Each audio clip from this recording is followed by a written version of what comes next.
This guy spent 20 years working as a mechanical engineer for minimum wage, and bro never even held a girl's hand. Then one day, after another brutal shift at work, his heart finally gives out. The doctors do everything they can, but it's game over. At least, that's what he thought. Because the next moment, he opens his eyes as a prince in a medieval fantasy world called Eldera, where magic is real, castles are everywhere, and gorgeous maids are eager to do anything for him. A week later, Jin, now named Rain, is given some tea by a household maid named Leah, and he thanks her for it. After a week or so, he's understood his position. He died and became this man named Rain Edgar. Rain Edgar is the third son of Grand Duke Eldarion Edgar, and he has an elder brother and an elder sister. Some memories flash past his mind of his siblings playfully asking him to eat well and feeding him magic water when he was much younger. And he remembers the times when his mom made the jacket he's presently wearing for him. Rain is the youngest child of the family and is adored by everyone. In the present, he wonders if this is some sort of remedy for his terrible last life. This continent is called Eldria,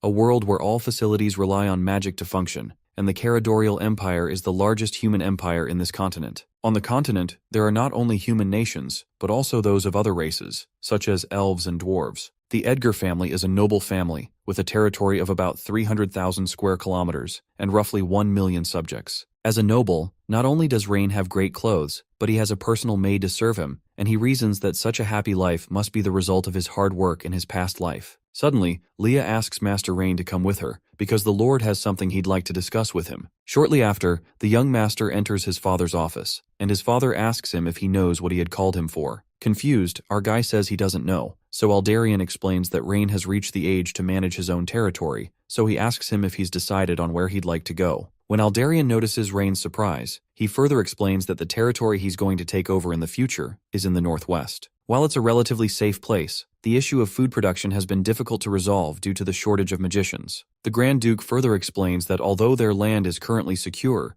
the future of the Caradorial Empire is not so optimistic. Our guy agrees with his father's deductions because the royal family of the Caradorial Empire is in decline and political corruption is rampant. Open and covert conflicts between the empire's various lords are countless. Considering the care and concern he's experienced in this world after his reincarnation, Rain decides that he won't lose the people who care about him, but when his father feels like he's pressuring him too much, he tries to relieve him of the pressure by suggesting that the rest of the family can handle it. However, Rain interjects and asks him if the safety of the territory will improve if the food problem is resolved. Surprised, Eldarion explains that food issues can't easily be resolved just by enthusiasm, so he asks him to take things step by step. Eldarion says this because he feels that Rain is still a child and thinks it's a simple problem. But our guy isn't relying merely on passion but on the wisdom of centuries of human industrial revolution. Eventually, he assures his father that he'll take care of the issue. By the way, there's a city called Eling City, the westernmost land of Grand Duke Eldarion's territory, bordering the enemy Soren Grand Duke's land to the north. To the west, it borders the territory of the elves, and to the south lies the vast ocean. Due to its location at the intersection of three nations, Eling City is often engulfed in the flames of war. Frequent warfare has left what was once fertile land barren and the population dwindling, with people barely surviving. Sometime later, Rain heads to Eling City with his maid, Leah. While traveling, he considers that the necessary prerequisite for an industrial revolution is a sufficient labor force, and he needs a way to increase the population. Apart from that, he seems to have gained some kind of ability called a scanning ability that allows him to clearly observe the stats of the person being scanned. He's been able to test this on members of his family and has gained a rough understanding of the people in this world. To him, his first priority upon arriving at the territory is to recruit talented individuals. Meanwhile, Leah looks quite disturbed as she recalls how the Lord has asked her to keep an eye on the young master and ensure he doesn't cause any trouble in the territory, so she prays he doesn't cause any trouble there. At the Eling City Lord's mansion, the city lord tells a person superior to him that he heard the Grand Duke's youngest son will be arriving in the city that day. He asks the man whether they should act because he's heard of the extreme love the Duke and the rest of the family have for the youngest son. However, the veiled superior tells the lord of the city to hold off any actions until they receive an instruction from the master. Disturbed, the man reminds his superior that Rain can discover his tax and financial frauds,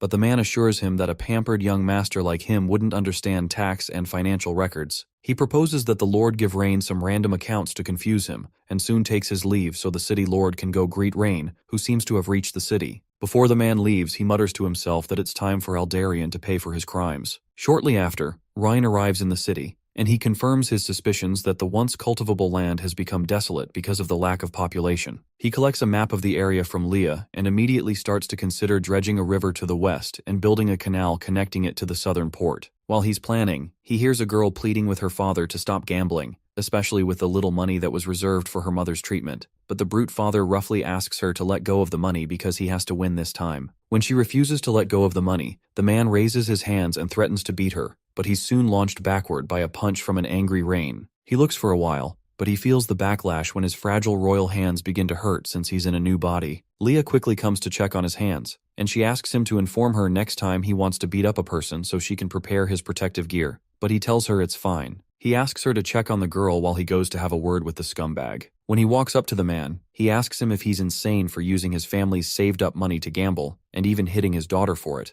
but the man asks to know who he is. While the man trembles, Rain tells him who he is doesn't matter. But what does is the fact that he'll have someone chop off his head if he ever finds out he's gone to the casino again. Scared, the man swears to never gamble again and runs away with tears in his eyes. Eventually, Rain asks the lady if she's okay and decides to check her state with his system. She thanks him for his help because she wouldn't have known what to do if the money for her mother's treatment had been taken, but Rain is awestruck by her stats. Apparently, she's a 17-year-old girl named Lillian Eldry with a special attribute related to farming and harvesting. Even though her stats aren't high, Rain decides that he has to recruit her because of her holy body of agriculture since she'll be vital for future farming. He quickly offers to take her in their carriage since she's going to the town to find a doctor for her mother, but the young lady protests that she's dirty and would soil his carriage. However, Rain blankly states that the carriage is just a few wooden planks put together as a form of transport, so it's no big deal. And he also asks her how there's even a casino around here with such severe poverty. As it turns out, the Grand Duke of the enemy country, Soren, attacked the town and killed many soldiers last fall. This spring, there was a great flood destroying much of the land and crops. The lives of citizens have become hellish, and even finding a meal has become troublesome. As Rain walks through the impoverished streets with Lillian and Leah, he reasons that he must run a census to determine the number of productive forces they have. First, he decides to go to the Eling City Lord's estate to see how much petty cash is lying around to use as development funds. He asks Lillian if she knows where the Lord's estate is,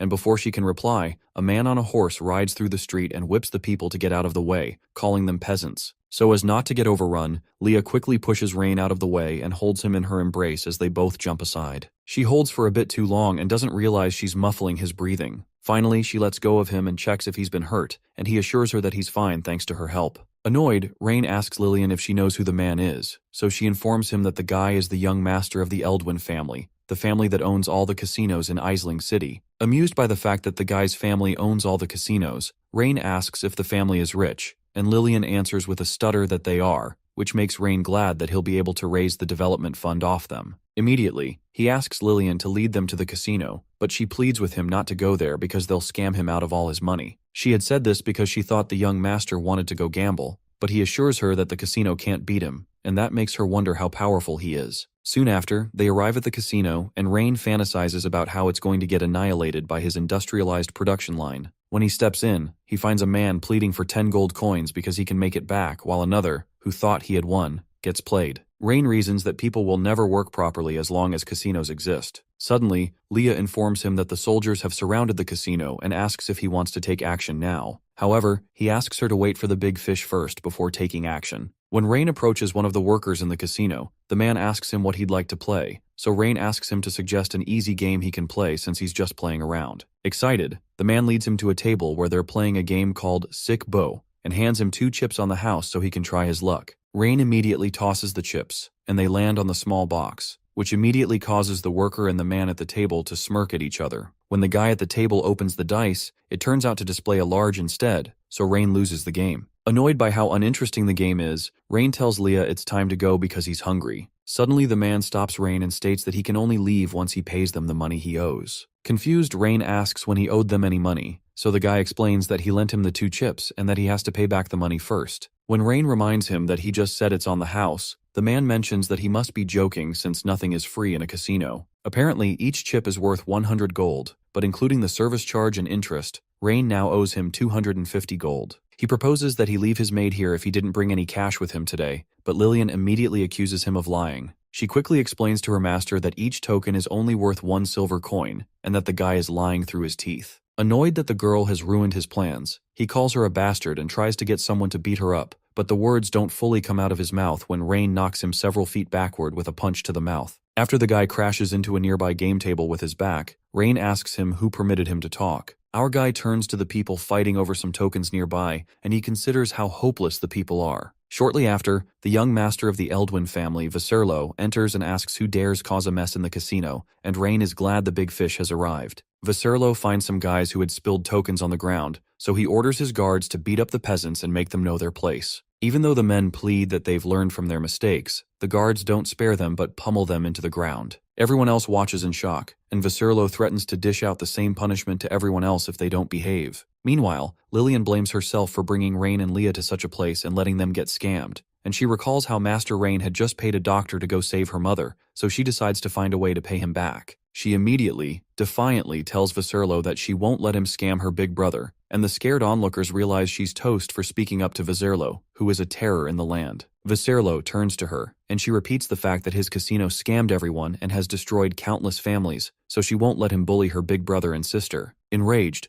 Viserlo raises his hand to slap her, and the girl prepares for the impact she knew would come, but she doesn't feel anything and realizes that Rain had held back his hand. When Rain scans the young master, he realizes his stats are bad and his loyalty score is just 5, which makes him careful because that means the Eldwin family can start a revolt anytime. Surprised, Viserlo asks him what his deal is, and Rain admits that he agrees with him that only the strong survive in this world, and whoever wins the fight gets the final laugh. That amuses Viserlo, and he asks Rain how he would dare go against him, and if he knows who he is. But our guy says the only thing he needs to know is that he'll win the fight now, so he'll get the final laugh because his words are law. With a clap of his hands, a group of soldiers enters the casino and suspends all their activities. Meanwhile, the important men in the city, along with the city lord, gather in a banquet hall to await the arrival of Master Rain, and one man hopes to entreat Rain by giving him his daughter. A man named Adrian, father to Viserlo, considers that the man is only trying to leech off the Grand Duke with his daughter, and he recalls how he had secretly told the city lord to scare Rain a little during the banquet they're about to hold. He wonders why Viserlo isn't here so they can build a relationship with the Grand Duke's son,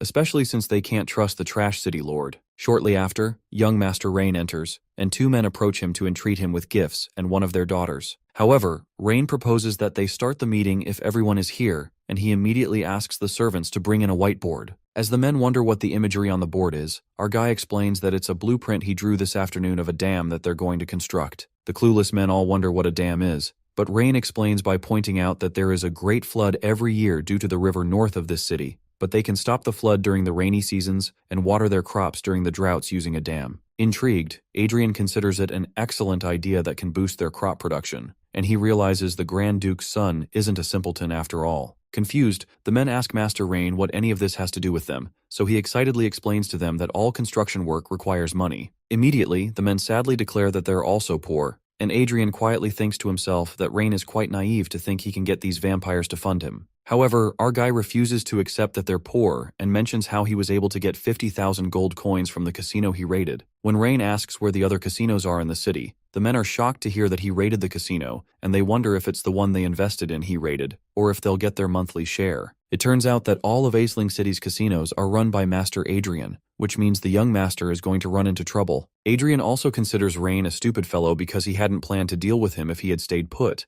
but he now decides to destroy him. Immediately, he steps forward and accuses Rain of breaking the laws of the Caradorial nation by raiding the casino, and the other men chime in to support him because the casinos are legal businesses. Suddenly, Rain reminded them that they pretended to be poor when he asked for donations, but he declares that he knows everything about their involvement with the casinos, so he gives them one last chance to either give up the donations now or he'll give it up for them. Threatened, Adrian asks the young master what the Grand Duke will think of his actions here, and the men agree that he's breaking his father's law. Amused that they want to talk about the law, Rain orders his soldiers to bring out the men he detained so he can really talk with them about the law. The soldiers bring out 2 men they had apprehended from the casino, and Adrian is shocked to see these men, who were always next to Viserlo. Immediately, Rain asks Adrian if he recognizes the men, but he denies having ever seen them before. Eventually, he demands to know what this means, so Rain assures him that there's no need to be alarmed, but it's only that these men tried to assassinate him this afternoon. He further adds that the men stated that they have the greatest power in Eling City, because they have someone great in the city backing them up,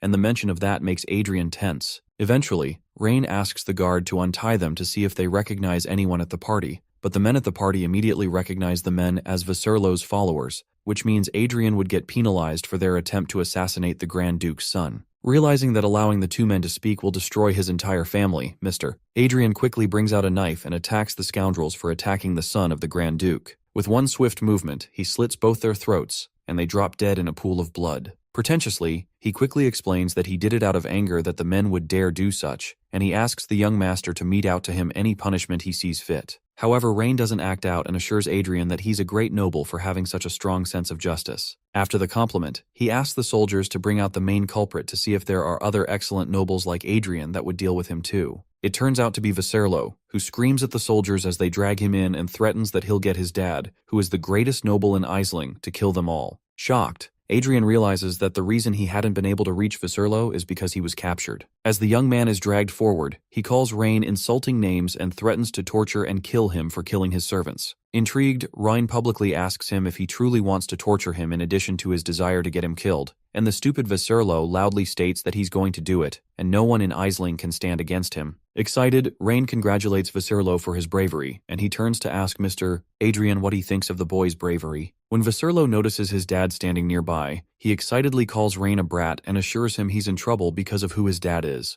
As he's about to talk about his dad, Mr. Adrian calls him an ungrateful child and shuts him up. He immediately asks him to kneel, and the confused Viserlo asks him what's going on. When he doesn't respond, Adrian forcefully makes him kneel, and he pleads with young Master Rain to spare his son because he's young and naive, and even offers to give all of his possessions. Immediately, Viserlo recalls how his father had told him about the Grand Duke's son's arrival the day before, and had implored him to get close to him, and he soon adds 1 and 1 together. Frantic, he asks Rain if he's the Grand Duke's son, so Rain asks him why else he would have so many soldiers. Shocked, he immediately bows and pleads for forgiveness because he has made a grave mistake, and Mr. Adrian joins in to plead with the boy. To prove his sincerity, Adrian goes on his knees and declares that his Eldwin family pledges their allegiance to him, so Rain orders him to hand over everything he earned illegally over the years so he can ensure his safety. Glad that he's been saved, Adrian thanks him for the offer, and he immediately decides to rat out the city lord too. He quickly tells Master Rain that the city lord, Eldrick, has contacted exterior forces in an attempt to betray the Grand Duke,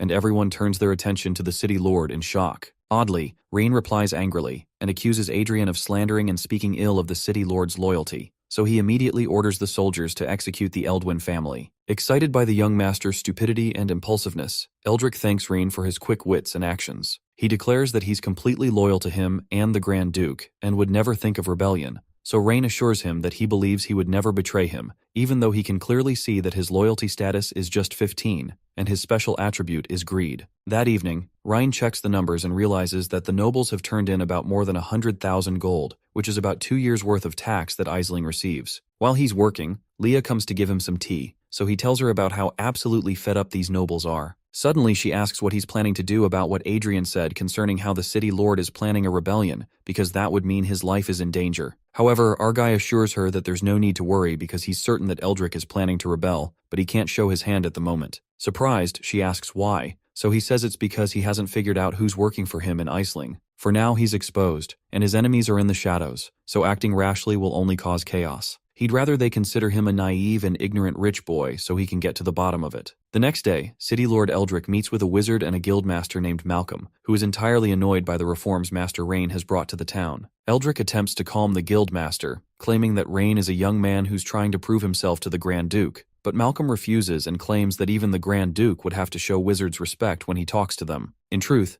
Eldrick is excited by Malcolm's anger, and he's glad that Rain has brought trouble on himself with the recruitment letter he issued for his water conservancy project. Still annoyed, Guildmaster Malcolm proceeds to have a word with Rain, and Eldrick pretends to try to stop him, but he's actually glad that the magical guild has turned against Rain. Shortly after, while Rain is in his office working on engineering drawings, he's told that the guildmaster of the Wizards Guild would like to meet him, but our guy doesn't know who Leah is referring to. Eventually, when he steps out, Malcolm demands to know the meaning of the letter he sent and why he would insult the Wizards Guild so. A confused Rain asks him what he's talking about. Annoyed, Malcolm tells him to stop acting clueless and shows him the terms in his recruitment letter that stop applications from individuals who are wizards, physically disabled, or elderly. When Rain reads the terms he wrote, he still doesn't see what the problem is since he's building a dam. But Malcolm states that refusing applications from wizards is a provocation of the Wizards Guild. Confused, Rain wonders why wizards would be willing to take physically demanding jobs, but Malcolm threatens to stop every wizard in the Wizard Guild from ever working for him from now on if he doesn't give a reasonable explanation. Eventually, our guy checks out the wizard's stats, and when he sees his loyalty is pretty high, he figures out that someone must have riled him up.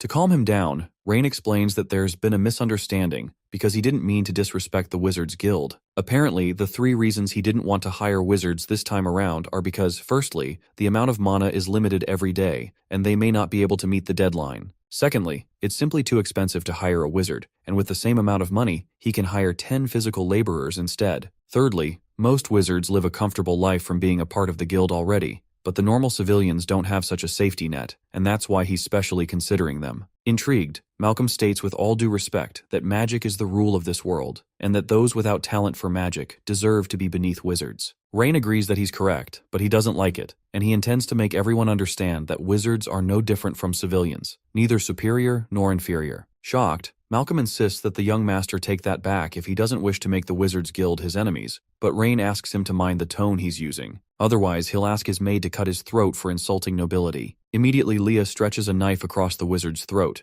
and when Malcolm protests that this is nonsense, Rain cheerfully explains that he can slit his throat for insulting nobility by law, but he can ask her to cut his throat if he doesn't believe it, and they can see how the judge would address it in court. Scared, Malcolm immediately pleads that he spare his life and apologizes. Surprisingly, Rain notices that Malcolm's loyalty hasn't decreased even in such a situation, and he also considers him simple-minded because he was completely unaware that he was being used to start a quarrel. Eventually, Rain asks Leah to let him go, and Malcolm thanks him. Suddenly, the system announces that our guy has used the scanning ability on 10 people, and the reward pack has become available. A new quest to obtain 5 high-status characters has also become available. Shortly after, Eldrick runs into the guildmaster and asks how things went, but Malcolm states that Rain didn't listen to him and even chased him out. Surprised, Eldrick suggests that he has an idea to make Rain listen to him and even be more respectful to him. He suggests that when those peasants refuse to work for Rain, he will have no choice but to come running to him. Confused, Malcolm wonders why the people won't work for the young master since he has such a good offer.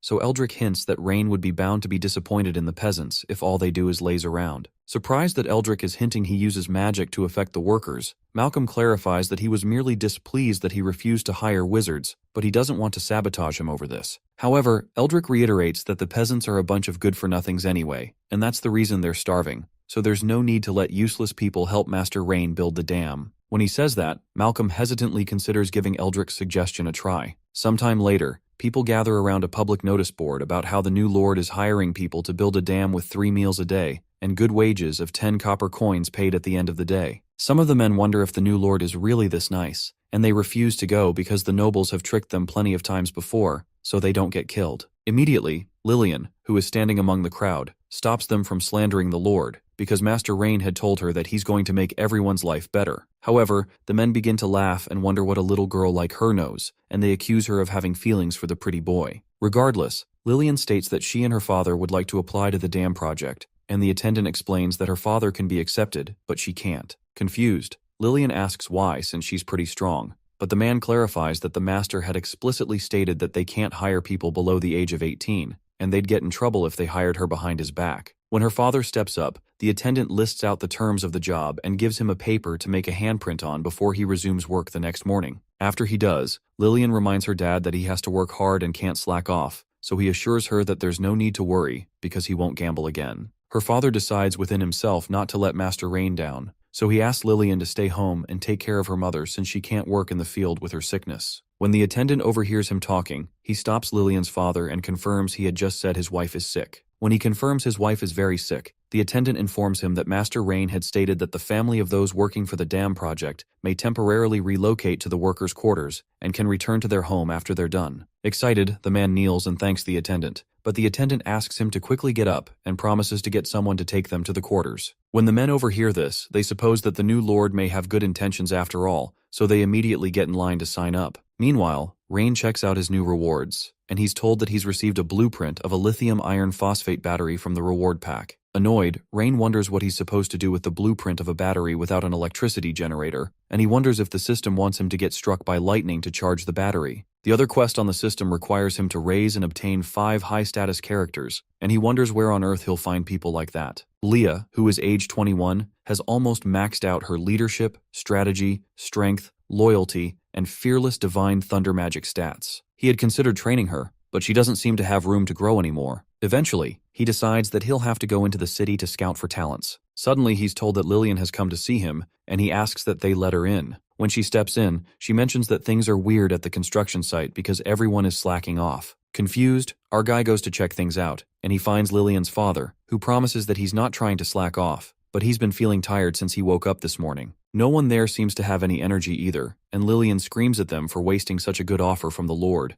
but they all lament that they've been feeling this way all morning, and one guy suggests it may be because they've not worked for a long time. Annoyed, Lillian accuses them all of being lazy because there's no way they're all really feeling sick because of work, and she tries to convince Rain to speak to them. When Rain approaches Lillian's father, he checks out his stats and finds out that he has an anomaly on him, which is a curse. When he sees it, he informs Lillian that they're not sick, but are cursed. Immediately, Rain uses a skill called prospecting that he was planning to use when the dam's construction starts. The prospecting skill allows him to analyze the state of rocks, strata, formations, minerals, hydrology, and landforms in a specified area. When he begins analyzing the geological condition of the area within a 10-kilometer radius, he spots that there's no petroleum or metal in the ground, which is a shame. Eventually, he runs into something interesting, so he finds someone to help him dig into that specific area. After digging a specific area, they find a shiny object lodged in the ground, and Leah is surprised that Rain was able to detect this because the magic from the object was so faint that even she couldn't detect it. Immediately, Rain orders them to dig up the crystal and put it in the box. He asks Leah what people normally do when they've been cursed, so she mentions that they can go to the church and have a priest remove it,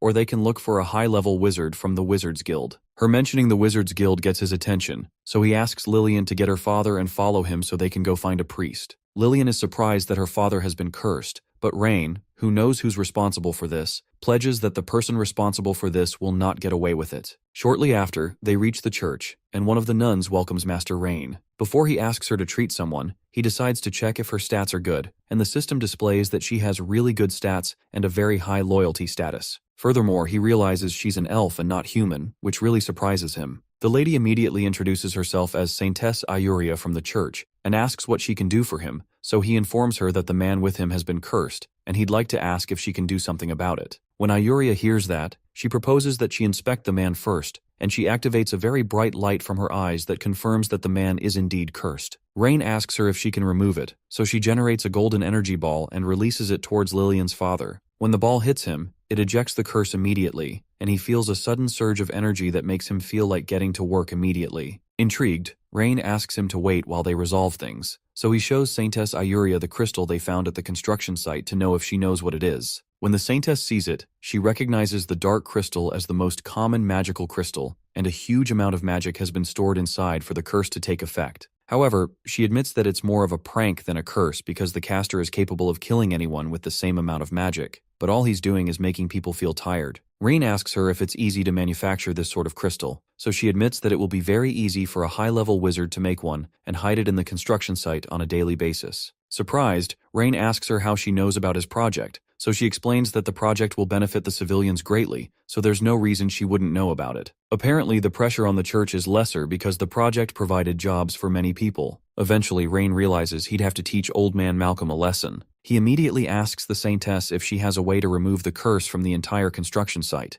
but she admits that it will be difficult because they may not be lucky enough to find the crystal again the next day. It would seem that Rain would have to approach Malcolm about this, but Saintess Ayuria suddenly informs him that she knows someone who can solve his problem, but the person is a little strange. Regardless, our guy agrees to meet the person, so he's given the address of Lady Selena, the former president of the Wizards Guild, so he goes to her house to persuade her to help him. The moment he knocks on the door, Leah senses danger, so she jumps on Rain and warns him to be careful. Immediately, an explosion occurs on the upper floor, which makes Rain confused as to what is going on. Suddenly, a figure appears out of the explosion and angrily wonders why what she was working on fell again. It turns out to be Lady Selena, who pledges to work tirelessly until she crafts her project successfully, even if she has to level the entire Eling city. When Rain eventually enters and asks for her help, Lady Selena utterly refuses because she's busy researching a new magical device, and she has no time for him. Intrigued, our guy asks her if she's talking about wands, but the lady tells him not to insult her with his lowly understanding. Annoyed, Leah asks the lady to watch her tone while speaking to young Master Rain, and Selena compliments Leah because she's carrying great magic in her. She proposes that Leah stay with her as an assistant, and she'll help her little master once she's succeeded with her project. That comment further annoys Leah, so she activates her aura and proposes to teach the lady how to be polite. As both ladies prepare for a showdown, Rain calms Leah and clarifies that they're here to ask for help and not to cause trouble. Our guy notices the things on the table and asks Lady Selena if she made them all and if she's making a magical item. She impolitely commends his ability to recognize those again, but explains that the items are all failures.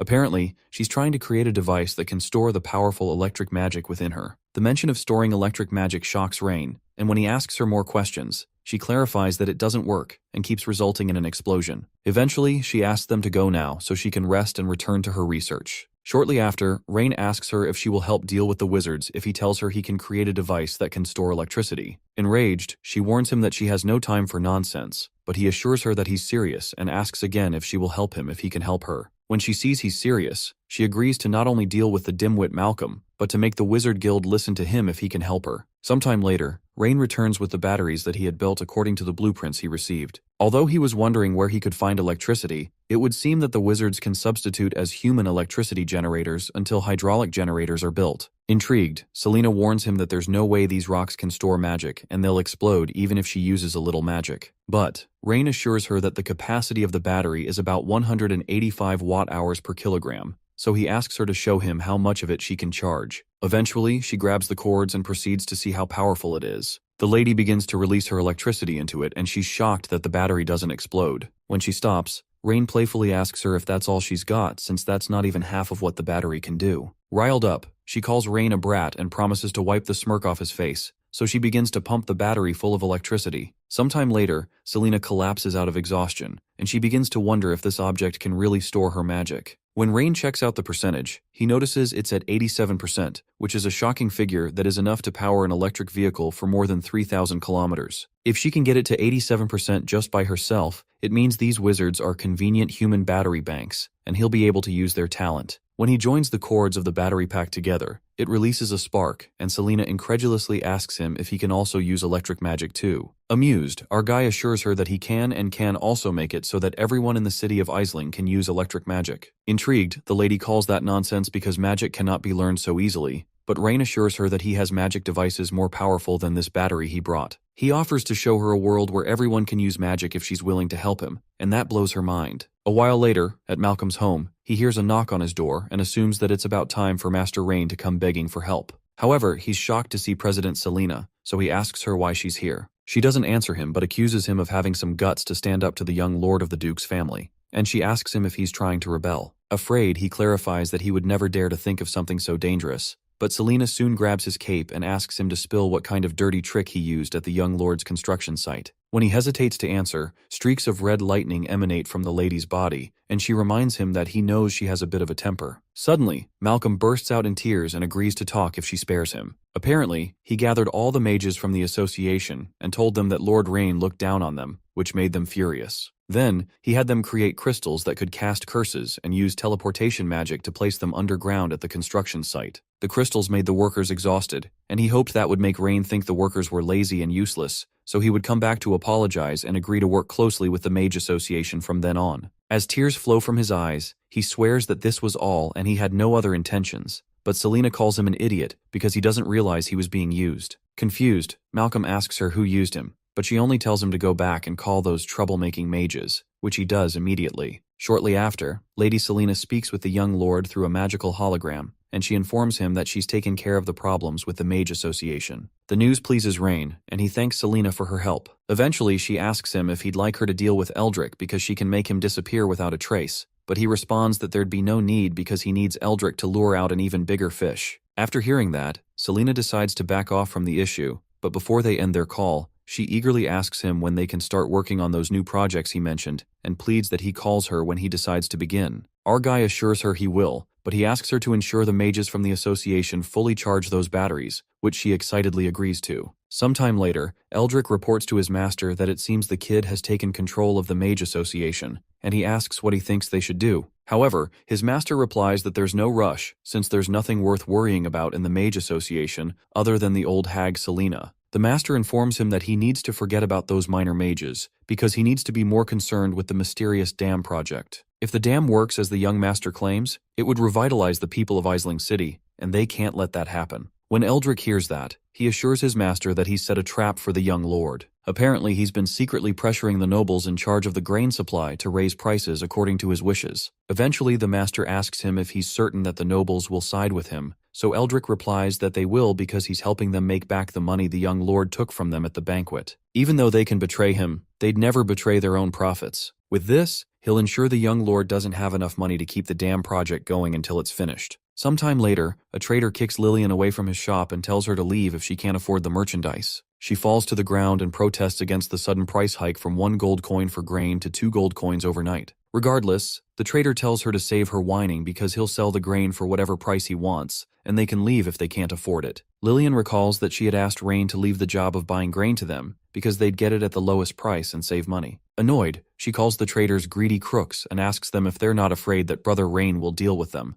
But the man explains that they're just honest business people, and the Grand Duke's son can't do anything to them. As he states that this is a grand opportunity, and they're taking full advantage of it, he further steps on Lillian, whom he had kicked to the ground, while the crowd watches angrily. Sometime later, Saintess Iuria protests that the humans are getting more and more out of line because the price of grain has tripled in just 3 days. She tells one of the people working at the church named Ilaria that the grain they got won't be enough for their people to survive the winter. She instructs Ilaria to take the supplies in and hands her some money, but Ilaria protests that they won't even pay a third of this when they bribe the guards normally. However, the Saintess asks her to do as she said. Moments later, Leah walks up to the Saintess, and Rain also follows behind with a bag of money in his hand. When the Saintess sees him, he asks her if she'd be interested in making a deal. Intrigued, the Saintess asks the young master what business he wants to discuss with her. When he notices her tenseness, Master Rain tells her there's no need to be tense and refers to her as an elf. Surprised, the Saintess says that Rain is saying nonsense because there are no elves in the human capital. But our boy assures her that there's no need to be guarded because he knows they're elves and he bears no hostility toward their kind.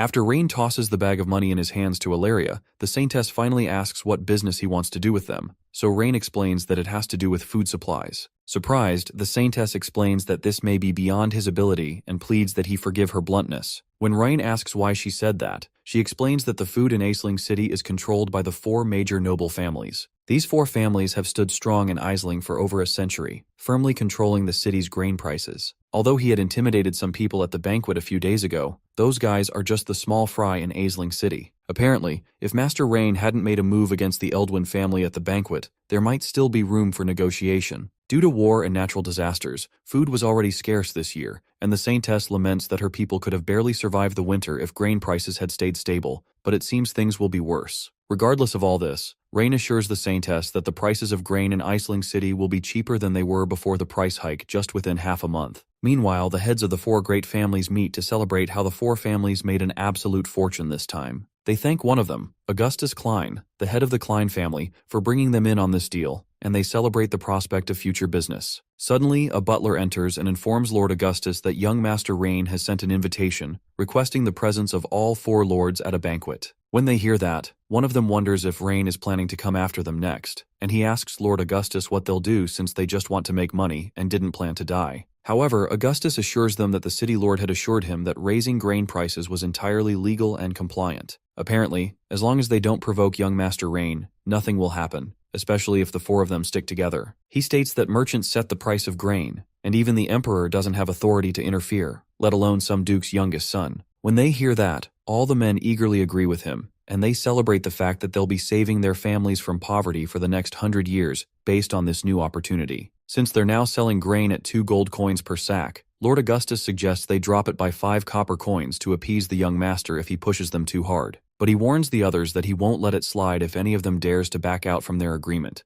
so they all assure him that they'll stick with him till the end. After receiving their assurance, they all proceed to get changed so they can go to the young master's banquet, but the butler is surprised about why they want to change clothes. That evening, Leah comes to notify the young master that Lord Augustus and the others have arrived. He immediately orders one of the workers to tell the kitchen to start serving food, and the lords enter the hall soon after. The lords enter in commoners' clothing and greet the young master, but Ryan immediately recognizes that they're trying to act poor in front of him. Ryan pretends to be surprised and asks the men why they're looking so disheveled, even though they're the nobles who control Eisling's grain supply. However, Augustus doesn't answer the question and just states that they'd like to contribute to the great project that they heard he's doing to benefit the people. One other lord adds that they've donated large sums of money to support the project and have sold their grains at the lowest prices under the guidance of Lord Augustus. Nearby, Leah watches the shameless crooks and recognizes that they're blatantly trying to deceive young Master Rain. Regardless, Rain tells them that he's moved by their understanding and support for his efforts. Eventually, he explains to them that he invited them here to discuss some business related to grain, and Augustus excitedly states that they understand that he's been tight on funds lately, but 2 gold coins per sack is already a loss for them. As they continue to lament, Ryan clarifies that what he actually wanted to ask is if they can raise the price of grain in Iceling City to 4 gold coins per sack. That statement shocks the lords, so Rain reinstates that he meant what he said, but he'll be taking a 30% commission. Still confused, Lord Augustus informs Rain that it would seem his hearing isn't what it used to be because he's an old man, so he asks if he actually said to increase the price of grain to 4 gold coins. Rain agrees and reminds them that he's entitled to a 30% commission in this deal. That statement makes Augustus grin widely. He had originally thought that young Master Rain was just an inexperienced kid, but it looks like he's just as much of a cunning merchant as the rest of them. With the young master's support, the road will be much smoother for them,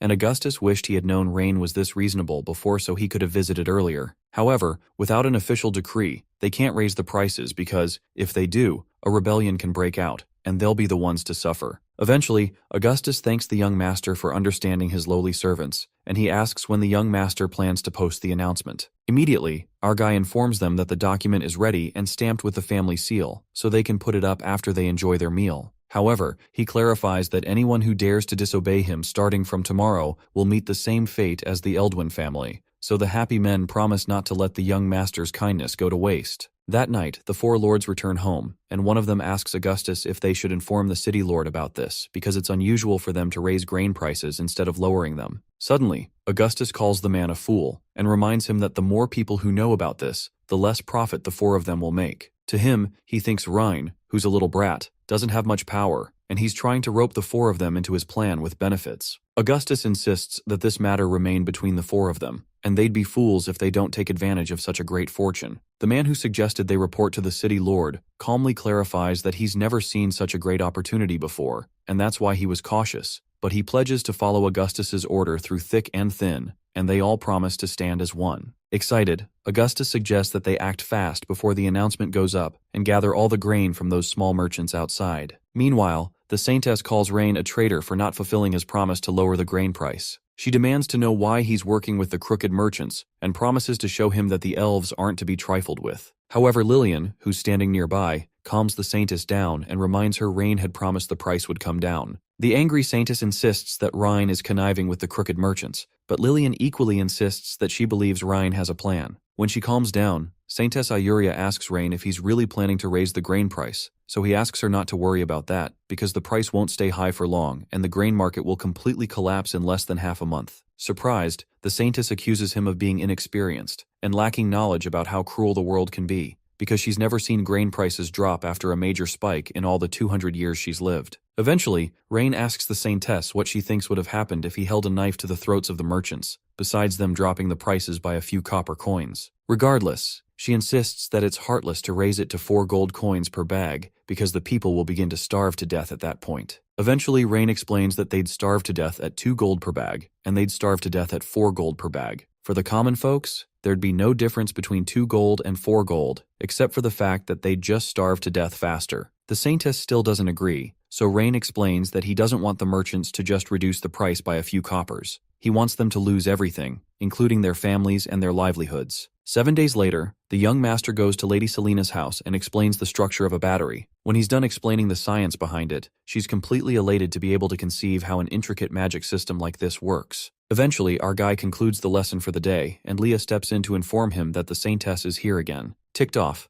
Rain asks if the Saintess doesn't have anything better to do, and Selina reminds him that it's because he raised the price of the grain on purpose, which has caused it to climb as high as nearly 7 gold per bag now. Before Rain can explain, the Saintess barges in and reminds Rain that he had said he would bring down the grain prices, but at this point, even the small nobles are struggling to afford grain, let alone the commoners. Suddenly, our guy asks Leah how many days it's been since they started raising prices, so she tells him it's been 7. Eventually, Rain agrees that it's time to send those crooked merchants on their way. Still annoyed, the Saintess tells Rain to stop speaking in cryptic ways and threatens to sever all ties between him and the Elven clan if he doesn't explain everything to her immediately. Eventually, our guy explains that he hadn't told her before so that her fake performance wouldn't arouse suspicion from the nobles. But the truth is that the thing their Iceling city needs at such a critical time when grain is high-priced is a merchant who sells grain. Rain further explains that the price of grain in Eling City has risen to 4 gold per bag, and this has caused merchants in nearby towns to bring all their grains to the city to make gain. Since out-of-town merchants brought a large amount, the 4 families had to buy them at high prices, which further fueled the desire of the merchants. At this point, their city can be said to be the city with the most grain in the entire empire, and every merchant came here greedily because of the prospect of getting rich. Excited, our guy declares that the 4 noble families will be no more after today, so he gives Leah a notice to post all over the city about how Saintess Ioria is selling the church's reserve grain because she disapproves of Lord Rain's method, and she's selling it at 1 gold coin per bag. Confused, the Saintess reminds him that she doesn't have much grain, and he's expecting her to sell all the grain her people need for winter, so she declines. When she insists that the Elven tribe needs this to survive the winter, Selena jokingly calls her naive and advises her to listen to the young lord, so she can make a lot of money. Regardless, Ioria insists that the elves don't need money but grain,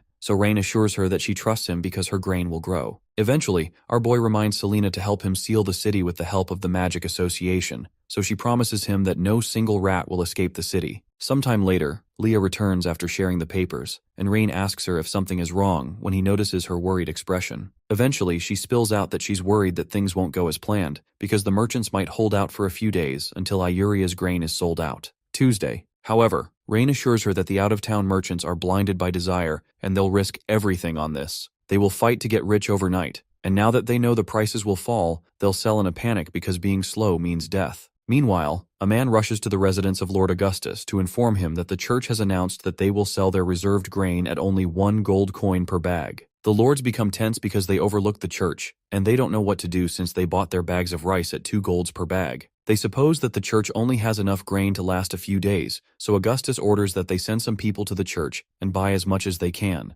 At the church, a crowd quickly gathers around and people begin to make demands for a high number of bags. The Saintess tells them not to push each other and assures them that the Pope has sent 10,000 bags because he knows the people are struggling. However, they still don't believe her, and they each quickly try to get some before it runs out. While they're causing a ruckus, some soldiers come to silence the people, and they bring in a new batch of grain provided by the Pope. The man informs her that this is the first batch, and more grain will come in starting tomorrow, and the Saintess cheerfully thanks him, even though she's secretly hoping that Rain stops all this, because she doesn't know what to say if the Pope finds out she's selling the church's reserve. The people rejoice at the sight of the extra grain, but the nearby merchants become worried that the church has messed up their business. One of the merchants calculates that he used about 75 silver coins to get a bag, so he considers selling his bags for 95 silver coins, which is less than the 1 gold coin of the church, so he can at least make a gain. He immediately begins announcing that he's selling at 95 silver coins, and he's soon surrounded by several men who ask him for some. When the other merchants see this, they become angry that this bastard is playing with them, so they begin selling theirs at 90 silver coins per bag, and not long after another person goes as low as 79 silver coins. Nearby, Leah commends Lord Rain because things seem to be going exactly as he said, and he replies that it's human nature. Since everyone is afraid of selling too late, they're desperately selling things. Leah soon realizes that the grain price will definitely return to 50 silver per bag, and then he'll be able to start his water project on time.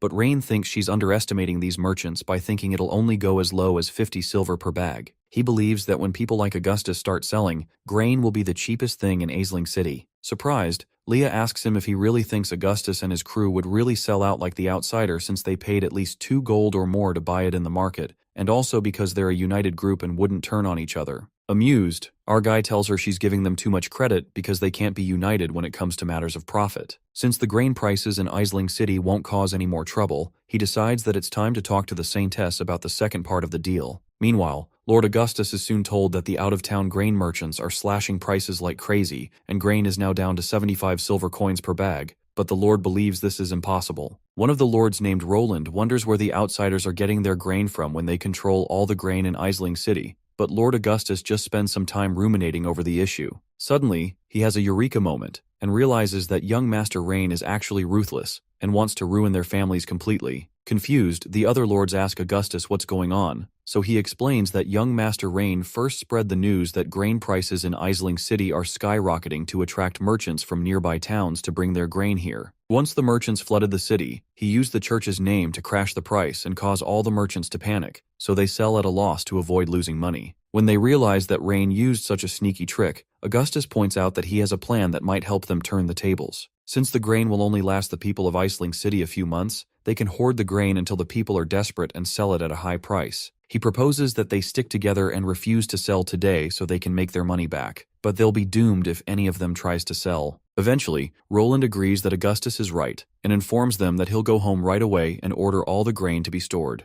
However, he has other plans as he walks away, because he knows he needs to sell immediately so they're not slower than the other merchants. As Roland walks away, the other lords suspect that Roland is trying to run away, and they also decide within themselves to do what will benefit them individually. They immediately ask to be excused so they can make arrangements for their grains to be stored, even though they have other plans. When they all leave, Augustus's butler comes to inform him that he'll go tell their people to ensure they don't sell any grain. However, Augustus kicks him in the face and asks him what will happen to him if he doesn't sell and the 3 other jerks sell theirs. Surprised, his butler asks him what they'll do, so he orders that they sell all the grain immediately. Meanwhile, our guy gives the Saintess some grains and asks her if it's enough to get her people through the winter. Surprised, she wonders why it seems like the more grain they sell, the more they have. So Rain explains that it's because she's selling at peak price and buying at the lowest price, and that's enough to make her tens of thousands of gold. Suddenly, Lillian bursts in and informs young Master Rain that the price of grain has dropped again, and they can now buy 3 bags of grain for 1 coin. Excited, our guy reminds the Saintess that he had told her to wait a bit longer for the price to drop, but she didn't believe him. Eventually, he brings up the deal they had discussed, and the Saintess asks him what kind of deal he wants to make with the elf tribe. Oddly, Rain says he wants to make a deal about everything. By that, he means they can handle all aspects of the elves' daily needs, from small things like grain to big things like land or whatever else they need. Surprised, the Saintess mentions that this is too big a decision for her to make, and he needs to talk to their queen, so Rain suggests that she arrange a meeting with the queen for him. While the Saintess takes her leave, Rain considers that the nobles of Eling City won't be able to cause any more trouble for a while after the grain crisis is over. The Magician's Guild is already under his control, and it won't be long before the church is too. Right now, Lord Eldrick only has the military and taxes as his remaining cards. If they can take control of the military, no matter what Eldrick tries, he won't be able to escape. Our guy considers that they need to find a way to infiltrate the military, but while he's thinking, Leah pulls his head into her bosom because she thinks he needs to rest more. She soon begins to massage his head to help him relax, and while he's enjoying it, a man enters and begins to lament to the Saintess about the damn soldiers who are abusing their power because of the Grand Duke's name. The man suggests that the Saintess ask the gods to strike them down with lightning, but she explains to him that the gods are merciful. Annoyed, the man explains that he can handle losses in Eling City, but the soldiers went as far as robbing him on the way home, which is detrimental to his business. While he's ranting, Rain approaches him and asks him what's up. Still annoyed, the man asks who he is, so Rain tells him that he's someone who wants to do business with him. Sometime later, Lillian takes some of her goods to the city again, and the soldiers stop her and ask what's in the back of the cart. She quickly clarifies that she's a citizen of Eling City, and that the cart is filled with goods she bought in the city that she's taking to the elf tribe to do some business. The grumpy soldier asks her if she thinks it's so easy to do business, and orders the rest to search the carts. The soldiers immediately puncture the jars while Lillian pleads with them because she can't transport broken jars, but they don't listen. When they don't find anything, the leader amongst them tells Lillian to pay the toll to pass through, and she protests that they're asking for a toll after breaking her stuff. The soldier tells her to either pay up or get lost, but as Lillian attempts to argue, Rain, who's in the coach, asks her to pay them. Eventually, she hesitantly hands the man 1 silver coin, but the soldier informs her that young Master Rain raised the toll to 5 silver coins. That outrages Lillian, who protests that all her goods are not even worth up to 5 silver coins,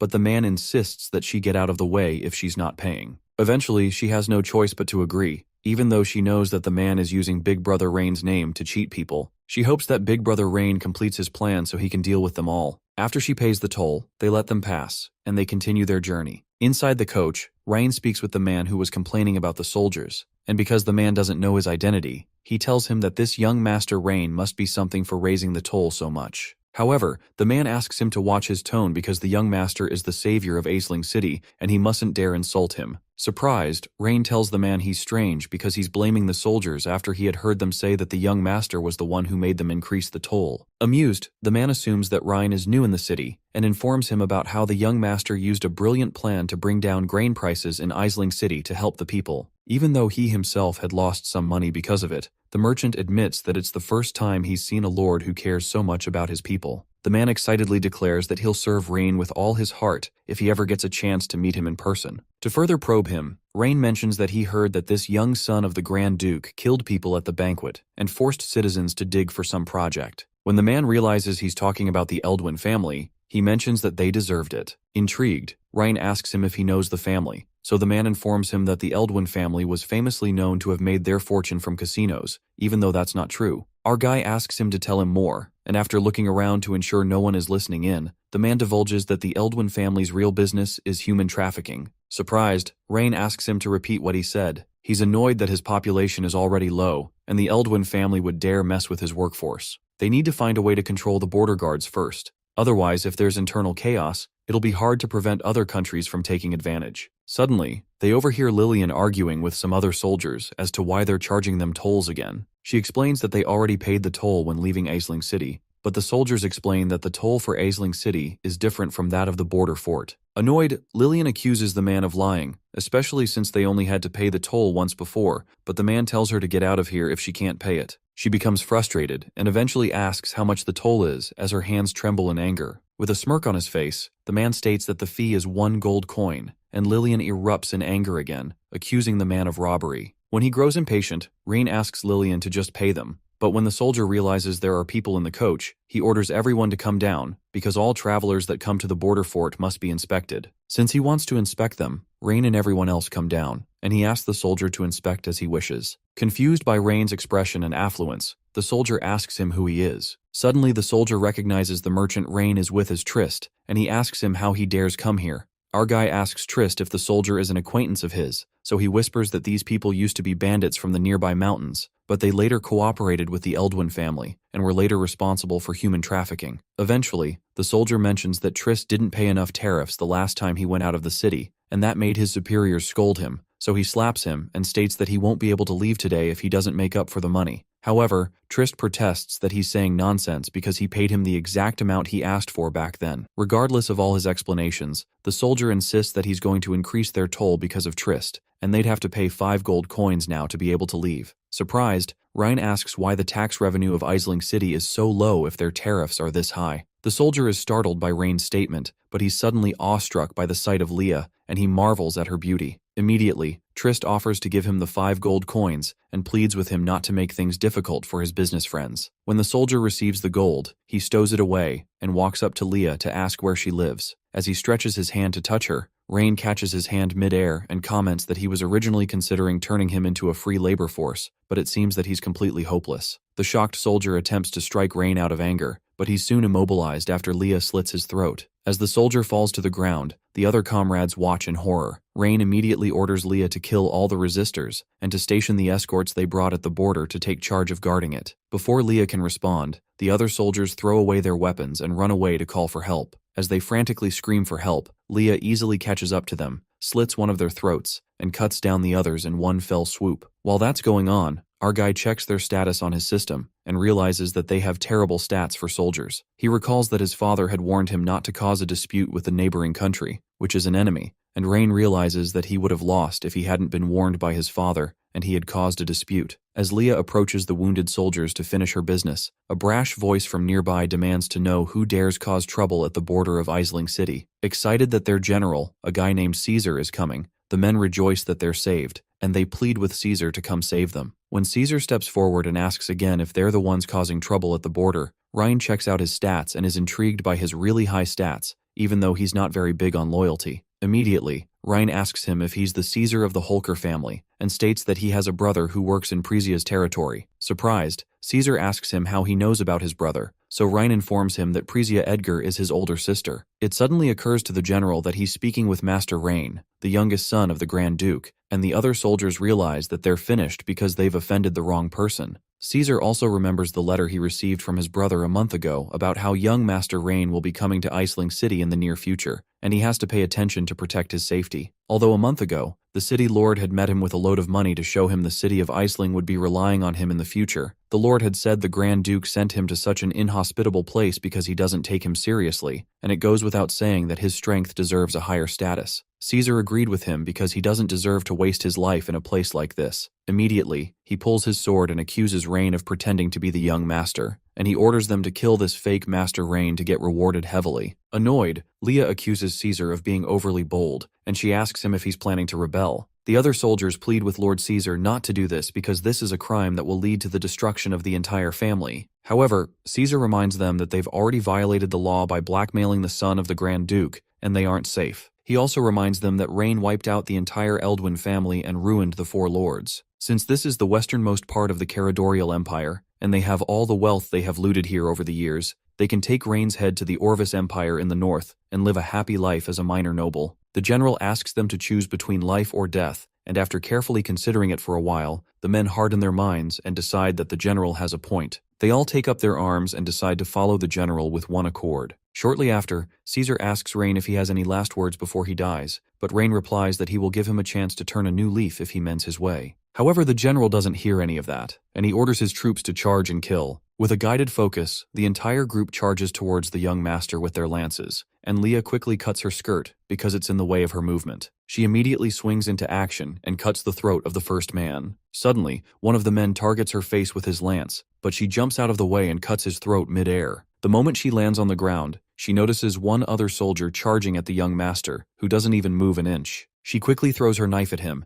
and it knocks him out of the way, but Rain still doesn't move an inch. Eventually, our guy offers Caesar a last chance and tells him not to be stubborn, but the general orders the rest of his men to charge forward and offers 1,000 gold coins to whoever kills Rain. As they excitedly charge forward to obtain the gold coins, one man ambushes Leah from behind, but soon loses several teeth when she kicks him under the jaw. She immediately rushes towards the advancing soldiers and knocks them out of the way with punches, kicks, and complicated martial arts skills. Frustrated, the general summons his wizard and asks him to knock down the stinky woman for him. The wizard promptly receives his orders and fires ice arrows at Leah, but she tries to kick them out of the way. She's soon surprised to see the ice has frozen around her leg, and she can no longer move. Caesar takes advantage of the situation and orders the troops to kill Rain immediately since Leah can't move, and they all charge forward with killing intent. Immediately, Rain tosses a hammer at Leah and asks her to find a way to jump into the air immediately, while he holds an electric wire cord flowing with electricity. When Leah grabs the hammer, she quickly breaks the ice and jumps into the air, while also using some magic to melt the ice she broke. Excited, our guy decides to try out the power of the battery pack, so he drops the cord onto the pool of water that's on the ground while standing on some insulating material. The surge of electricity immediately shocks all the men, and they begin to foam at the mouth. While they're electrocuted,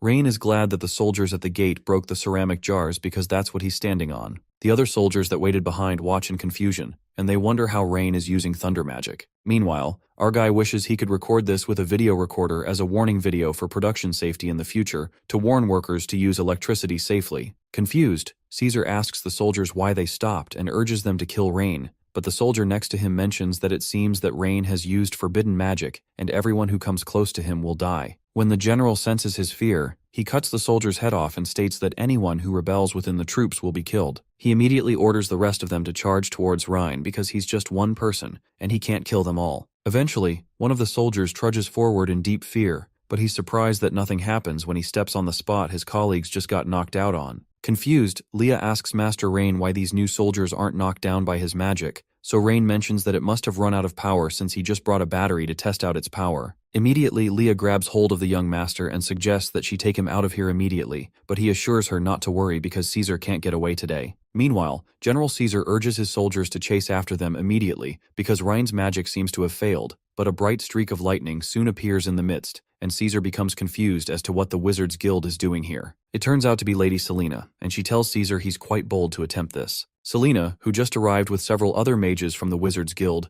tells the young master that it seems she came just in time. He agrees that she did because the battery just ran out of power, so she excitedly asks him how effective the battery was, but Rain promises to tell her in detail after they're done arresting Caesar and the others. Eventually, Lady Selena gets to work and orders the magicians to destroy the rebels, and they all prepare to release lightning in one accord. In one strike, they all employ an intermediate magic lightning strike and take down several soldiers. The soldiers who aren't yet touched begin to plead for their lives, and Caesar pledges to drag Rain down with him if he's going to die. The general dodges the lightning attacks and dashes towards Rain. When he gets close, he leaps into the air with his huge sword and prepares to cut him down, using a sword skill called the Collapsing Mountain Slash. As he bears down his sword, Rain doesn't move an inch as usual, and Leah rushes in front of him to block the sword with her dagger. For some reason, her dagger doesn't break from the impact, and Caesar wonders what the heck is going on. Before he knows it, Leah raises her leg and kicks him across the face, knocking blood from his mouth. The kick is so strong that it launches him several feet backward into a nearby wooden fence, and smoke develops around the general. When the smoke clears up, Leah calls him a scumbag.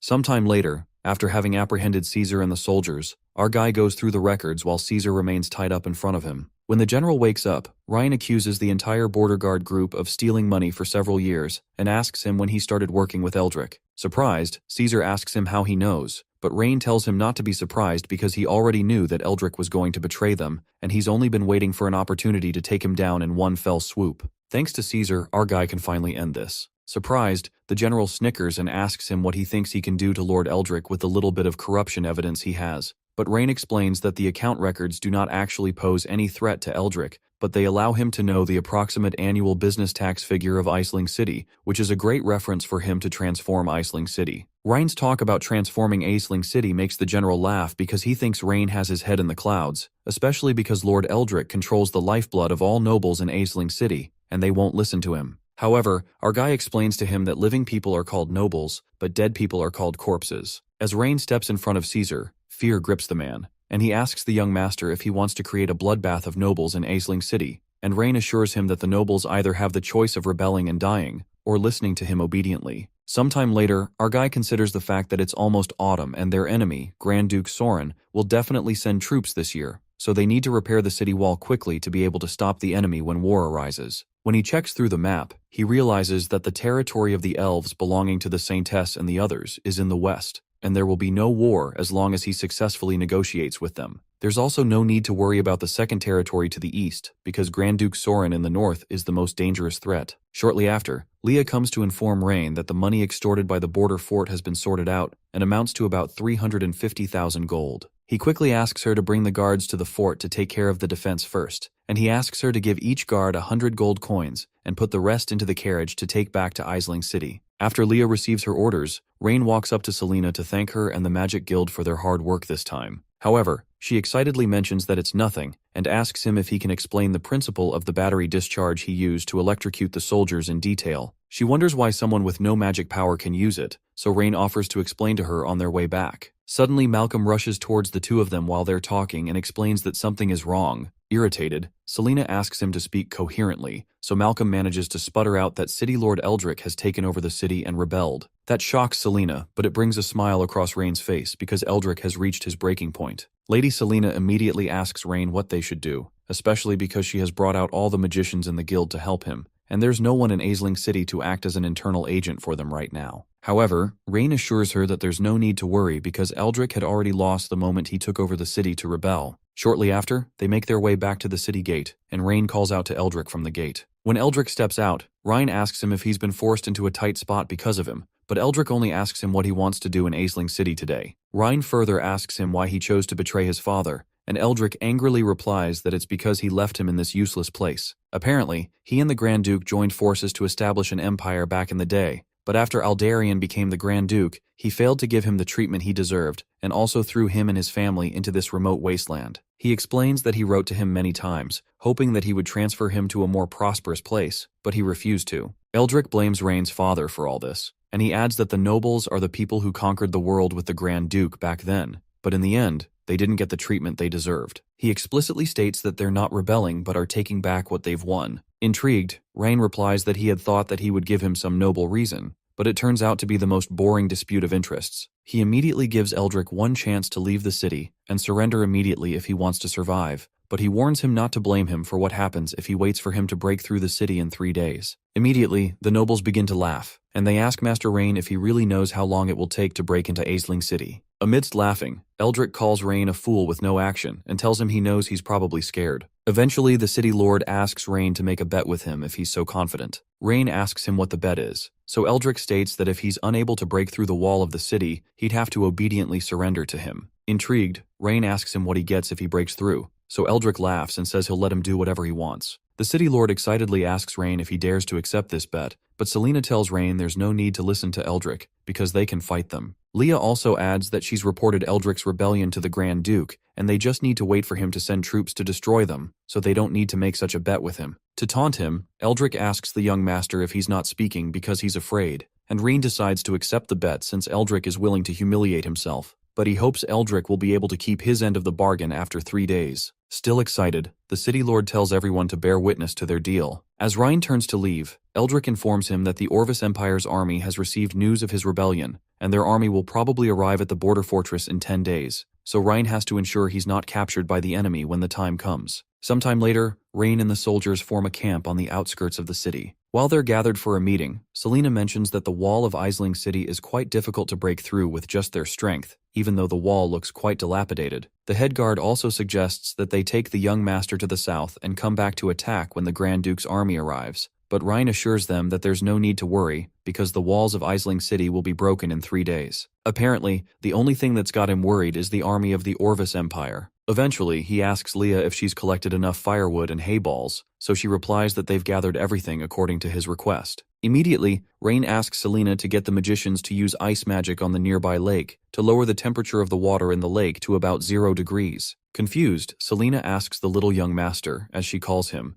if these things can really break through the walls of Eling City, and he assures her that the wall won't last more than 3 days. The next day, Rein leads the soldiers back to the Eling wall, and they charge towards the wall with just shields and hay in their hands. The advancing soldiers block the arrows fired at them with their shields, and Eldrick wonders why these soldiers are not carrying weapons but firewood. Shortly after, the soldiers throw the firewood by the wall and run away. When they leave, Eldrick asks the archer what's going on, and asks him if he's ever encountered this while defending the city, but the confused archer only mentions that it's possible that they want to set the wall on fire. Annoyed, the city lord punches him in the face and asks him how he can talk nonsense about setting stones on fire. Still perplexed, the archer confesses that he can't think of anything else, and the city lord scolds him further. But while he's talking, they soon note that their opponents are really setting the wall on fire. When Eldrick checks it out, he begins to laugh and calls young Master Rein a fool for thinking he can set stones on fire. Immediately, one of the soldiers asks the city lord whether to call the magicians to put out the fire or call the archers to shoot down the soldiers carrying firewood. However, Eldrick tells him there's no need because they can't use the few magicians they borrowed from the Orvis Empire until the most critical moment, and they can't waste their magic power or arrows on this. He blatantly states that he will humiliate Rein on this city wall in 3 days and laughs deeply as the fire continues to rage. On the 3rd day, at the city lord's mansion, someone comes to inform Eldrick that it seems the other side isn't planning to continue setting fires.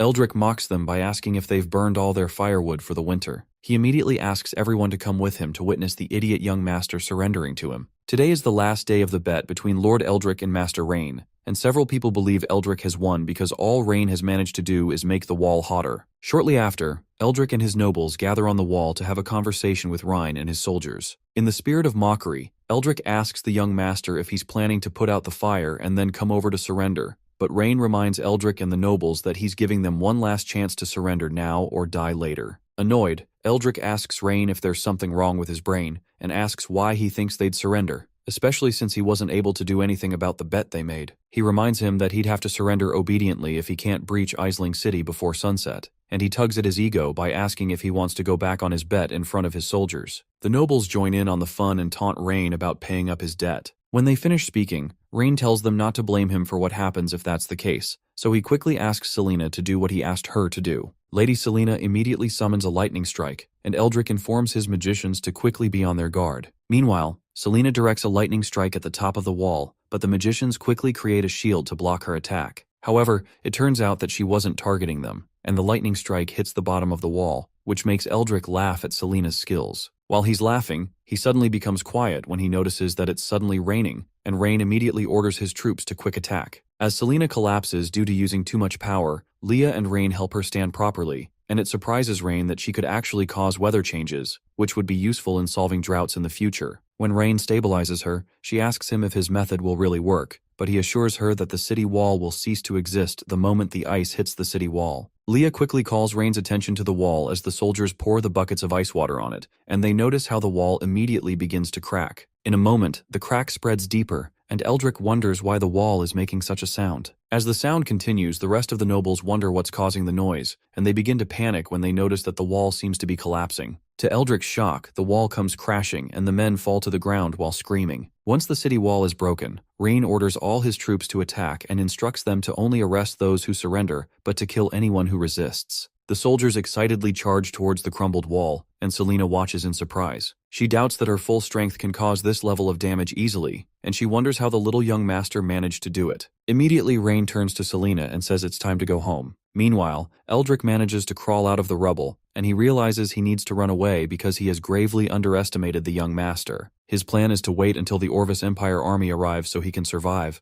but he's shocked to see his nobles towering over him when he looks up. They ask him where he thinks he's going and ask if he's planning to leave them and escape. As Rain leads his soldiers into the city, the citizens murmur about his greatness and how he breached such a great wall within 3 days, and they had no casualties at all. While they're moving, Selena begs the young master to tell her how he did it, but both Rain and his horse seem to be tired of her nagging. When she continues begging, our guy realizes that it seems she won't enter the city if he doesn't provide an explanation. Eventually, he explains that this is based on the principle of thermal expansion and contraction in physics. It's funny that these principles work when they've not even been discovered. Ryan explains that the principle of thermal expansion and contraction refers to the characteristics that an object expands when heated and shrinks when cooled. After explaining for a while, he promises to tell her the rest after they've dealt with the idiotic Eldrick. When they move closer to the wall, Rain finds some of the nobles stuck in the rubble, and the man pleads that Rain help him, but our guy asks him if he's trying to play a trick on him. However, the nobles explain that they were tricked by Eldrick to betray him,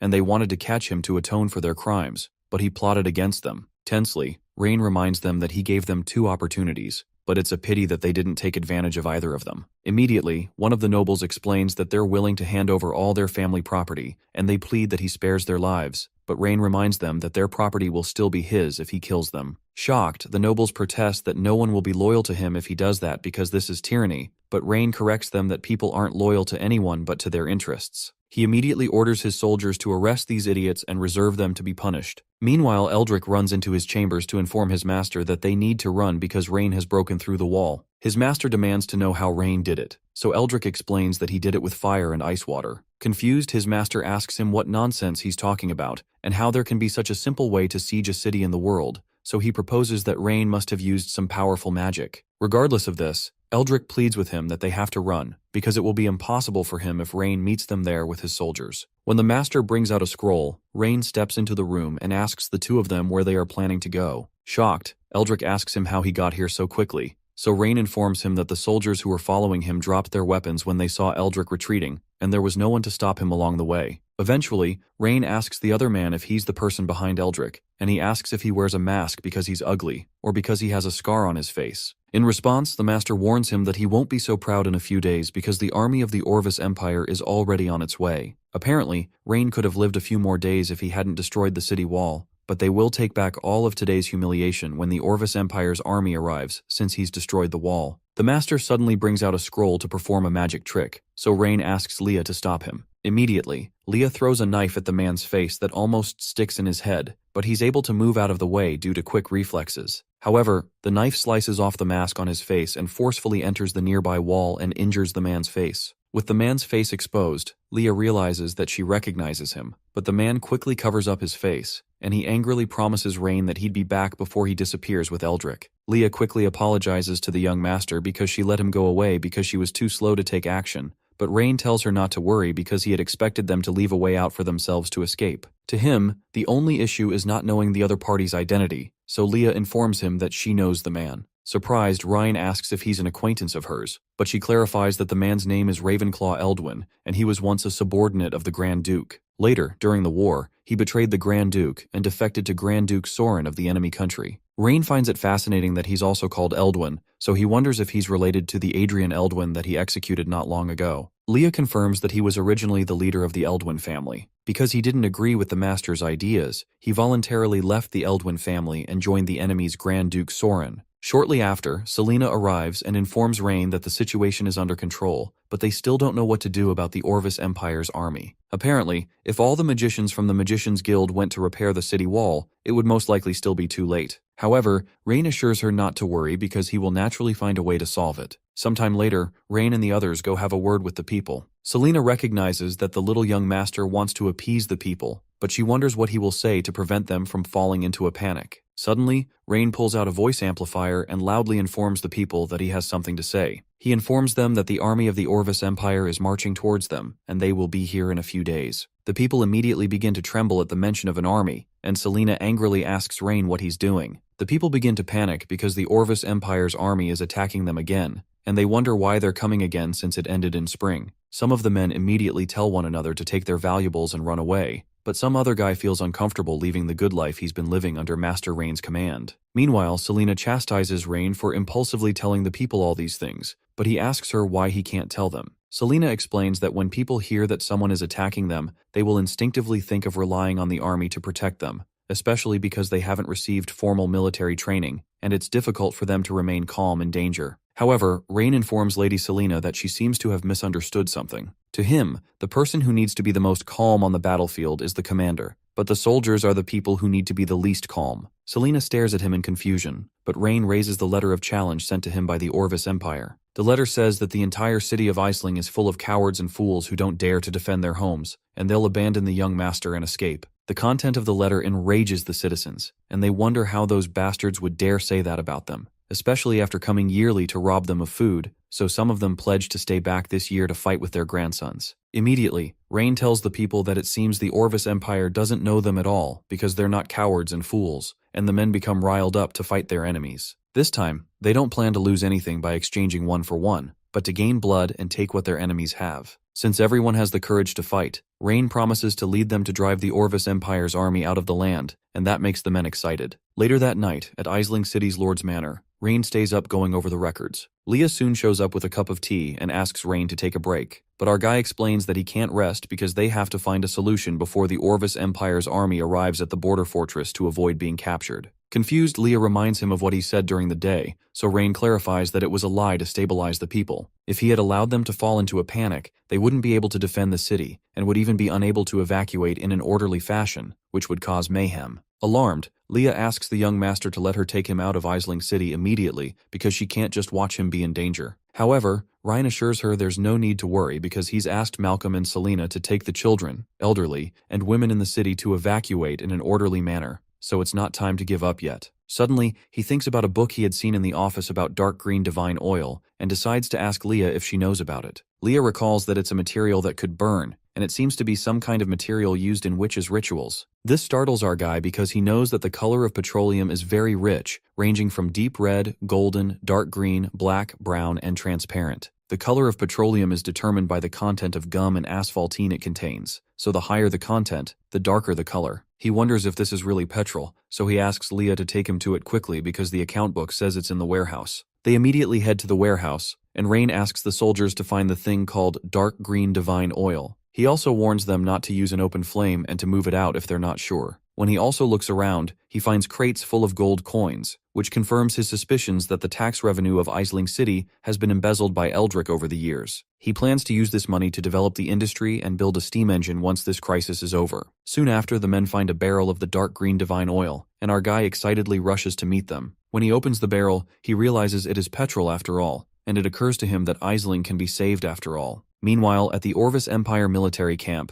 Eldrick and Ravenclaw meet with the Grand Duke of the Orvis Empire, Castile Waldron, to apologize for their failure. Lord Castile bluntly retorts that he knew they would both fail, but he hadn't expected them to be such wastes. He wonders how they managed to lose the city in 3 days, but Eldrick explains that Rain used forbidden magic to destroy the city wall, and that caused their failure. The mention of a forbidden spell makes Castile wonder if Aldarion went as far as sending a forbidden spell mage just to protect his youngest son. So Ravenclaw assures the Lord that forbidden spell mages are unable to use their spells continuously in a short period of time. Ravenclaw adds that the walls of Eling City have been destroyed, so it's a good time to attack, but the Lord tells him he's not as incompetent as him, so there's no need to remind him. He immediately asks the two men to go back to the Orvis Empire to wait for news, since there's nothing else for them to do. But Ravenclaw angrily reminds the Duke that they planned this together, and asks what he means by that. Bluntly, Castile tells him that this means he's been kicked out. The Emperor tosses them a scroll, and Ravenclaw picks it up to read it. The content of the letter is an address to the people of Eling City to explain that this war started because of Ravenclaw's personal vendetta,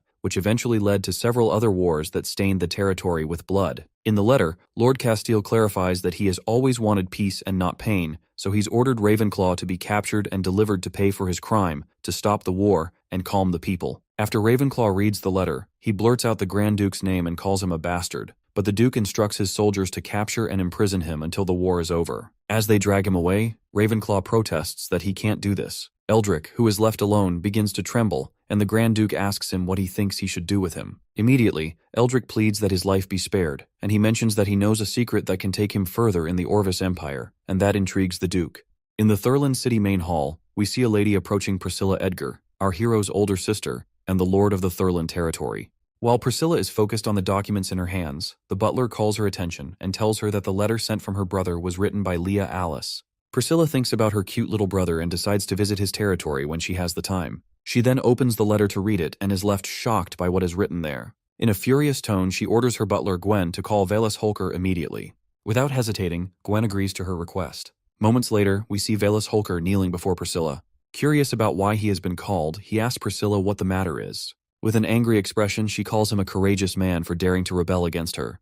The guy is completely shocked by her words and asks how she could believe a useless lie. He tells her that he doesn't have a reason to do such a thing. However, she throws the letter at his face and tells him that the evidence is already there. Velas opens the letter and reads it, finding out that General Caesar Holker is part of the rebels in Island City. His face becomes flushed as he struggles to comprehend the information he has just read.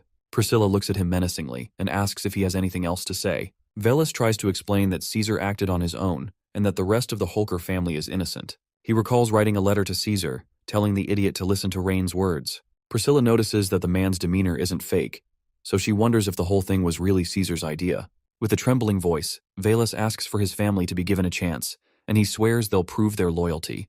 The lady then asks what kind of opportunity he wants. Velas then offers to ask his only daughter, Rosalind, to lead an army to help Rain against the army of the Orvis Empire. Priscilla recalls that the girl just became an adult and hasn't finished her studies. This risky move will leave the Velas family with no heir if his daughter dies. Regardless, he swears that his family is ready to sacrifice everything for Priscilla. He then asks for a chance again, saying that his family wouldn't even exist if not for Priscilla. The lady then uses telepathy to order Gwen to send someone who will keep an eye on Rosalind. If the girl should do anything suspicious, she orders her to be killed on the spot. The scene switches to tall mountain ranges in Island City. Castile and Eldrick show up at the edge, looking over the city. Eldrick tells the lord of the Orvis Empire that the city will belong to him so long as he breaks through the walls. He points out that the hero has used magic to repair the city walls, and it seems like he's also building another moat. Castile mocks the hero loudly, calling him an idiot for wasting the magician's power to repair the walls. Eldrick then asks Castile why he's so happy, considering that the situation would make it harder for them to fight. Lord Castile explains that the river nearby can't stop the army from attacking at all. If the magicians still have their magic power, then the army's attacks will be hindered. But since the magicians use their powers to repair the wall, they won't have any powers to use to stop the army from attacking the city. After hearing this, Eldrick starts praising Castile like a shameless dog.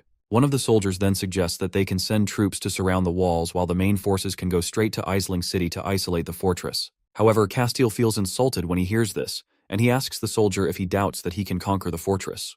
The soldier apologizes and explains that his suggestion could reduce any casualties that may occur. Regardless, Castile feels they can just use the new recruits to practice their skills in the city. After that, Lord Castile flies over and tells his troops to follow so that they can give Rain a showdown. Meanwhile, we see the protagonist in his office feeling quite frustrated.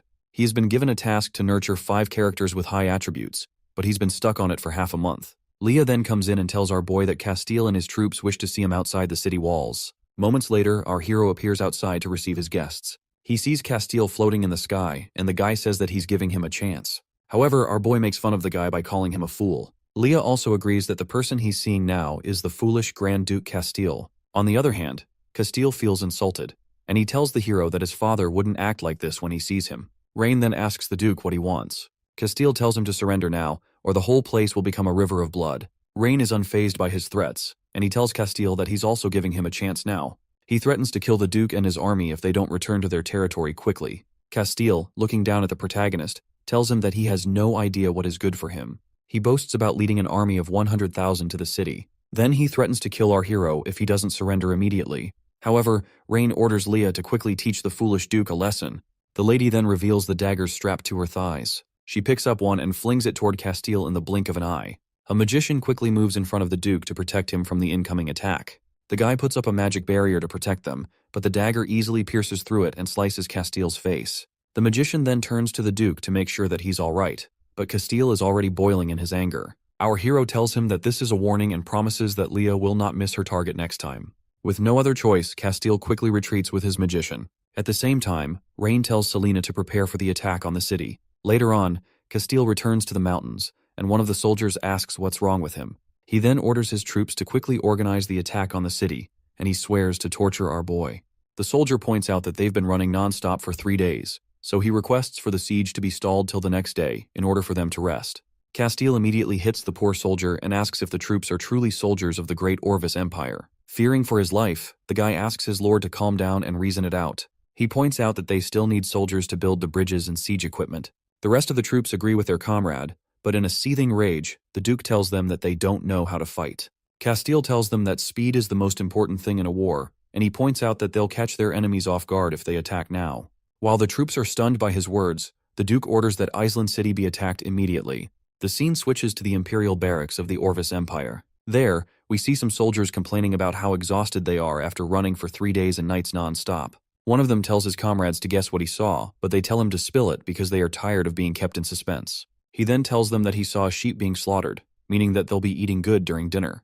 They all start celebrating because it's just the kind of meal they need. Suddenly, they hear their general ordering everyone to prepare to attack the city. The soldiers meet the man, telling him that they don't have energy and they need a meal to recharge before the attack. The general yells at them to stop talking nonsense and to prepare for battle immediately. With tears and empty bellies, the soldiers have no choice but to adhere to their orders. Moments later, Castile's troops assemble close to the walls of the Iceland city. With their morale high, they rush towards the walls to bring it down. While Rain watches the enemies approaching, one of his soldiers asks when they should fire at the army. However, our boy is shocked to see the enemy soldiers diving into the river. He then asks the soldier if any of them have ever fought against the armies of the Orvis Empire. The guy tells the hero that he has once fought against the army. The protagonist then asks why the enemy troops look really exhausted. The soldier tells him that the enemies look like new recruits, and they appear to be quite hungry. This surprised Rain, and he wonders if the Duke doesn't feed his soldiers. His knight suspects that the enemies may not have enough food, hence why the soldiers are hungry. When he hesitates to say the second reason, our hero tells him to keep talking. The guy then tells him that the Duke may be using the new recruits as meat shields in order to use up the city's defense resources. Rain is left shocked. He's also upset at the Duke for not caring about the people of the Orvis Empire. The knight tells him that there are very few lords who care about their people like him and his father, Aldarion. Regardless, Castile's actions get our hero very upset. The soldier then tells him that they have enough arrows to kill the new recruits. Rain gives a sly smile and surprisingly tells the soldier that they shouldn't shoot any arrows. The enemy troops manage to still swim over the river and emerge on the other side of it. As Rain sees the enemies, he orders Selena to have all the magicians use cold wind magic. The enemy troops are shocked as Selena appears before them in the air. As she unleashes her powers, dark clouds begin to cover the sky. Upon seeing this, Castile insults our boy, calling him an idiot. His soldier wonders why he's saying that. The Duke then tells him that he sent the new recruits to use up Rain's defenses. But our boy ends up using the magician's power to fight back. He plans to wait for the city's magicians to run out of power, then he'll send his own to attack the city. Upon hearing this, his soldiers begin to praise his intelligence and worship his feat. Castile fantasizes about how he'll capture the protagonist and make our boy kneel before him. As the city's magicians fly high up in the sky, the enemy troops are confused as to what is going on. The new recruits start running away instantly because they don't want to die. The useless idiots hide under a tree, begging our hero to not chop them up. However, they notice that nothing is happening, which leaves them confused. Their commander then tells them to pick up their weapons quickly and charge. Rain and Selena quietly watch as the enemies storm their walls. She then asks the hero if the low-level cold magic can really repel the enemies. Selena suggests that they release lightning magic since it'll be more powerful. However, our boy tells her that there's no need for that. The enemy troops start shivering and look even weaker because the cold has added to their problems along with their hunger. The protagonist mocks his enemies for not being able to stand straight, let alone to be able to attack the city. Eventually, the enemy soldiers lie on the floor as the extreme cold chills their bones. As they refuse to fight, their commander yells at them in anger. He orders them to take up arms and fight, but the newbies complain to him about the harsh cold and their hunger as well. The man then tells one of the soldiers to report back to Castile while the rest stay back to fight. Back at the Orvis barracks, Castile welcomes the soldier in and tells him to give his report. The soldier thinks of calling out the Duke for enjoying himself in the tent, while the rest of them are suffering outside. However, the guy calms himself and tells the Duke about the situation on the front lines. He then suggests that Castile should withdraw the troops. Upon hearing this, the Duke becomes furious and calls the soldiers a bunch of cowards. In a loud voice, he says that they aren't worthy to be called noble soldiers of the Orvis Empire. The soldier tries to explain that the troops are just really hungry, but the Duke orders for him to be killed. In his rage, the Duke decides to lead the attack by himself. One of his knights tells him not to risk his life because they are ready to die for him. Despite that, Castile is determined to show the generals how much of a genius he is. Moments later, the Duke arrives at the front lines with his magicians. He then orders them to build a bridge with earth magic so that the cavalry can get through. Without a moment's hesitation, the magicians unleash their spells to start creating the bridge. After the bridges are fully formed, Castile orders his troops to charge in, and he goes ahead to offer a reward to anyone who captures our hero alive. Upon hearing this, the morale of the soldiers increases, and they charge in with all their might. Rain's guard then tells him that the enemy is launching a formal attack. Our boy then tells Leah to order something to be dumped into the moat. At the same time, he wants all passages on both sides of the moat to be blocked. Leah then quickly adheres to his others. After that, we see some soldiers dumping oil through pipes that lead into the river. At the same time, the enemy's cavalry passes over the bridge to take down the walls. In another part of the kingdom, we see Rosalind Holker and her troops quickly marching to help our hero. She hopes she can get there in time before anything happens to Rain. She recalls assuring her father that Rain would not come to any form of harm. One of her soldiers then requests that they take a break, because the horses are tired after marching for 3 days straight. She then asks the guy how long it will take them to reach Island City at their current speed. The soldier tells her that it will only take 1 more day before they arrive. Rosalind then orders a magician to project a map in front of her so she can take a look at the route. She assumes that Rain must be trapped behind the city walls now, and she also recalls that he did something to make food abundant in Island City. She quickly detects something that causes her to stop her horse on the spot. Rosalind then calls out Knox for spying on her, so she tells him to come and discuss countermeasures with her. The soldiers are confused by her words, but a hand suddenly appears from another dimension. Then, we see a wizard emerging in front of Rosalind. As the wizard, Knox Old, appears, the general orders his soldiers to protect the lady. However, the lady stops him and asks the strange man if he is really Knox Old. However, Knox ignores her question and tells her to talk quickly. Rosalind then tells him how she plans to cut off the Orvis Empire's food supply chain so that she can capture all the troops. Despite knowing that Knox was sent by Priscilla, she asks for his help. The wizard makes it clear that his only order is to kill her if she does anything bad to Rain and not to help her. Regardless, she points out that none of them want anything bad to happen to our hero. After that, Knox asks what she wants him to do. She tells him that she'll lead her army to attack Castile's troops from the rear. While she does that, she wants Knox to block the moat at the upper reaches of the border fortress with his magic and wait for a signal before letting go of the water. With this, she'll be able to drown all of the enemy's troops. The scene switches to Varshala, where the Elven Queen reads the letter that our hero sent to her. She then asks her people what they think of the letter. The messenger tells her that it'd be best if they didn't have anything to do with the humans. Despite that, they can't feed all the elves with their strength alone. A man points out that they need to buy food from humans every winter. The queen then tells Ioria to speak, since she's the only one who has seen the new mayor of Island City. Ioria tells the queen that our boy is mean and cunning, but she also says that he's a smart man. She mentions that his methods have allowed them to have enough food for the winter, and they also saved enough money because of him. The man there is shocked to hear that some of these humans are quite interesting. However, the other messenger elf doubts that our boy is smart. She tells the queen that some of the scouts saw the humans fighting again, and she doesn't understand the point of their wars. She tells Ioria that the only way they can make the deal is if Rain survives the war. The elf queen then tells her to calm down so that she can make her decision. She admits that the messenger, Salian, is making sense, but because of this, she decides to go to the battlefield to witness the outcome. Back in Island City, our hero's soldiers are firing arrows to make sure that the enemies do not climb the city walls. As Rain silently watches the chaos, Selena asks if it isn't okay now. He tells her that they must wait for Castile to lead the troops in person. His trick can only be used once, so he doesn't want to let the Duke escape. As Selena tries to warn him about how bad the situation is, she suddenly sees some enemy troops climbing over the walls. With this, Castile's generals assume that they have taken over the wall.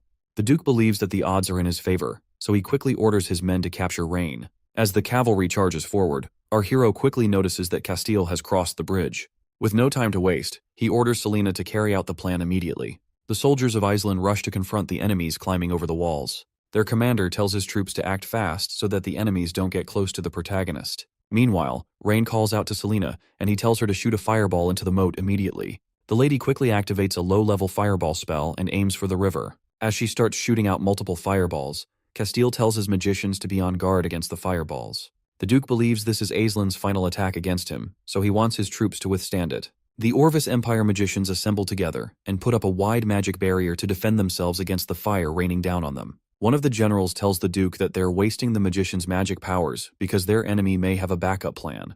However, the Duke doubts that our hero could have any other plans left. He believes that Aislin's magicians have run out of power because of the cold wind magic they used earlier. He assumes that the fireballs are the last bit of magic power that they can squeeze out. As long as his troops can successfully defend, Castile believes he will be victorious. As the fireballs continue to rain down, they land in the river, slowly setting it on fire. Castile mocks his enemies for missing their target, but he is completely clueless about their plans. His troops praise him for being a genius, and they believe that their enemies will soon surrender. Castile boasts about being one of the 2 pillars of the empire, but his words are cut short by the sudden explosion in the river. The Duke looks back in confusion, trying to understand what's happening. He sees that the entire river has turned into a lake of fire, and he asks how it's even possible. The sight of such forbidden magic sends chills down his spine. He watches as his troops are burned alive, and he realizes that all of them will soon be turned into ashes. Caught by this dilemma, he assumes that Rain is not human, and that our boy must be a devil. The Duke trembles in fear, seeing that our hero plans to burn all his people. One of his generals then asks him to give the order to retreat before it's too late. While ordering his troops to flee, he also tells the magicians to put out the fire quickly. Sadly, the magicians tell him that they used their last magic powers to put up the barrier. Meanwhile, Selena is also shocked to see the river of fire, and she believes it's a forbidden level of magic. She wonders how Rain created a forbidden spell with barely any magic power. At the same time, our hero watches his enemies burn alive and scream for help. All he thinks about is developing his industry quickly so that his people don't become like the enemies. As he takes his leave, he tells Selena to handle the rest. She then orders all the magicians to repel the enemies immediately. As the fire continues to burn, Castile's general leads him safely out of the chaos. The Duke struggles to breathe, but they manage to make it back to the barracks. There, he wonders where all the soldiers on guard have disappeared to. Suddenly, he sees a flash of light in the sky, which causes him to tremble. As a sword lands in front of him, someone approaches the Duke. In a shaky voice, he asks the person who they are. We see that it is Rosalind who has arrived, and she quickly figures out that Castile is a noble from the Orvis Empire. With a scary look, she tells him that she's been looking for him for a while. While still trembling in fear, the Duke asks her what she's going to do. Rosalind then asks about the whereabouts of his main forces. With a whip in her hand, she also wants to know if Rain is safe. She starts whipping the poor Duke mercilessly, while telling him to speak quickly. Fearing for his life, Castile tells her that his main forces were burned by our boy's forbidden magic. He also tells her that she can't just be slapping him in the face because he's the Grand Duke, but Rosalind doubts what he says. She orders her men to beat up Castile until she gets the truth that she wants. Inside one of the tents, Rosalind asks her soldier how the interrogation is going. The guy tells her that Castile is still insisting on being the Grand Duke, and that his troops were also burned to death by Rain's magic. This angers Rosalind, and he orders the soldier to keep beating the Duke until he tells the truth. In addition, she orders her troops to rest until dusk before rushing to save Rain. As she leaves the tent, she thinks about the earth bridge at the city walls, which will make it easy for her troops to cross.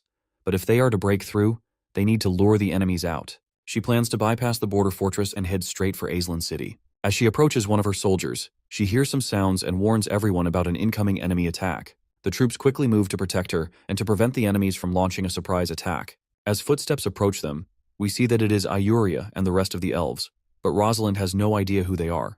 As she notices that they are elves, she fears that they may be working together with the Orvis Empire. She quickly accuses them of working with the enemies to harm the protagonist. Salian tells her that she's rude to slander them when it was our hero who asked the Elf Queen to meet him. However, Rosalind, being a dense girl, believes that they're lying and actually working with the Orvis Empire. Feeling insulted, Salian tells her archers to get ready, and Rosalind also tells her men to raise their shields. Suddenly, the Elf Queen unleashes a space barrier to stop the petty squabble. She then explains that the hero asked to come and discuss some business. She doesn't see any reason for them to fight if Rosalind is an enemy, but she offers to go back if she's an enemy. Rosalind then asks her to provide evidence to support her claims. The Elf Queen then asks Ayuria to show the letter.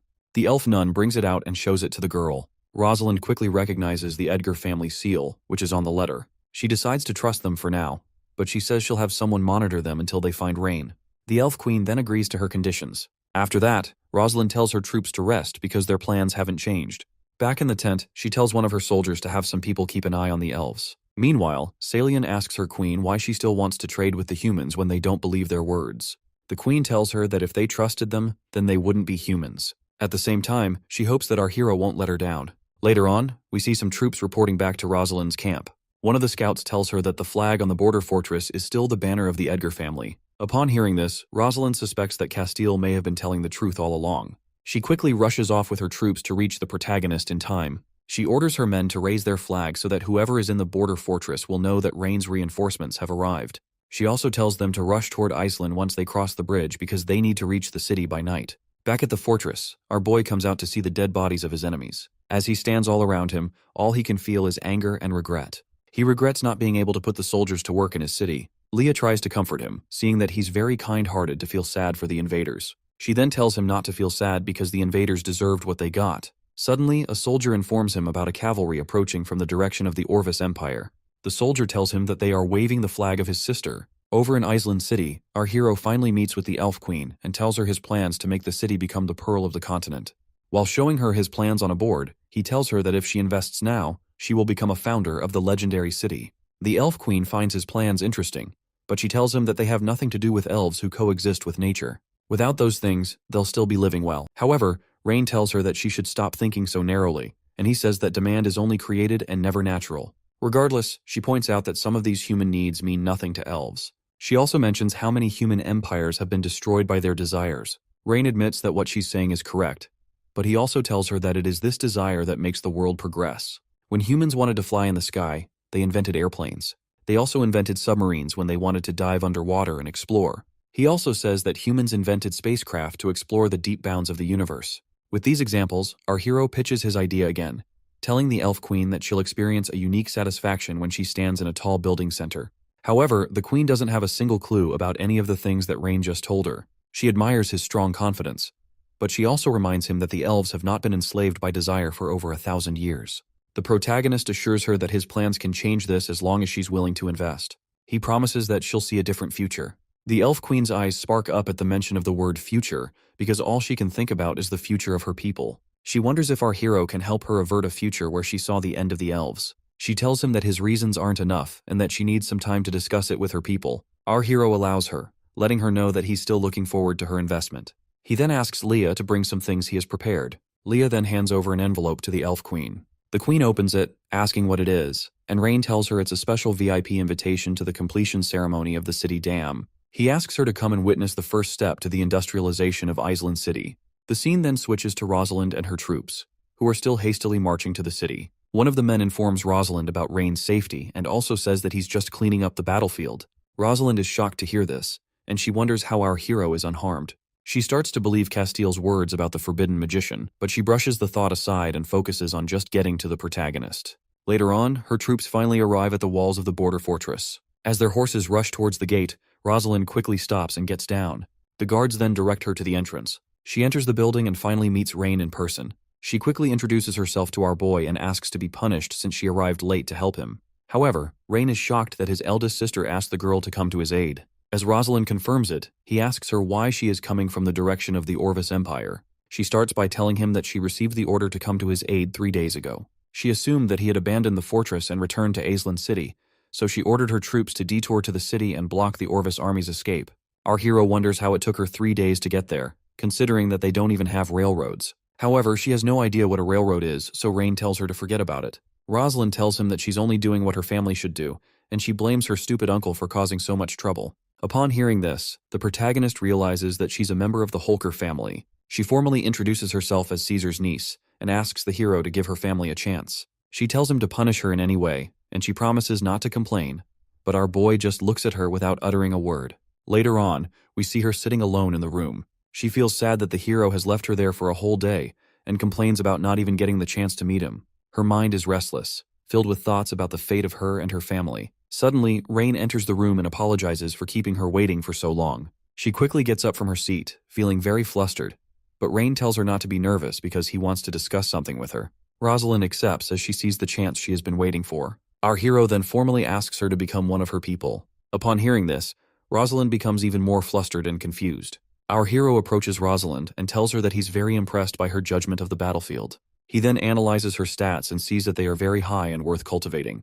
Whether it's to lead troops in a rear maneuver or charge ahead boldly, he can tell that she possesses very wonderful talents. She thanks him for the compliments, saying that it's only normal for subordinates to do this. After that, our hero asks her if she's willing to become his. Understanding his words, she accepts being used as compensation and offers to give our boy everything. However, Rain quickly realizes that she must have misunderstood where she's coming from. He points out that the word compensation is something he never thought about before. Rosalind then gets on her knees and offers her body to our boy even though she wants to be his knight. He lets her know that she misunderstood him, and he tells her that he wants her to be his subordinate. Still, she doesn't completely understand what he means. He extends his hand to her and asks her to join his ranks while promising not to hold her family accountable for the crimes that Caesar Holker committed. Even after all that, there's still an awkward silence in the room. He then outright asks her to become one of his knights, leaving her very surprised. She can't believe that her dream of wanting to be Rain's knight is about to come true. She then accepts his request, saying it would be her greatest honor to become his knight. After that, our hero returns to his office to write a letter.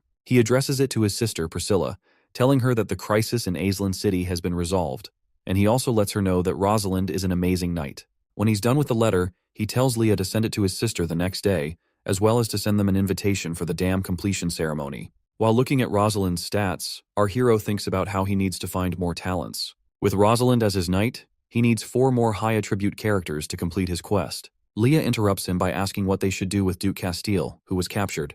When the hero asks where the Duke is being held, Leah tells him that the guy is in the dungeon of the city. Our hero then arrives in the dungeon, where Castile is sitting in his loneliness. As Rain addresses him, Castile tells him that he's finished. With an irritated look on his face, the MC tells the prisoner to explain what he means. Castile then asks if his father didn't tell him that forbidden spell magicians are not to participate in wars of ordinary people. He says that our boy broke this rule on the battlefield, and because of this, all the forbidden spell magicians in the continent will hunt down the Edgar family. Our hero is confused by Castile's words and wonders if he's talking about Selena.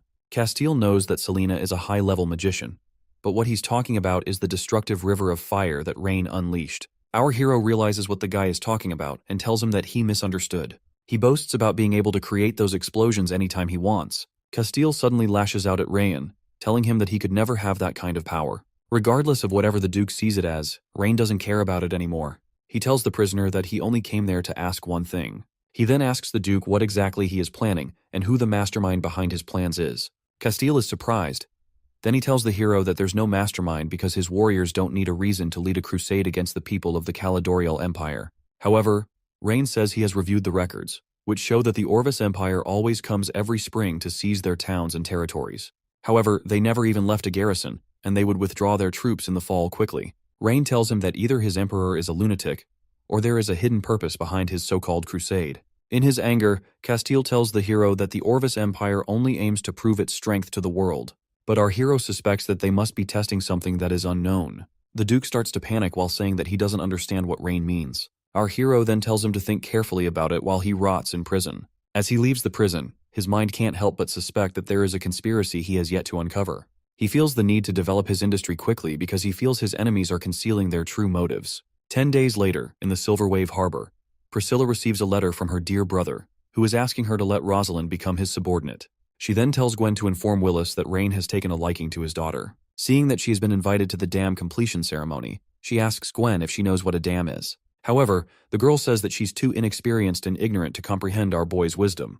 With that being the case, Priscilla decides to head to her brother's territory to see what a dam actually is. As Gwen happily agrees to follow her lady, Priscilla also asks her to look for girls who are the same age as Rosalind, so she can see the kind of girls her brother likes. At the Imperial Palace of the Orvis Empire, the nobles fear that the capture of Duke Castile will affect the morale of the army. They blame him for acting so recklessly and fear that he may leak their secrets. With his eyes full of rage, the Emperor tells everyone to shut up. He wonders if there's any point in pursuing responsibility any further. He tells the nobles that they should be thinking of a solution and not arguing mindlessly. One of the men then suggests that he should send someone to Aislinn City to negotiate. The others quickly attack the guy for trying to make their empire negotiate with barbarians because they feel it would be a disgrace. The man reminds them that if Castile leaks their secrets, then their plans for many years would be ruined. He then urges the Emperor to do the right thing. The Emperor agrees to have peace talks. Then he asks if they have any idea who will be the candidate. Not only does this person need to have a high status, but they also need to have enough wisdom and courage. The noble who suggested the idea wonders why the Emperor is talking strangely because this master shouldn't be so difficult. He suspects that the Emperor might have something sinister in mind. The Emperor then looks over at Craven and asks if he has thought of a suitable candidate. Craven then says he would like to recommend someone who is none other than Wilvina, the only daughter of Duke Richard. The other nobles quickly lash out at him for suggesting someone whose father was recently imprisoned for offending the Emperor. On the other hand, the Emperor is happy that Craven is smart enough to figure out his plans. He then asks the guy why he's recommending the daughter of a criminal. Firstly, Craven points out that Wilvina's status can show their sincerity, and secondly, he has heard that Miss Wilvina is quite eloquent and decisive when speaking. Lastly, Craven sees this as a chance for the lady to atone for her crimes and prove herself to the Empire so that the Emperor can pardon her father. Upon hearing this, the other nobles admit that Craven's idea isn't so bad. With that settled, the Emperor leaves Craven to handle the matter. He tells him to make sure that Wilvina is safe on her trip. Looking very anxious, Craven adheres to his Emperor's words. Later that night, the Emperor meets with an assassin in his office. He asks the strange man if he knows what to do when Wilvina and Castile are on their way back. The assassin then assures him that the two of them will die within the territories of the Caledorial Empire. The evil emperor plans to frame the Caledorial Empire for killing an envoy of his territory, just so that he can wage another war. The scene then switches to the market stalls in Aislinn City, where vendors are hawking all their goods. A vendor asks Rain if he has come to buy something, but he tells the man that he's just taking a walk around the city. The people there openly express their joy at how the protagonist has made their lives much better. On the other hand, our hero is happy to see how lively they all are. As he takes a seat, some of them bid him farewell. He then starts to analyze the traits of all citizens, looking for the perfect candidate with outstanding talents. However, he is disappointed to see that he can't find his desired target among the common folk. Rain has been going around different places in the city for the past few days. Wherever he goes, the people celebrate him, but he hasn't been able to find a single suitable talent. Seeing that Rosalind is the only one he has, he wonders if he should ask his elder siblings for some talents. He decides not to disturb his siblings because they must be having their own issues in their individual territories. While he is lost in thought, Leah comes to comfort him and tells him to get some rest because he's been stressed out recently. She tells him that she has asked for notices to be posted in the city so that those who believe they have talent can come to him. Our hero admits that those who came do have some talents, but they are far from what he's looking for. He laments about the troubles he is facing with his factory and the elves' investment, and it seems the dam will also take some time before being complete. He recalls having a difficult time trying to teach the magicians chemistry because they wouldn't let go of him. He holds on to Leah and continues to lament about how the system also gave him a tough task. Suddenly, he hears a vendor shouting at a customer. The young customer is a boy who is urging the vendor to trust him, and he promises that there won't be a problem this time. Our hero quickly analyzes the guy's stats, seeing that his name is Armando Cresta, and he finds out that he has the high talents he's looking for. Armando tells the vendor that the potion he has will definitely work this time. He urges the vendor to put a drop on his food, and he promises that his fruit will last for a year. The vendor yells at him, calling him a liar because the last time he bought the guy's insect repellent, it ruined his box of apples. Feeling nervous, Armando tries to explain that his insect repellents aren't suited for soft fruits like apples. Regardless, the vendor pushes him out, refusing to believe any more of his words. Our hero watches the sad guy, wondering how he found such a talent in that place. Leah wonders if her master has taken a liking to the young alchemist. However, she refuses to let her master be deceived by the guy. Meanwhile, Armando looks completely dejected and hungry after not being able to sell his potion. He is surprised as our hero approaches him and extends a hand to help him up. He tells Armando that he is interested in the potion he's selling. The young alchemist is immediately happy to have found someone to rip off. He shakes Rain and tells the hero that he must be a connoisseur. Then he brings out different bottles, saying that he has whatever the protagonist is looking for. However, Rain asks who he is and why he's never seen him in the city before. The alchemist introduces himself and says that he rarely comes to town. Hearing this, Rain wonders if the guy is here to promote his products, and then Armando says he can make any potion to satisfy the hero's needs. Leah quietly warns the hero not to trust the young man, because most alchemists tend to be liars. Nevertheless, Rain tells her not to worry since they don't know which of them is cheating the other yet, but she is confused by his words. After that, the protagonist asks the alchemist how he sells his batch of potions. Armando then shows him a bottle with a yellow liquid and says that it can make objects glow at night. The next one with a green liquid is said to be able to make the drink run really fast. Rain is disappointed by all these useless potions, and then he asks the alchemist if he has anything that's actually good. Feeling insulted, the alchemist warns our boy that he won't be held responsible for anything that happens if our hero looks down on his potions. As soon as he says that, Leah gives him a scary look, but the alchemist wonders why the maid is giving him such a threatening look.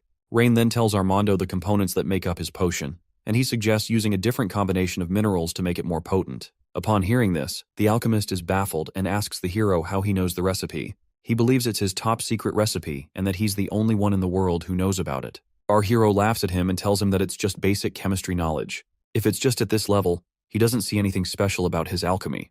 However, Armando doesn't believe him, and he goes ahead to accuse Rain of looking at his alchemy notes. Regardless, the protagonist mocks him further, because he doesn't see the point of stealing from an alchemist who will go hungry without selling potions. He then offers Armando the path to the true way of alchemy if he vows loyalty to him. The alchemist then asks who he is to demand his loyalty. Leah then introduces our boy as the current lord of Aislinn City and the second son of Grand Duke Aldarion.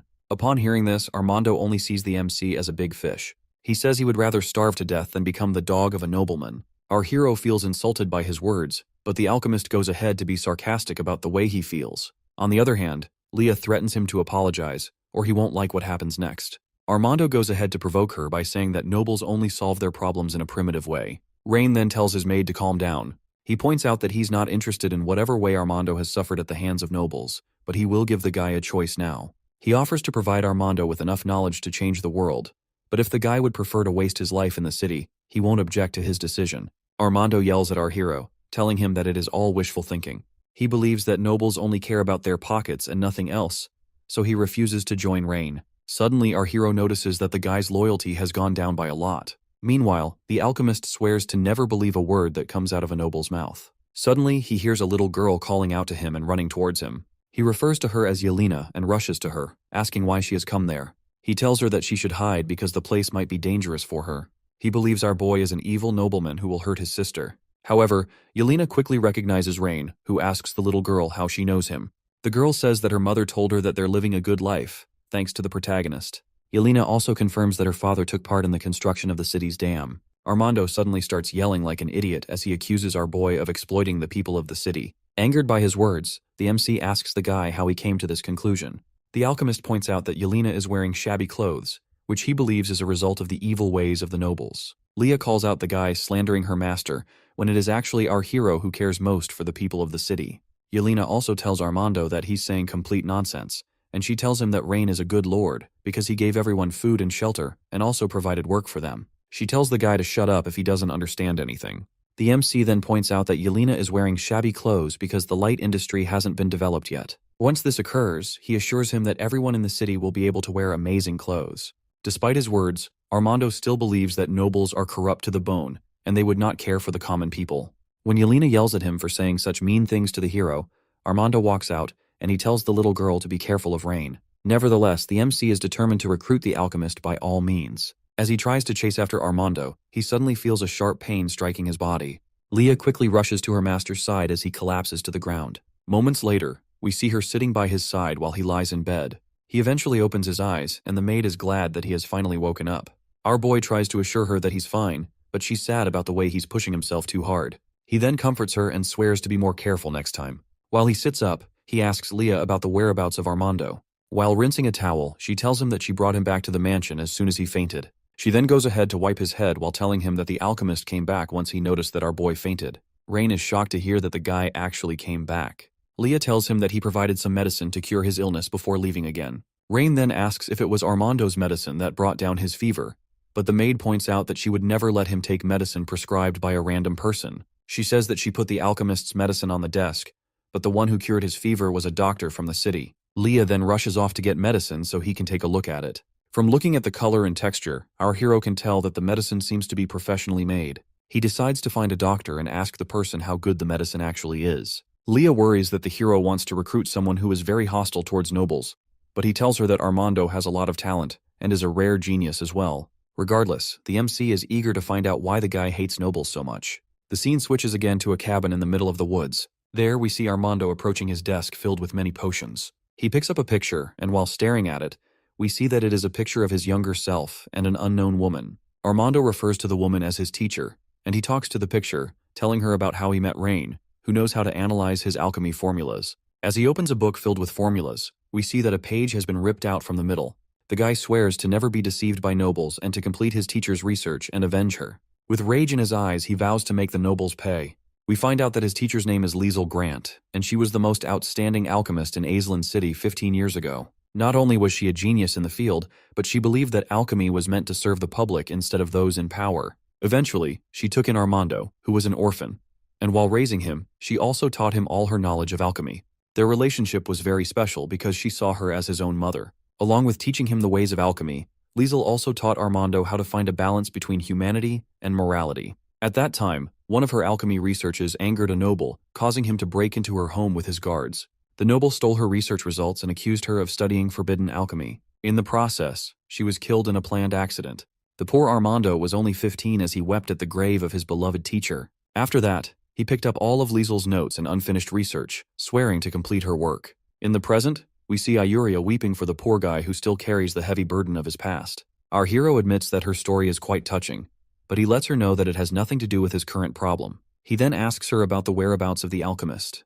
The elf gets angry at him for not having a little sympathy, but he tells her that it can't solve his problems. He tells her that people need to keep looking forward in life, despite all that has happened yesterday. Ayuria then says that Armando must have gone to Liesl's old residence, where all her research notes and equipment are. Upon hearing this, Rain decides to quickly go and meet the guy. On his way out, he asks the elf if she knows what Liesel was researching. Trying to recall its name, she tells him that it has something to do with steam. Our hero is completely shocked, and he yells at Ayuria to repeat herself. As he grabs her, she nervously tells him that he has something to do with steam, but she can't remember the remaining details. He tells her that if this is the same as what he has in his mind, then they will be able to completely change the world as they know it. Ayuria is still freaked out, and she doesn't understand what's so awesome about this steam. However, our hero drags her while telling her to take him to the location quickly. Our hero believes that Liesel must have been researching a steam engine, and there must still be some blueprints left around. The steam engine is something he never studied in detail in his previous life, and he only knew how it worked theoretically. Being a mechanical engineer, our boy has a good understanding of how mechanical structures work. He has always wanted to create the steam engine, but he lacks the core blueprints and key ideas needed for it. He believes he'll be able to make a breakthrough in Liesel's research if he gets the notes that she left behind. With this, our boy is sure to usher in the industrial age into this new world. Meanwhile, at the cabin in the woods, we see Armando working on a project.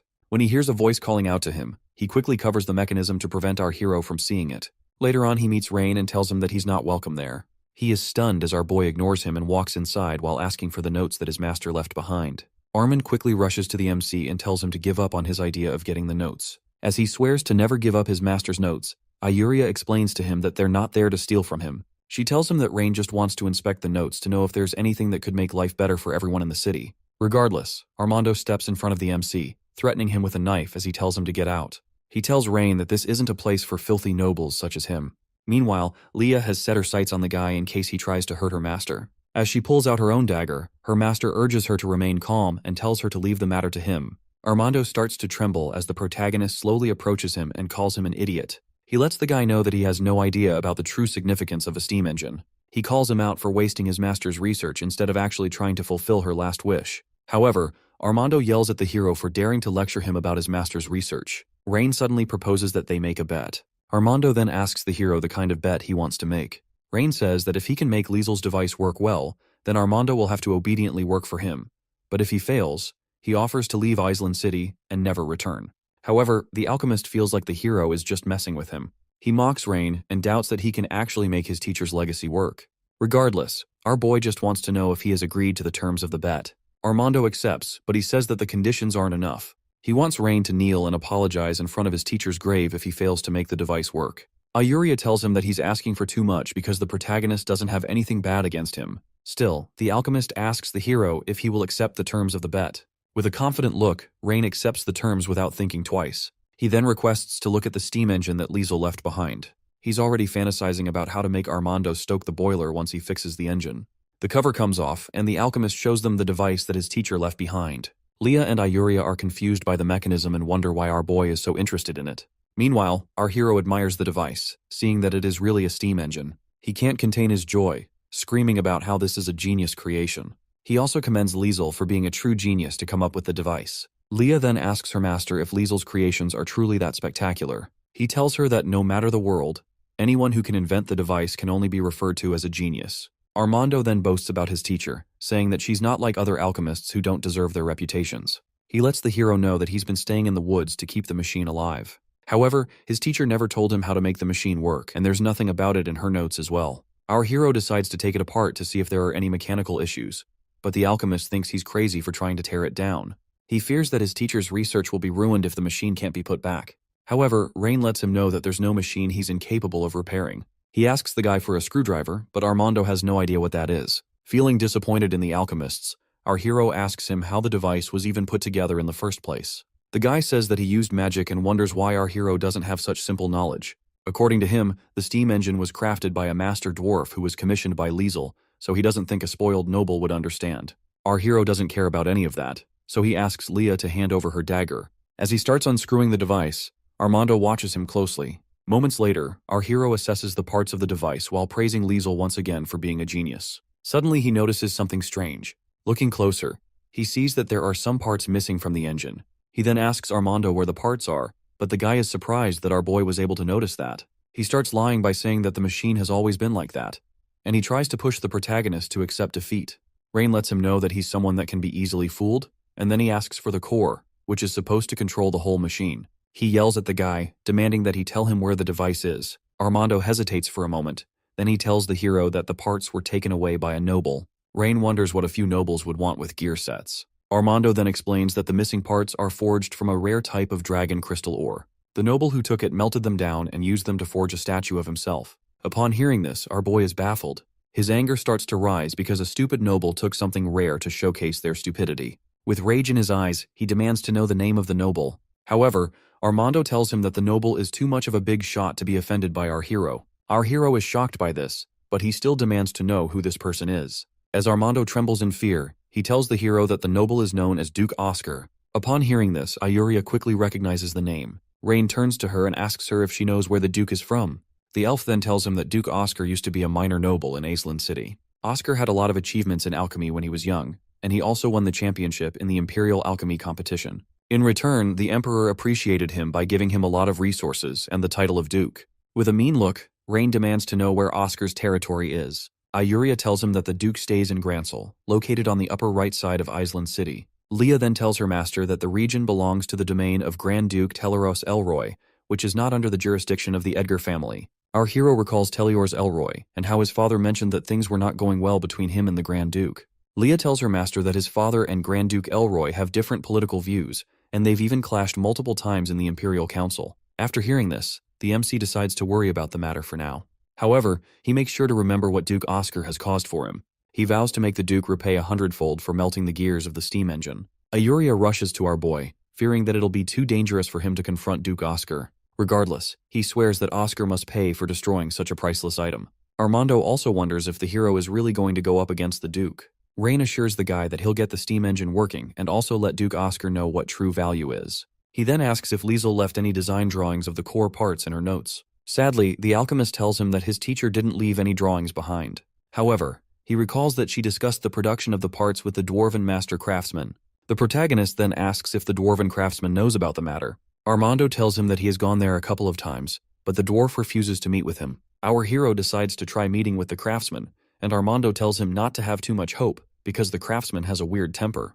Later on, our hero gets to the dwarf's forge, but the short-tempered man tells them to get away. Ayuria refers to him as Bram, and lets him know that he can't treat Rain like this after all he has done for the people of the city. Bram says he already knows of our hero's recent deeds. He mentions how Rain killed the corrupt nobles and solved the food problem in the city. The elf confirms this and tells the craftsman that our hero cares for his people very well. However, Bram points out that the protagonist is doing his duty as a lord, just like he forges iron as a blacksmith. Rain then takes over the conversation and admits that he should be managing his territory well as the lord of the city. Bram is shocked by the hero's words and then asks if he wants something to be built for him. Our hero then asks for the gear design that Liesel made for the steam engine. Upon hearing this, the dwarf tells him to get out, and he refuses to hand over anything. When our hero asks him for a reason, we see that Bram blames himself for persuading Liesel to use the dragon crystal ore. If not, she wouldn't have gotten killed by Duke Oscar.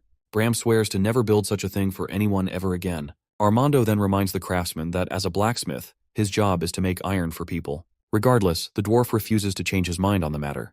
He says that even if they have the dragon crystal ore, it won't work. Our hero suddenly notes that he keeps mentioning this particular ore, and then he asks if the dragon crystal ore is the only thing that will keep the machine working.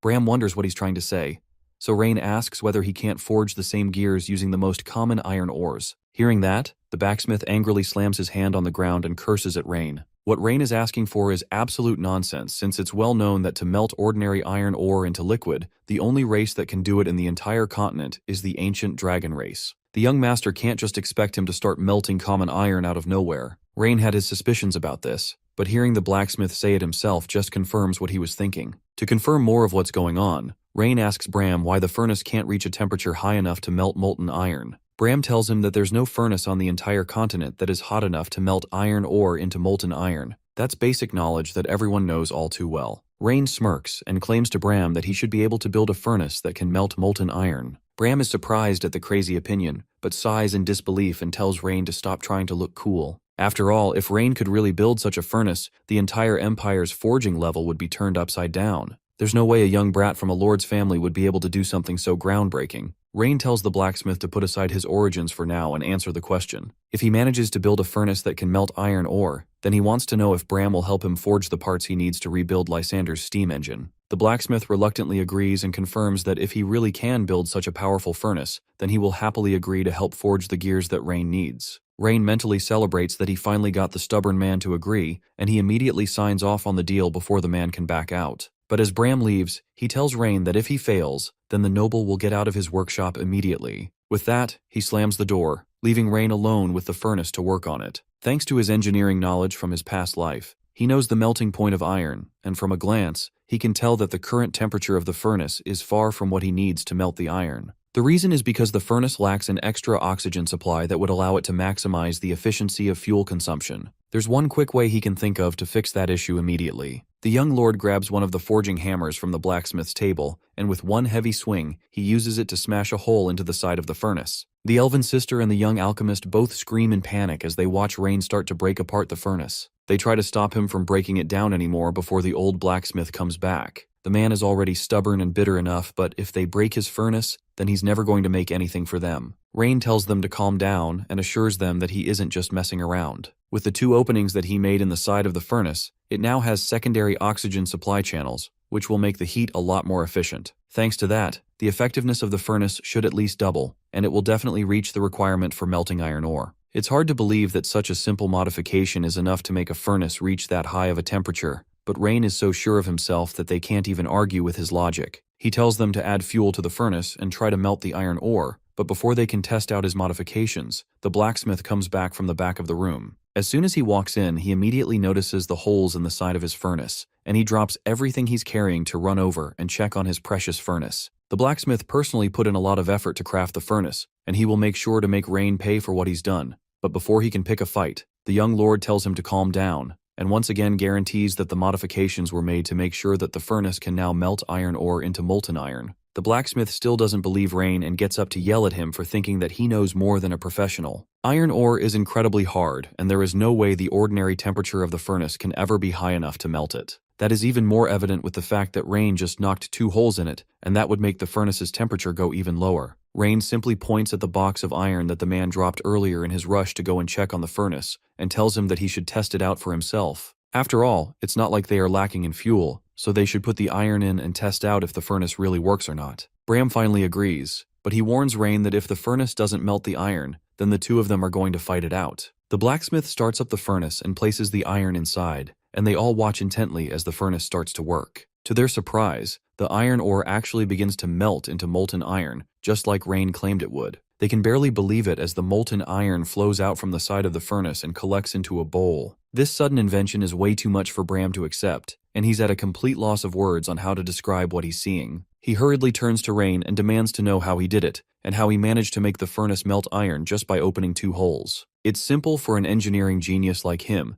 and everything just involves the principles of science that he learnt in his past life. He also says that he would be happy to tell Bram all about it if they can find the time later. Right now, the most pressing matter is for Bram to forge the gears left by Lysnader. Bram sighs and has no choice but to complete his part of the agreement. Now that the furnace works, he will forge the gears that Rain wants, but he bluntly tells Rain that if the nobles come looking for trouble again, then he will have no part. Rain assures him that even if the noble doesn't come looking for trouble, he will go looking for the nobles himself. With the gears freshly made by the blacksmith, they return to Lysnader's house to finally complete the machine and finish her experiment. The gear is a core part of the steam engine, and with it in his hand, Rain is finally all set to introduce the industrial era into this fantasy world. Although Rain perfectly understands what he needs to do and how important this thing is, the rest are confused how such a small gear can be so important in powering this entire engine. If it cracks, won't something happen that could potentially injure our MC? Even the Saintess is concerned about how they would use such a fragile piece of iron to power an entire engine. She tells him that if he can be patient for a bit, then she can ask her clan members if they have any dragon crystal ores. Rain assured the sister that the only reason Lysander used dragon crystal ores was because her industrial knowledge was insufficient. Armando can barely hide his anger at Rain for insulting his dead teacher, but our MC doesn't pay him any mind and continues to marvel at the gear in his hand. Armando should be more worried about himself after all, since once Rain fixes the steam engine, then according to their bet, he will obediently become our MC's subordinate. With that settled, Rain gently pushes the gear where it belongs in the steam engine and starts to repair it to make it functional again. Then with a few more adjustments and the pull of a lever, the once dormant steam engine blows to life as steam comes spilling out from the whistle at the top. The others start to celebrate Rain's success as the machine comes to life, but Armando just blankly stares at it for a moment. As the steam blows around him, he starts to shiver as tears come out of his eyes, and memories of his dead teacher start to come to his mind. He remembers how she used to take him around with a smile on her face so he could carry her materials, and how she used to scold him when he would fail to assemble one of her devices properly. She was determined to finish this engine in the hopes of improving the lives of people around her, and even with her dying breath, the last thing she told him was that she's leaving the machine to him. As the memories come flooding into his mind, Armando falls to his knees and cries as he realizes that her dream has finally come true. The Saintess turns to Rain to figure out what they should do for the crying boy, but our MC tells them to just let him cry for a while. His tears are the emotions that he has suppressed over the years. 3 hours later, the blacksmith comes to visit, and he's just as surprised as everyone else that Rain actually managed to repair the steam engine. But he can't tell what exactly is the big deal about this oversized smoke machine. Even the Saintess is curious what the machine can do beyond just throwing steam in the air. From their perspective, the machine is only good for smoking and frightening people. Rain explains that the machine isn't just good for smoking. It's the foundation of the industrial society. Of course, the concept of an industrial society has absolutely no meaning to the two of them, and they have no idea what Rain is talking about. He tells them that the machine can drive gears to rotate, which in turn can be used to power even more machines. Whether those machines are mills or textile machines, or even means of transportation and future war machines, the steam engine is an irreplaceable core aspect of a developing society, and it is also easily humanity's greatest invention. All of that sounds impressive on paper, but the blacksmith isn't convinced that such a device can be so important and life-changing. Rain assures them they will soon understand its true value once they use it for themselves. From now on, he will take them through the explanations and show them how things work step by step. Then he will lead the world into the industrial era and show them the power of industry. As he's talking to them, a woman on horseback comes riding in from the town, desperately shouting out Rain's name. It's Rosalind, and as soon as she arrives, she informs Rain that his sister, Lady Priscilla, has arrived in his territory. Rain smiles wide as he realizes that his second sister is here, and it's the perfect time for her to arrive. The dam is about to be completed, so he can use this opportunity to ask her if she will invest a bit more in his region. But that's not all the news that Rosalind brought for him. She also informs him that his sister, Lady Priscilla, asked her to tell him that she especially prepared some gifts for him, and he needs to return immediately to see what it is. Rain gets even more excited at the thought of getting gifts from his sister. Even better for him, if the gifts are actually gold, then he won't even have to ask her for money. Nothing at all could have prepared him for the news of what the gifts actually are. With a look of disappointment on her face, Rosalind tells him that the gift his sister has prepared is a group of young girls who have just come of age. At that news, Rain returns to the Aetherland City Lord's mansion, and he's immediately pulled into a tight hug by his eager and excited sister. She pulls him to her chest and coos over how much she missed him, and although Rain missed her too, he has a very important question to ask before they start discussing anything else. He wants to know why exactly she brought these groups of girls with her. Priscilla smirks and asks him what the problem is and if any of the girls are not to his taste. That's not the problem here, and he's not even concerned about what the girls look like. Instead, he's concerned about the strange looks that people started giving him once they learnt of the gifts that she prepared with her arrival. Priscilla doesn't see the problem, as she's even surprised that the people would dare to be disrespectful to their lord. Even Rain has to agree that the people aren't his biggest problem. The biggest issue right now is Leah, who most certainly thinks that he's some sort of pervert. Her expression is really worrying, and although she's usually very gentle with him, right now, she looks like she's about to kill him. Priscilla taps him on his shoulder to make him stop worrying. After all, if his maid has an opinion about his behavior, then that just means that she cares about him. Rain freaks out and tells his sister that her train of thought is very worrying. He tells her to stop joking and just tell him the real reason why she suddenly brought a bunch of people over with her to his mansion. Since he seems so nervous, she decides to stop playing around and tell him the truth. The reason she came is because of his letter. He doesn't remember what letter she could be talking about, but she pulls it out and shows it to him. It's the letter he sent to her where he stated that he has his eyes on Rosalind. It made her think that he has started having eyes for women, and as a loving sister who wants nothing more than her brother's happiness, she thought that he might need some options, so she brought over different girls to see his preference. Rain quickly tells her that there is definitely some kind of misunderstanding since he doesn't have his eyes on Rosalind. His sister laughs, but doesn't stop her teasing and even tells him that Rosalind is quite a good candidate, and he should at least consider her. Then to make matters worse, she asks Leah what she thinks about Rain marrying more ladies. The maid, who is already shaking in anger, doesn't even try to hide her death glare as she answers the question. As Rain's maid, she has no right to comment on these kinds of things, and no matter how many wives Rain wants to marry, she has no right to stop or deny him what he wants. Rain sighs, now realizing that things have definitely gotten out of hand, and he tells Leah not to pay attention to this kind of nonsense. Priscilla also realizes that things are going too far, and from the way Leah is shivering, she can tell that she should end the jokes before things become even more tense. She orders her own maid to take the girls down to rest while she speaks in private with her dear brother. The two of them go into Rain's office to have a private discussion, and there, he tells her that in a few days, the dam in Etheriln City will be completed. This dam will be useful in not only controlling the water source, but also providing irrigation for the surrounding farmland. It even has the potential to develop into a hydropower project that could provide electricity to the people. Just as before, Priscilla doesn't have any idea about the things Rain is talking about, and the best she can think of is that he must be talking about some type of magic array. He tries to explain a bit more about how the power of flowing water can be used to power a mechanical device which can produce energy, but everything he's saying is a completely foreign concept to the people of this world, and even his intelligent sister can't get a grasp of anything that he's saying. The only thing that she understands is that these things that he's talking about could solve the food problem. It may sound abstract, but what Rain is trying to create isn't magic or mechanisms. It's an entirely different technical system than what the people of this world are used to. Priscilla takes a seat and calmly asks Rain where he got the knowledge to build an entirely new technical system. From what she remembers, he used to prefer studying swordsmanship over reading books, so it's strange for him to have all this knowledge and experience all of a sudden. She gets straight to the point and asks Rain who exactly he is and what happened to her real brother. Rain starts to panic while struggling to keep a straight expression. He completely forgot to tone down how much he talks about foreign concepts in this new world. When he transferred over, he was seriously injured for some reason, and thinking back about it, it could have been some sort of accident while he was practicing swordplay.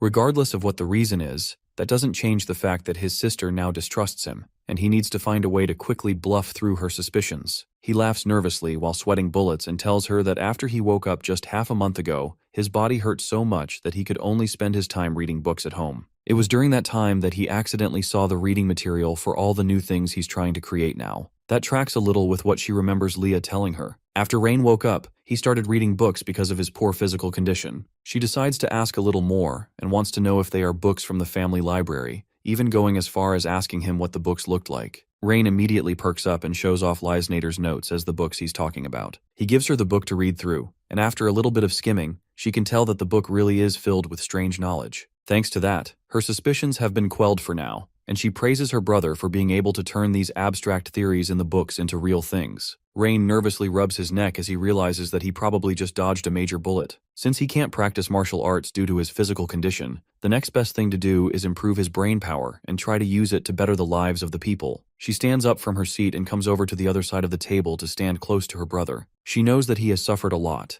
and she also understands that he has stopped practicing martial arts to save his life. But that doesn't mean that he should force himself to do other things. Then she gives him a short hug and tells him that she's just worried that someone would harm him secretly. After this heart-to-heart conversation, she tells him that she won't suspect him of anything anymore. Rain assures her that he is fine, and he can prove it by showing off that he can make all these interesting and powerful things. With that, his sister is satisfied, and before leaving, she tells him that no matter what happens, she will be by his side. If there's anything in his territory that he needs help with, then all he needs to do is tell her, and he will have her full support. Rain smirks once she says that, and he decides to try his luck with something he was thinking about earlier. Since she has so graciously offered to support him, then there is something that he particularly needs her help with. Priscilla folds her arms as she prepares to listen to her younger brother. Not even up to a minute after making him the promise of giving him help, it looks like he already has something that he needs, and she doesn't mind hearing about it. He tells her that he hopes that she will invest in him. He has important plans concerning the future development of Etheriln City,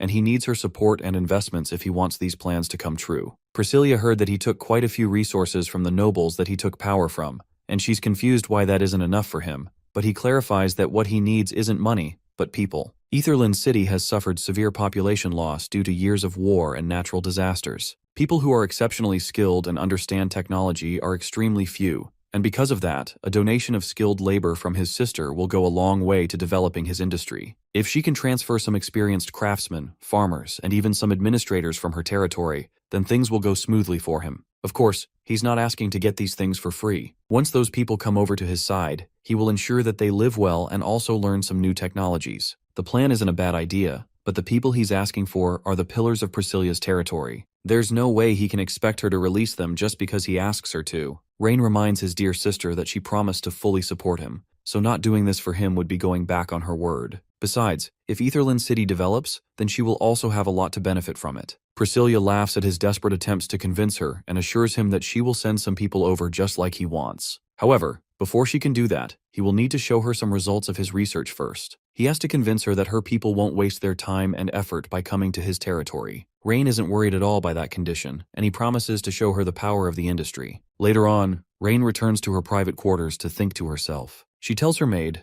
Gwen, that what she was worried about didn't happen, but from the look on her face, it's clear that she still has some issues she's thinking about. She was worried about the possibility that her brother might have changed from who she remembers and become the Emperor's puppet. After their conversation today, though, she's sure that he's still the same person she knows and loves. Even Gwen agrees that Rain is naturally intelligent, and now he has also become so hardworking. He will definitely be the person that will develop Aetherlyn City and bring it to a better future. All those things are great, but Priscilla still can't forgive the Emperor for poisoning her brother. Since the Emperor poisoned Rain, he has been unable to practice martial arts. In response, it's only fair that Priscilla makes him lose a son. She tells Gwen to investigate the whereabouts of the princes and choose the easiest target to strike. She's determined to make sure that the Emperor pays the price for what he did to her dear brother. Gwen bows and assures her that everything will be handled cleanly and efficiently, so Priscilla has no need to worry. With that, Priscilla has ensured that she will teach the Emperor a lesson for daring to touch the person most precious to her. Meanwhile, elsewhere within Rain's territory, a group of men ride horses while carrying goods towards the town.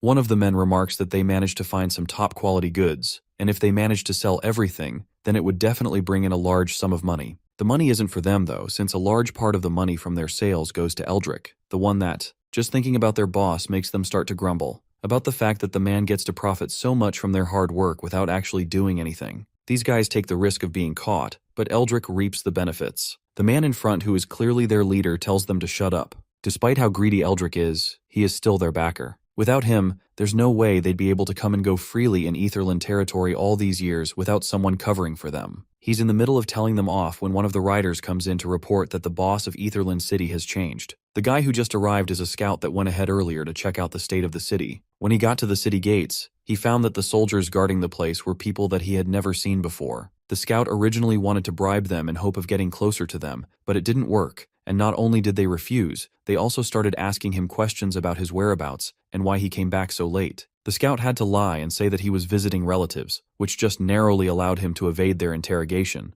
But afterwards, he managed to learn from the guards that the Lord of Aetherlyn City is no longer Eldrick. One of the others suggests that they should head back, but there's nowhere for them to go back to. The women that they are transporting have been agreed upon by Duke Eskar and the slave traders of the Orvis Empire. If they don't deliver the goods, then no one will be there to pay them the 3,000 gold coins that they are supposed to be paid as transport fees. Without the money, they can't report back to Duke Eskar. While that is true, there's also a chance that the new lord won't want them to leave once they enter the territory. Their boss tells them not to panic, knowing fully well that whoever this new lord is, there is no way they would turn down money. At most, the only consequence is that they won't earn as much money during this trip as they could. With his men calmed from his reassurance, he tells them that they should rest for the night. The next morning, they will set off to town to try and finish their trip. First, they will pretend to be a merchant caravan, and they will take fewer women with them. If that plan works, they should be able to blend in and even take a few more trips. One of the men takes the opportunity to ask the boss if they can have some fun since they are going to be taking a break for the night. The boss tells them not to touch the red-haired woman, but that they can do whatever they want from there. The rest of the men go to set up camp in a cave by the forest side. Suddenly, a very angry-looking warrior tells them to stop what they are doing and demands to know who they are. It's Rosalind who managed to arrive just in time. The thugs are surprised to see another woman that isn't part of their caravan. Rosalind doesn't pay any attention to their surprise and demands to know what they are doing and who they are. The men, however, are more focused on Rosalind's body to listen to what she is saying. They offer her a chance to join them, and that only makes the white-haired guard even more angry. Since the men clearly don't want to talk, the only thing left to do is take action. Without giving them a chance to even blink, she kicks off the ground towards them, smashing her staff into the head of the closest one, immediately sending him falling to the ground. The other guard doesn't even have a chance to call for help before he too is stabbed in the stomach by the tip of her spear and sent flying. His screams before his death are just loud enough to draw the attention of the others setting up camp in the cave. They come outside to see Rosalind walking towards the cave, with bloodlust surrounding her. The men immediately run back inside, desperately shouting for their boss to come and help them. He comes outside once he hears the commotion to see Rosalind stabbing another one of his men into the ground. He yells for her to stop while the remaining survivors run to him for help. Instead of acting rashly like his subordinates, the man decides to talk it out with her. Rosalind gets straight to the point and points out that they must have kidnapped the girl who is shivering on the ground beside all the chaos. He calmly tells her that she must have misunderstood and explains that they are slave traders from Duke Escar's territory. They just came to deliver the slaves on their master's behalf to Duke Escar. To show that they aren't lying, they even present some legal documents that allow them to do this business legitimately. The name Duke Escar rings a bell for Rosalind, and she remembers that Rain told her something about him earlier. He told her that while she's out on patrol for the next few days, she should try and keep an eye out for anyone coming from Duke Escar's side. She asked him if there's anyone that she's supposed to pay special attention to, and he just told her that she should look for trouble. She looks at the men as they offer her some gold to pretend that this never happened. Rosalind doesn't understand what Rain meant when he said that she should look for trouble, but right now, this is the only thing she can do. She slaps the gold out of his hand with her spear and tells him that she doesn't know anyone named Duke Escar, and she's only interested in the fact that they are causing trouble in her young master's territory. She orders that all of them kneel down obediently, and they shouldn't blame her for being rude to them as she tries to round them up. It's clear that negotiations are out the window, and the boss of the thugs is also starting to get angry with the way she's treating them. The other men in the cave start to come outside as it's obvious that a fight is about to go down, and they ask her if she really thinks that she will be able to take on all these people at once. Rosalind swings her spear and stabs it into the ground. Then she gives her opponents one last chance, telling them that they should either surrender or die. The boss rushes towards her to start the attack, but Rosalind is prepared. She slaps him out of the air with a simple swing of her staff and kicks him away, sending him flying. Before he can even get up, she's already on top of him with her spear pointed at his neck. Even with the man near unconscious and under her, she gives him one last chance and tells him to get on his knees if he doesn't want to die. The fight ends right in time as the rest of her men come charging in behind her, ready to provide support. She tells them to arrest all the people in the area and throw them in the dungeon to await Rain's judgment. Later that night, back at Rain's mansion, a knock comes on his office door. It's Rosalind, and she has come with some important news to report. She steps in and bows to her knees, then tells him that recently a caravan came from Duke Escar's territory which they captured on its way. Rain is excited that they managed to find trouble so easily, and he eagerly asks to know what the caravan was doing when she caught them. She tells him that the caravan was transporting slaves, and they even had Duke Escar's documents which proves that they really work for him. Suddenly, Rain's excited expression is replaced with one of anger and annoyance as he realizes that the Duke and his men were trying to sell his precious workforce. He won't let this action go unpunished, and he tells her that they must be courting death for them to try such a thing. Deep down in the dungeons of Rain's mansion, the once proud boss of the slave traders sits completely bound to a chair by multiple chains. Rain and Leah calmly walk into the dungeon to confront the man who has his head down and doesn't look at them. He tells him that they are quite bold to dare to sell people in his territory. The bandit boss looks up and gives Rain an ugly smile, telling the young noble that it is him who is bold for daring to go against Duke Escar. Although the bandit doesn't know how our MC managed to replace Eldrick to become the new lord, he advises Rain to cooperate with them obediently if he doesn't want his end to be miserable. Rain isn't fazed by the sharp words of the bandit, but from what he's saying, it sounds like they had a long relationship with the previous lord. The bandit tells him that they have sold many women to the Orvis Empire while under the protection of Eldrick, and what they saw today is only a small portion of their larger operation. That catches Rain's interest, because if this is just a small portion, then that means that they have other women hidden away. He demands to know where they are, but the bandit just laughs at his question. He tells Rain that if he wants that information, then he will have to kneel and beg to get it. But even if Rain begs, the bandit still won't spill the information. Rain walks closer to the man who still smirks up as if he has won, and he assures the man that he doesn't need to keep being stubborn when his life is in their hands now. If he doesn't cooperate with them, then Rain guarantees that they will make him regret being alive. The boss bandit doesn't believe those words since he knows that he has the protection of Duke Escar. If Rain dares to kill him, then they will be courting death. Unfortunately for the bandit, Duke Escar's protection is useless in Rain's territory, and those kinds of threats don't faze him at all. The bandit still continues to be stubborn, and he tells Rain that there's no need to put up an act. He's determined not to be intimidated by a kid, but even though he says that, the grin on his face is replaced by an angry scowl. Now that their conversation is going around in circles, Rain turns to Leah and tells her to teach him a lesson. Leah wastes no time as she pulls out a knife and throws it at the unsuspecting bandit.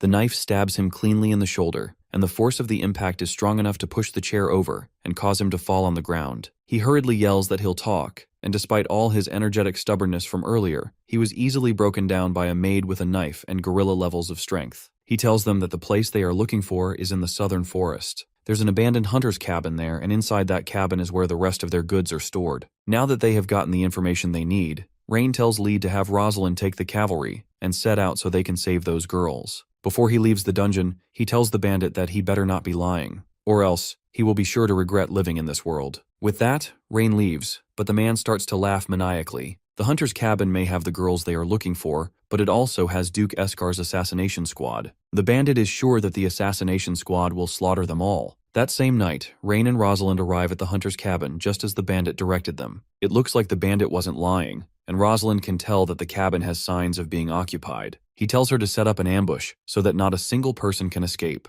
Then, he steps up to the door behind Rosalind, and she pulls out a large sword to start the attack. She slowly pushes open the door, and they enter the cabin to see several cages covered by cloth in the main hall. Inside those cages, several groups of women with obvious signs of abuse all cower in fear as they see the bubbles enter the cabin. Instead of being happy, they all look terrified, and some of them even start backing away in fear. Rain orders Rosalind to get the girls out of there, and she goes to open the first cage, but as soon as she moves, an arrow comes flying straight towards her head. She uses her sword to cut it before it in half can hit her. Then she yells back to Rain to be careful since there's an ambush nearby. The cavalry unit immediately comes in front of Rain with their shield to protect him from any further attacks. With the element of surprise gone, the assassins come out from the shadows to meet Rain's group. They think that Rain's group is Grand Duke Ardalian's men, and they suggest that there is no need for them to have any needless conflict. They can all just calm down and talk this out instead. Rosalind immediately tells them that there is nothing for them to talk about, and she's about to tell the guards to attack,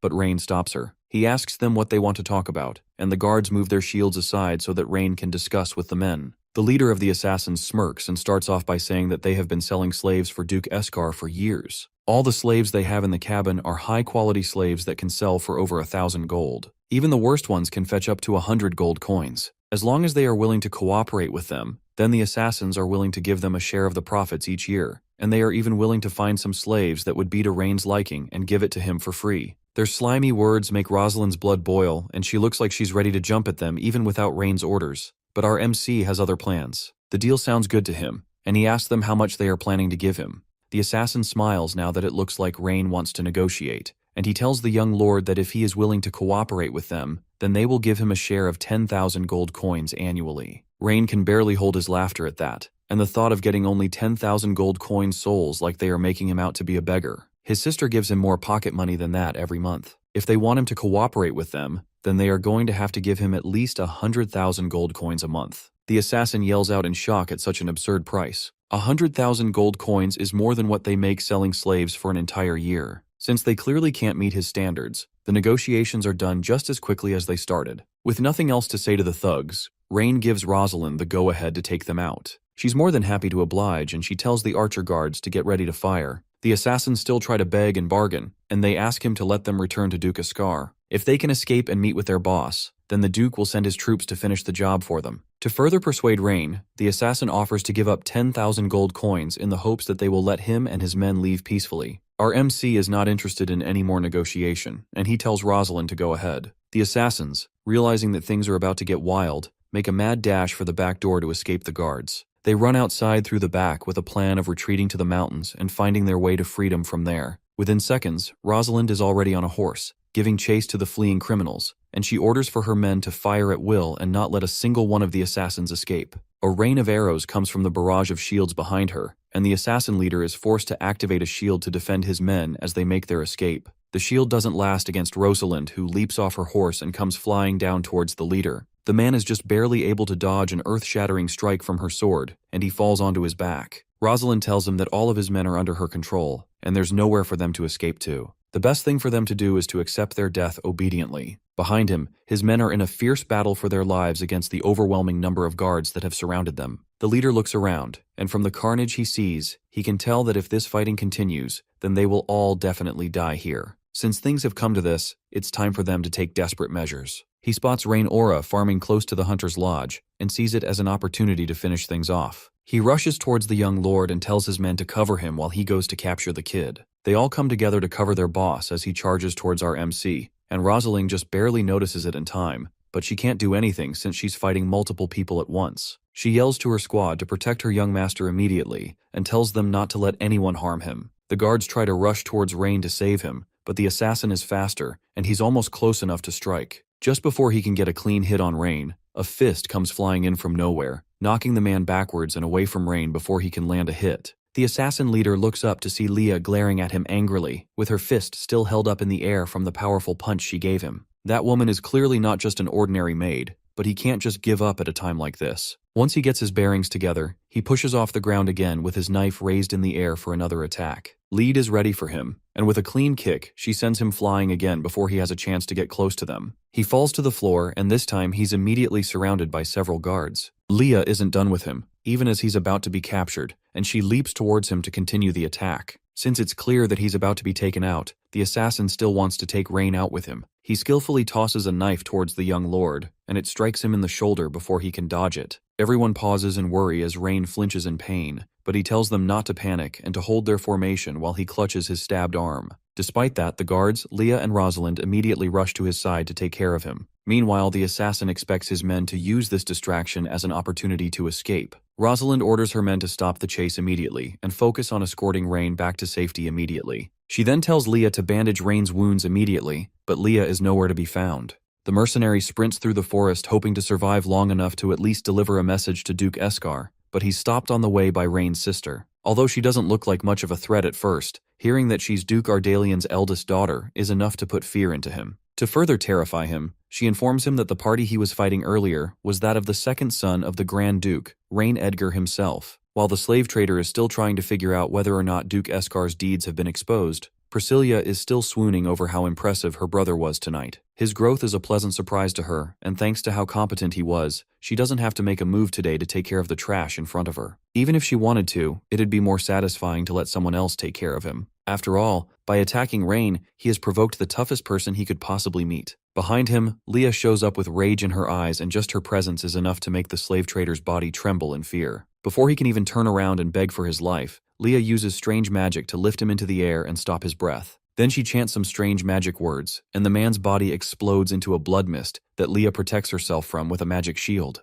Now that the trash has been taken out, Leah gives Priscilla a brief greeting before darting off to go and look after Rain. As the maid leaves, the Duke's daughter summons her assistant and wonders if she should remind Rain of the horrors that'd await him if he were to anger Leah. Gwen, her assistant, appears from a dark portal and reminds her master that no matter what the young master does to Leah, it's unlikely that she will ever lay a hand on him. Despite her laid-back attitude, Priscilla is still highly upset that Duke Eskar would be bold enough to lay his hands on what is precious to her. To counter this, she asks Gwen to make him understand that there are consequences to offending the Edgar family. Gwen dutifully agrees as they hurry away so that Rain doesn't find out that they sneaked out. Meanwhile, back at the young master's estate, Leah tends to Rain's injuries, bandaging his wounds as he hisses out from the pain. The two share a tender moment as Rain tries to assure her that he's only suffering from a scratch despite the pain he's going through. Despite his efforts, Leah continues to nurse him with a worried look on her face. Not long after, Priscilla comes rushing into their quarters, causing Leah and Rain to pull apart as she dotes over her little brother. Despite the fact that she had already seen everything that led up to his injuries, she still cares deeply about him and worries over his health. Just like Leah, though, Rain assures her that it's nothing but a skin injury, and she doesn't have to worry so much about it. In response, both women worry about him even harder. Leah, who saw the moment the injury was inflicted, knows personally that if the arrow was off by only slightly, then he would have been in greater danger. To make sure that this sort of thing doesn't happen again, his sister demands to know what was going on.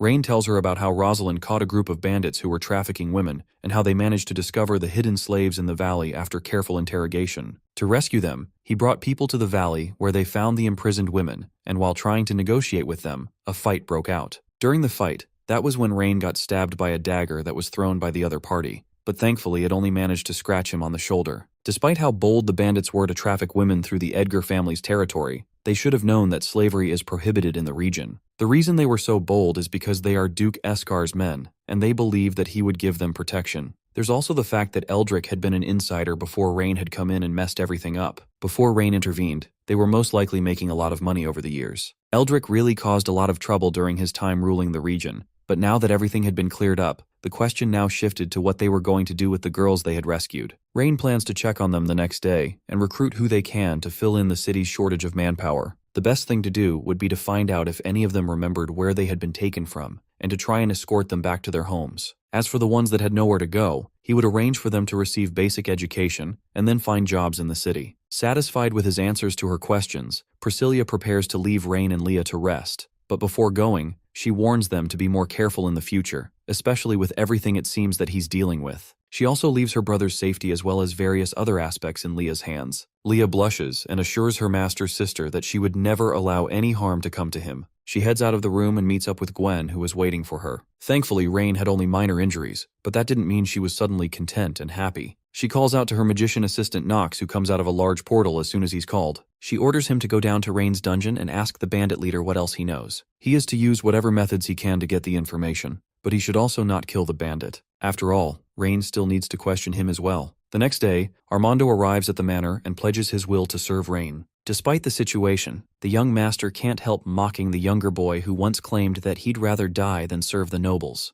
Even as he mocks the kid, Rain can't help smiling at the fact that the kid's loyalty has more or less maxed out thanks to how impressed he is by the steam engine. Armando is annoyed by the mockery but still demands that Rain stop playing around and give him tasks to do. Before he can assign the kid though, Rain has to ensure that Armando is solemnly willing to be his subordinate. Armando eagerly agrees, and that increases the number of subordinates in the system to 2, including Rosalind. With that alliance officially made, Rain appoints Armando as the director of the first workshop that will be built in Iceland City. It sounds pretty cool, but Armando has no idea what a workshop director is even supposed to do, especially since he is an alchemist. The post sounds complicated, but all he has to do is work with Rain to make designs and study them carefully. His first project will be to promote the industrialization process in the city after the dam is completed. Armando takes one look at the blueprints and starts to wonder if Rain might actually be smarter than his teacher Liesel. While they are still discussing things, Rosalind urgently barges into the office with an emergency to report. The previous night, the bandit leader that they had imprisoned in their dungeon had been murdered. Rain and his group make their way to the dungeon to see the corpse for themselves and try to figure out what exactly happened. Apparently, he was discovered by a guard when they came to give him water, and left behind was a strange symbol on the wall. Selena uses her magic to read the symbols, and deduces that they are remnants of dark magic which was used in the dungeon. Dark magic isn't something that can be used by ordinary people, and residuals of it are usually powerful enough to make normal people sick. However, Rain feels like there will be no issues since the dungeon is well ventilated. Regardless of his confidence, Selena still suggests that they leave the dungeon as soon as possible to discuss things outside.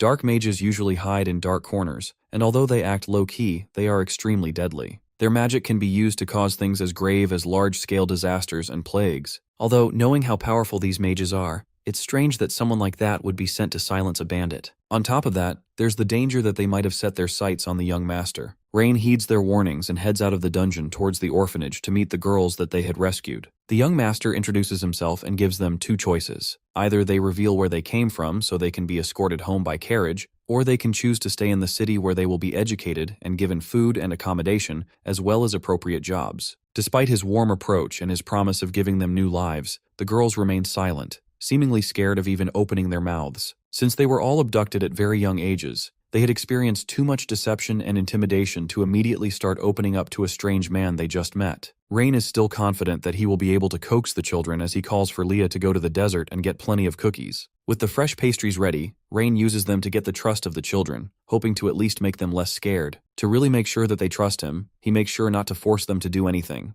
Most of them are still scared, but one is brave enough to take a cookie from him, and it's sweet enough to make the other girls interested. Slowly, they begin to warm up to him, and Rain immediately takes the opportunity to play a game of truth, or dare with them. In reality, though, the game is intended to make them give him as much information as he can get, by asking them as many questions as they are comfortable asking, while also still using the cookies to keep them happy. Within the next few hours, he has most of them to give him vital information, including the former homes of some of them. With that achieved, Rain assures the few that remember where they are from that he will make sure they are escorted safely. That's only the first step, however, because he still needs to find someone to take care of the kids temporarily, as well as seeing if he can find any talented people among the children that he can recruit. He scans through them with his system skill, and just as expected, a majority of them are rather ordinary, but after some scanning, he finds a red-headed kid with stats that are almost similar to Leah. Elsewhere, Priscilla angrily interrogates her mage subordinate on why the bandit leader died when she clearly instructed him not to let things get that far. Nox claims that he didn't kill the man and only tortured him with black magic to get necessary information. Unfortunately, he didn't know anything, meaning that he was nothing but a lowly pawn in the grand scheme of things. If that's the case, it makes no sense why anyone would go so far to silence him. Nox speculates that his death may not be due to knowing something, but rather because it can be used to trigger something else. Some spells in black magic require the death of a person to be triggered. Understanding what Nox is implying, she asks him to do whatever he can to keep her brother safe no matter what.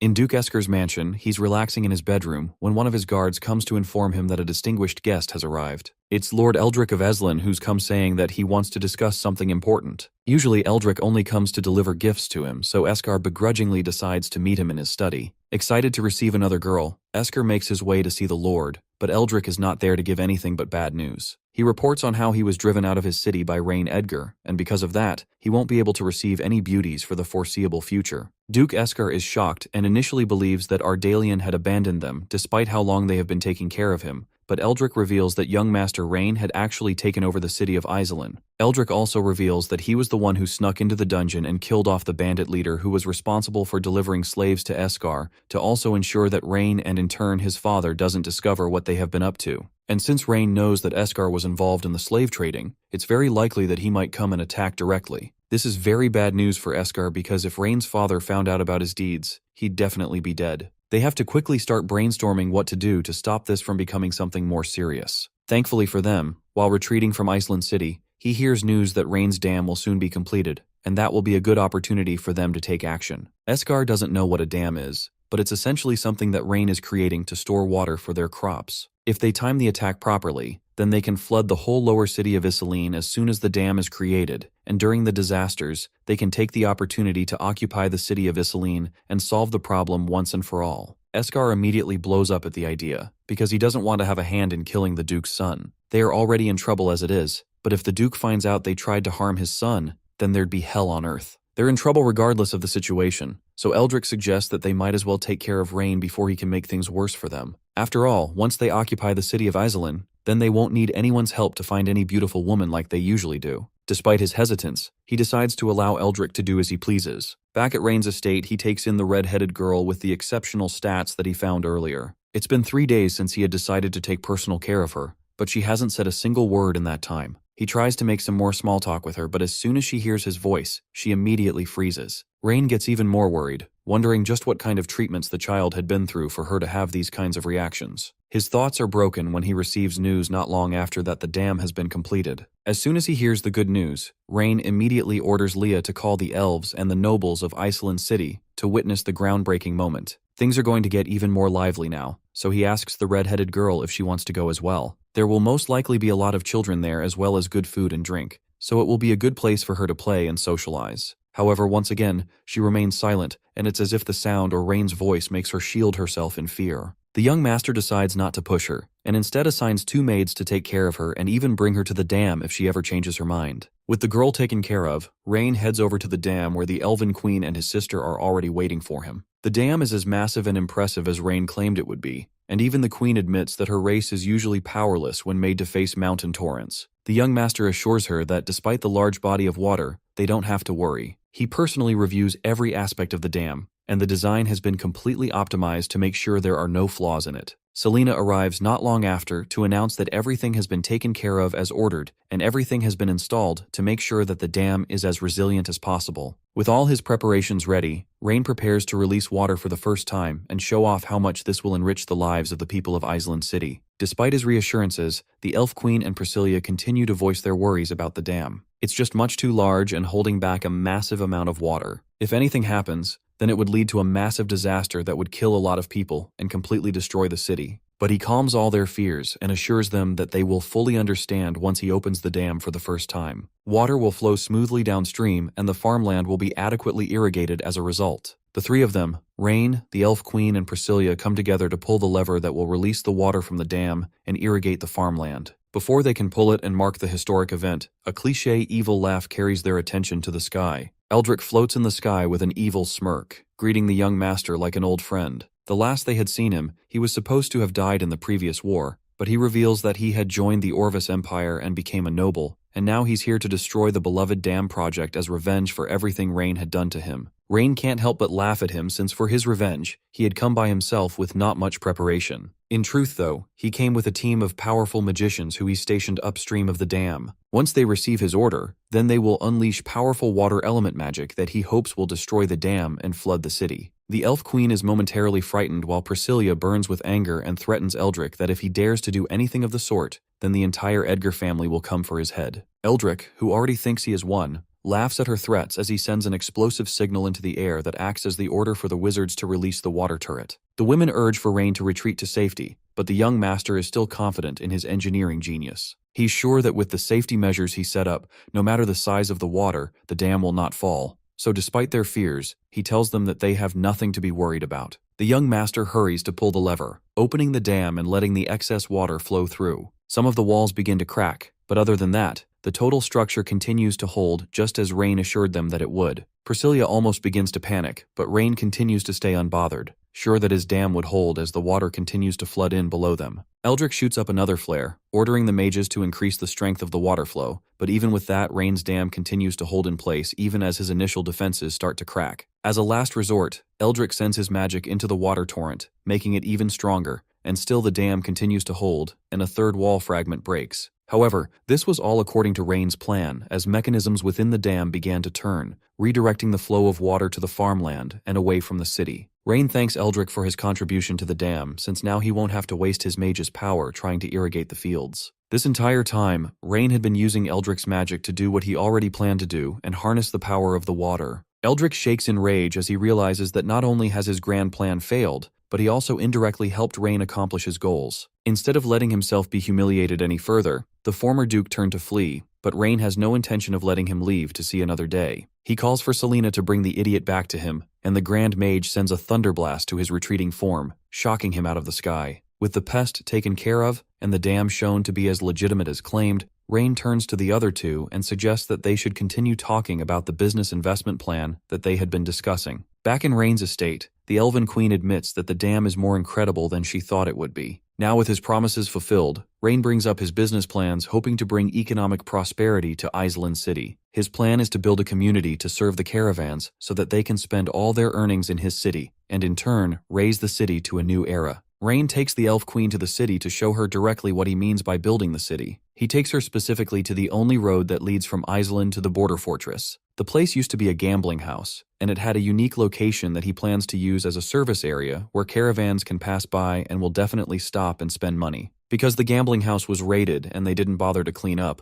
the place is rather unconvincing since it looks like a complete wreck. However, he assures her that the only reason the gambling house went bankrupt was because of poor management by the previous operator, which led to business failure. Rain obviously intends to do better than them and really make things work. The Elf Queen is not even slightly impressed. He wants to build a service area that will also be a comprehensive facility including rest stops, shops, and stables. These services will be provided to passing caravans and travelers, and will also act as a commercial center that integrates rest, trade, and communication. That'll allow the countless caravans that pass through Iceland and the border fortress every day, as well as people from the surrounding areas to have access to convenient transportation, as well as generate income for the city. But none of these things sound generally beneficial to the elves. Rain tells her that while the service area is convenient for human caravans, it will also become a hub for food distribution, meaning that the elf race will no longer have to worry about food. The goal is that as the number of caravans on the road increase, the various agricultural products from all over the world would pass through continuously. This would help the elves who couldn't only get enough food for the longest time. They will now be able to purchase agricultural products from all over the country at good prices. Thanks to this, the border of the elves' society will also become a prosperous trade channel,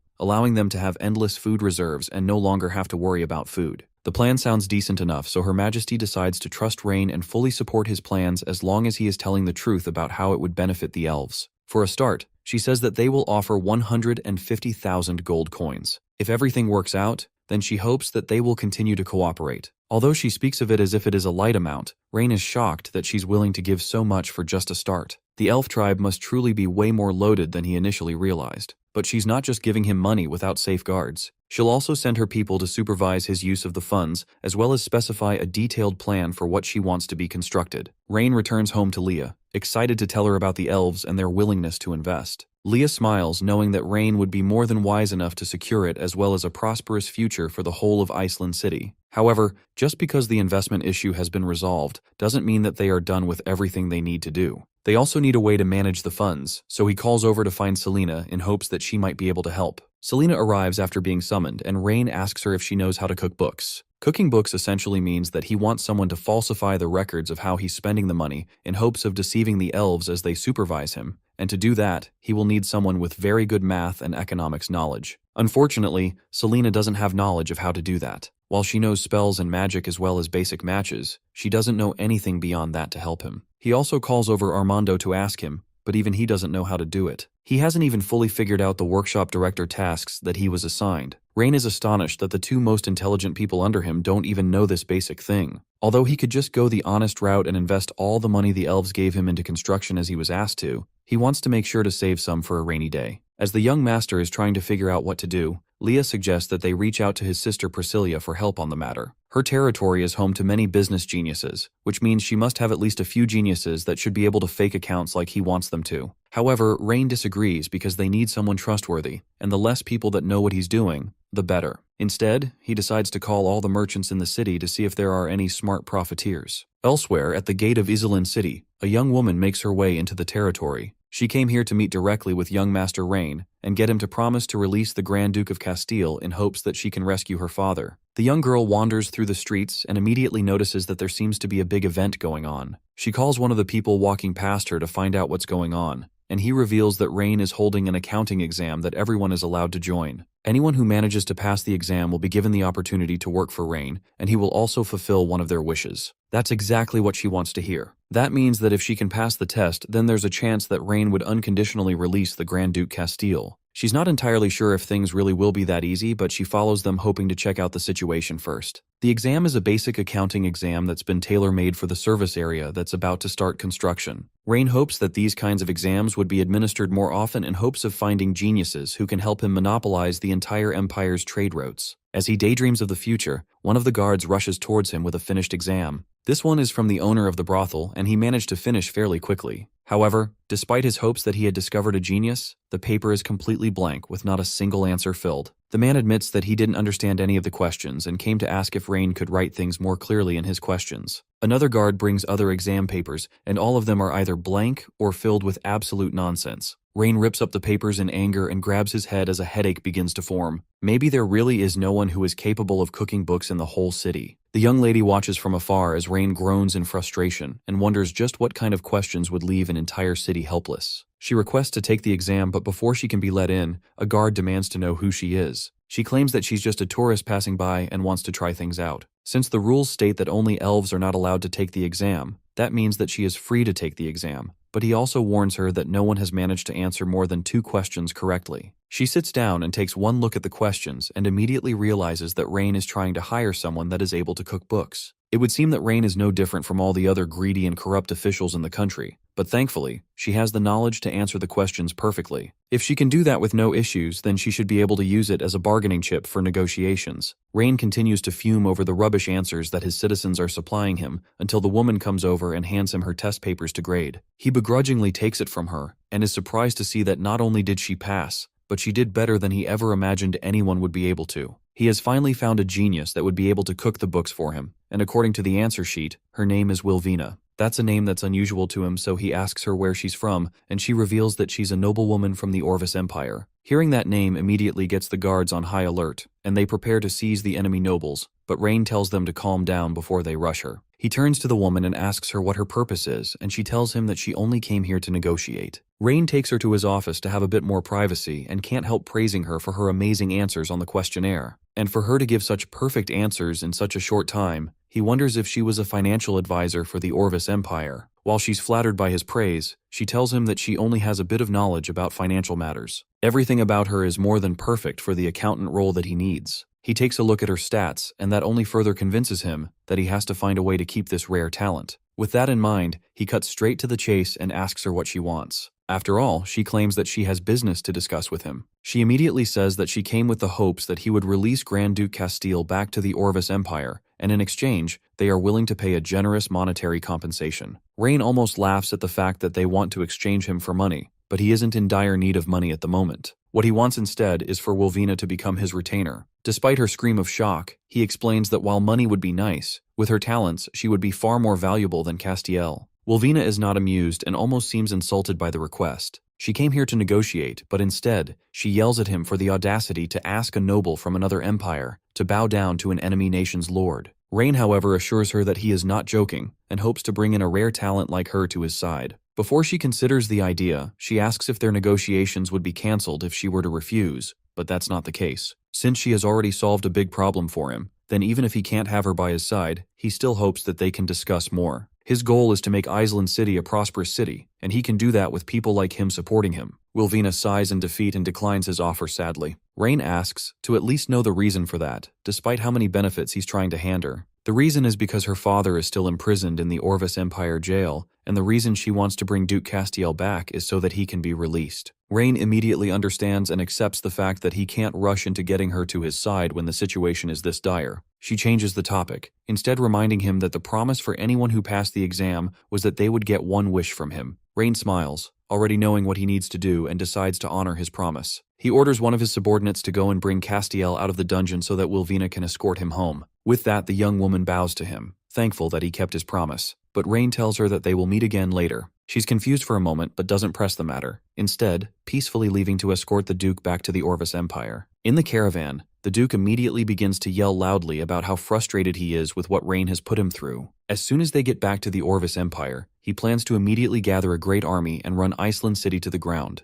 Wilvina can do nothing but watch him rage like a child as he continues to complain about the simplest things during their trip. Their conversation is interrupted as the caravan driver informs her that they have reached a small stream where they can rest. She suggests that they rest there for the night since traveling in the dark is much too dangerous. The group unloads and prepares to rest for the night while Wilvina takes a moment to reflect on Rain's offer to become his retainer. It's already incredibly uncommon for a noble to hire a woman as a retainer, much less someone from an enemy region. Meanwhile, Castiel, who had been locked away in a dungeon for a long time, begins to harass a maid in hopes of taking advantage of her. When she starts to refuse, Castiel punches her in the face for disobeying. That causes Wilvina to intervene and remind him to mind his etiquette, but that only enrages him more. As the two are about to start arguing, an assassin rushes in from the shadows and stabs Duke Castiel through the heart, killing him instantly. As the man's body lies on the floor, the assassin turns towards Wilvina behind him, who's still in shock from the sudden attack. In her daze, she barely manages to scream out for everyone to run. She rushes through the forest where she eventually runs into a patrolling group of guards. She quickly tells them that the Grand Duke Castiel was killed by an assassin.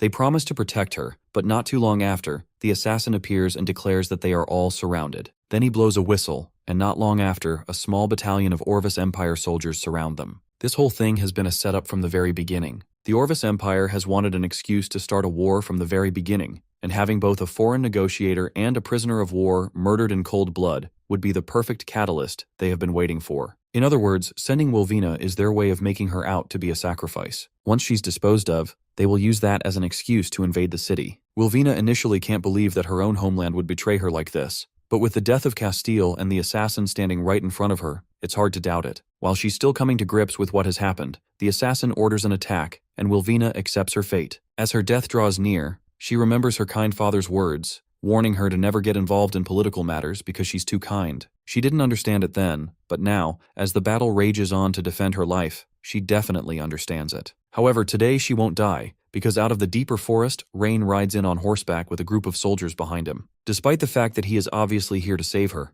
Wilvina still can't believe that Rain would come all this way for her. However, the young master already knows exactly what is going to happen and what the real purpose of escorting Duke Castiel really is. He had already guessed what would happen from the moment she revealed who she was and her intentions. Now that she seems to get the gist of how he figured it out, Rain addresses the group of Orvis soldiers who had come to look for an excuse to start a war. Although it seems like he is here to stop the war, he is actually no different than the Orvis Empire. Now that both of them know that the war is inevitable, the question now becomes who will survive at the end of it all. Right now, all the Orvis soldiers have to do is kill Rain, and Island City will fall to ruins. Hearing this, the soldiers rush in, prepared to send them on their way and win the fight. However, even though they have a small army on their side, Rain has Rosalind on his side, and that is already more than enough. He simply orders her to clean up the garbage that dared to invade the city of Islin. Rosalind, who would never go against Rain's wishes, descends onto the battlefield and prepares to fight. She charges in with a war cry to boost the morale of her soldiers and cuts off the hand of the closest enemy almost immediately. The Orvis soldiers are momentarily stunned by how powerful she is, but the assassin encourages them to push forward. She's only one person after all, so they can still win.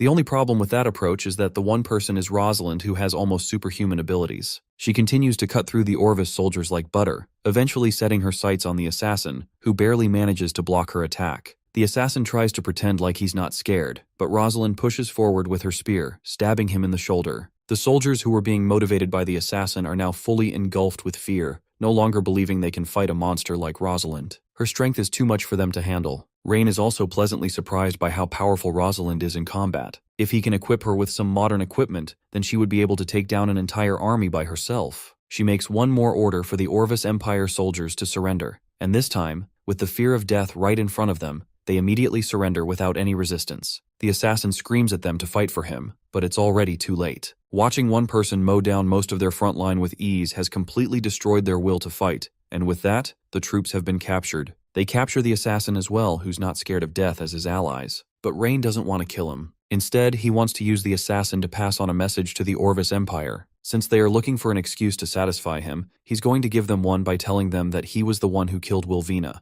the ambassador of the Orvis Empire. This will give them the excuse they're looking for to attack, and in turn, Rain will pay back every crime the Orvis Empire has committed with interest. As the assassin is sent off, Rain turns his attention to Wilvina and once again offers her the opportunity to come back with him to Iselin City. After all, the story is that she was killed by him. The assassin takes the opportunity to escape using magic, but not before threatening Rain that he would regret what he's doing. Wilvina nervously asks if he's not afraid of the Orvis Empire's attack, but Rain isn't scared, and in fact he wants them to attack because he needs something from the Orvis Empire. That is the whole land of the Orvis Empire. He then instructs Rosalind to take all the prisoners back for labor reform, which would be the perfect way to solve their worker shortage. Rain takes her back to his estate and personally leads Wilvina to where she will be placed. On the way, she wonders just what Rain will do with her. She imagines that they will throw her into a dungeon, or maybe use her as a bargaining chip. He takes her to a dark-looking door at the end of a long hallway, and she actually starts to believe that she really is going to be put into a dungeon. But instead, the door leads to an office room where Selena passed out on a table covered with mathematical tools and documents. Selena begs to be released from her prison of trying to figure out how any of the analytical stuff works, but Rain assures her savior has finally arrived. From now on, Miss Wilvina will be in charge of handling the accounting paperwork of the city. While this should be a great opportunity for her, she's put off by just how many documents there are on the table, and she starts to wonder just who in the world they are trying to fool. He tells her that the Elven clan chief will be coming to audit their financial report in 3 days, so he needs her to cook the books for him before then. After an unbelievable amount of work, Wilvina manages to finish cooking the books, but as a result, she's completely exhausted and asks for a rest. Rain is pleased with her hard work as he takes a look through the documents and sees that everything has been expertly done. The young lady, on the other hand, is much too tired to even process the fact that she's being praised. She just wants to make sure that she won't be killed after all the labor she's been put through. Rain assures her that since he brought her back alive, he has no reason to kill her. Instead, he wants to reward her for helping them falsify the accounts. However, the thing that she wants is something that she's sure he can't do. Rain figures out that she wants him to rescue her father. While the task of rescuing her father is definitely a hard one, there's no deal that Rain can't make. Of course, it's still up in the air if the young master can follow through with his confidence, but at least he's willing to try. However, going through all the effort to rescue her father from an enemy state seems like a large reward just because she helped him fake a few accounts. Rain actually wants her to keep working for him, cooking the books as a full-time job while working as his retainer. He already gave her the option before, but she still doesn't fully believe that he really wants her to do that. Rain, however, is fully serious in making the deal, and in exchange, he will do everything he can to reunite her with her father. All she has to do is agree to become one of his people. The decision weighs heavily on Wilvina as she struggles with the choice between betraying the Orvis Empire or letting her father rot away in a dungeon. Rain notices and assures her that she doesn't have to make a decision right away. She's also been awake for several nights, hard at work, so the fatigue from that wouldn't work well with making a major decision like this. He sends her off to take some rest while she thinks it over carefully. Meanwhile, since the account books are ready, it's time for them to head over to the construction site to take a look. Rain heads over there personally to where a large group of men are building as instructed. Things seem to be going more smoothly than he expected, considering the fact that the people working on the construction are the prisoner soldiers from the Orvis Empire. On top of that, the supervisors are working them to the bone, beating them pretty harshly at the slightest mistake. One of the supervisors tells Rain that the man beating the soldiers with a whip was actually a victim of when the Orvis Empire invaded a few years ago. They killed his wife and his children, so the grudge from back then is making him act harshly to the prisoners. The man suggests that he could go talk to the man and convince him to go easier on the prisoners, but Rain sees no reason why they should be given any sort of leeway. After all, when they invaded Iselin City, they didn't show any mercy, so there's no reason to give them any courtesy. As long as they can ensure that the work gets done, then there's no reason to waste such good labor. Next, he asks how many hours they work and how many meals they eat. They work 8 hours daily and get 3 meals. While those are really good conditions, since it's almost autumn, then those conditions are way too good for them. Instead, he wants them to work for 2 more hours a day to get more work done. Afterwards, he heads over to the Elven territory to meet with the queen again. He gives her the cooked books for her to review, hoping that she won't be able to notice what he has done. She can tell that something feels off and asks him if these are really accurate. Rain assures her that he made extra sure that the accuracy of all the data was perfect, and that he wouldn't let any money go to waste. Despite her concerns that something was wrong, she still gives him the 150,000 gold as promised, in hopes that the service area will be completed as soon as possible. Before he leaves, the queen asks him about the friction that she had heard building between him and the Ovis Empire. She can tell from experience that they are preparing to go to war again, and wants to know if that will affect their cooperation going forward. Rain smiles and tells her not to worry, because he has already planned a good show for the Orvis Empire, and when the time comes, they will all benefit from him. Back at the Orvis Empire, the assassin has returned and delivered a secret report that Grand Duke Castile has died on his return journey. The other nobles who are unaware of the secret plot to start a war can't believe what they are hearing and demand to know what happened. Duke Esker retrieves a letter that says that Rain Edgar and Wilvina had colluded in an act of treason. They abused the escort and slaughtered all the guards as well as Grand Duke Castile. The nobles are outraged that Wilvina would betray the empire and call for her as well as Iselin City to pay in blood. Duke Eskar turns his attention to one of the novels, Craven, who was the one that had originally proposed peace talks with Iselin City, and who in turn caused this disgrace. However, Craven knows the truth that Eskar was the one who sent someone to kill Castile. This whole thing is just an excuse to justify sending his troops to raid the city and also use Craven as a scapegoat to take the blame. There's nothing he can do about that, so he accepts the blame, admitting that he was too blind and got deceived by the traitor Wilvina. To take accountability for what happened, he volunteers to personally lead the Empire's Ironblood cavalry that will attack Iselin City, and to also be the one to spill the blood of Rain Edgar and Wilvina Harmon, who brought shame to the Empire. Eskar smiles gleefully, more than willing to give him the opportunity to do this. He orders that effective immediately, several high-ranking groups of soldiers and mages will assemble and head over to destroy Iselin City. The nobles are all immediately in support and call for the blood of Rain and Wilvina to avenge the Grand Duke. With the excuse of war finally at hand, he is ready to teach Rain that he is much too young to be playing around with his elders. Back in Rain's estate, despite the impending war coming his way, he calmly sits by the window and watches the city that he had helped grow. Everything so far is right on track, and thanks to the war, a population of people from the Orvis Empire has poured into Iselin seeking shelter, which has solved his labor problem. Now, by winning the war, he will be able to expand his territory to where he wants most. Rosalind comes into his room and informs him that, as per his instructions, she has put the first group of border residents who sought refuge in the service area. On top of that, the logistics department is also contributing to distributing food and clothing. In the past few days alone, about 3,000 people have trickled into his territory, and among them are about 800 men who meet the labor standards set by him. There are also about 1,400 women. At this rate, he definitely won't have to worry about labor. He instructs Rosalind to give the new refugees some extra food since they haven't finished spending all of the elves' money yet. He also instructs her to put up a few more notices about Iselin City being tax-free for 3 years, and also providing free accommodation so that the people along the borders of Orvis will also know about it. Leah comes in not long after and informs Rain that Wilvina wants to see him, and he tells her to let her come in. She comes in immediately upset at him for allowing the assassin to escape back then. Now, thanks to that, the Orvis Empire has sent troops to attack Iselin.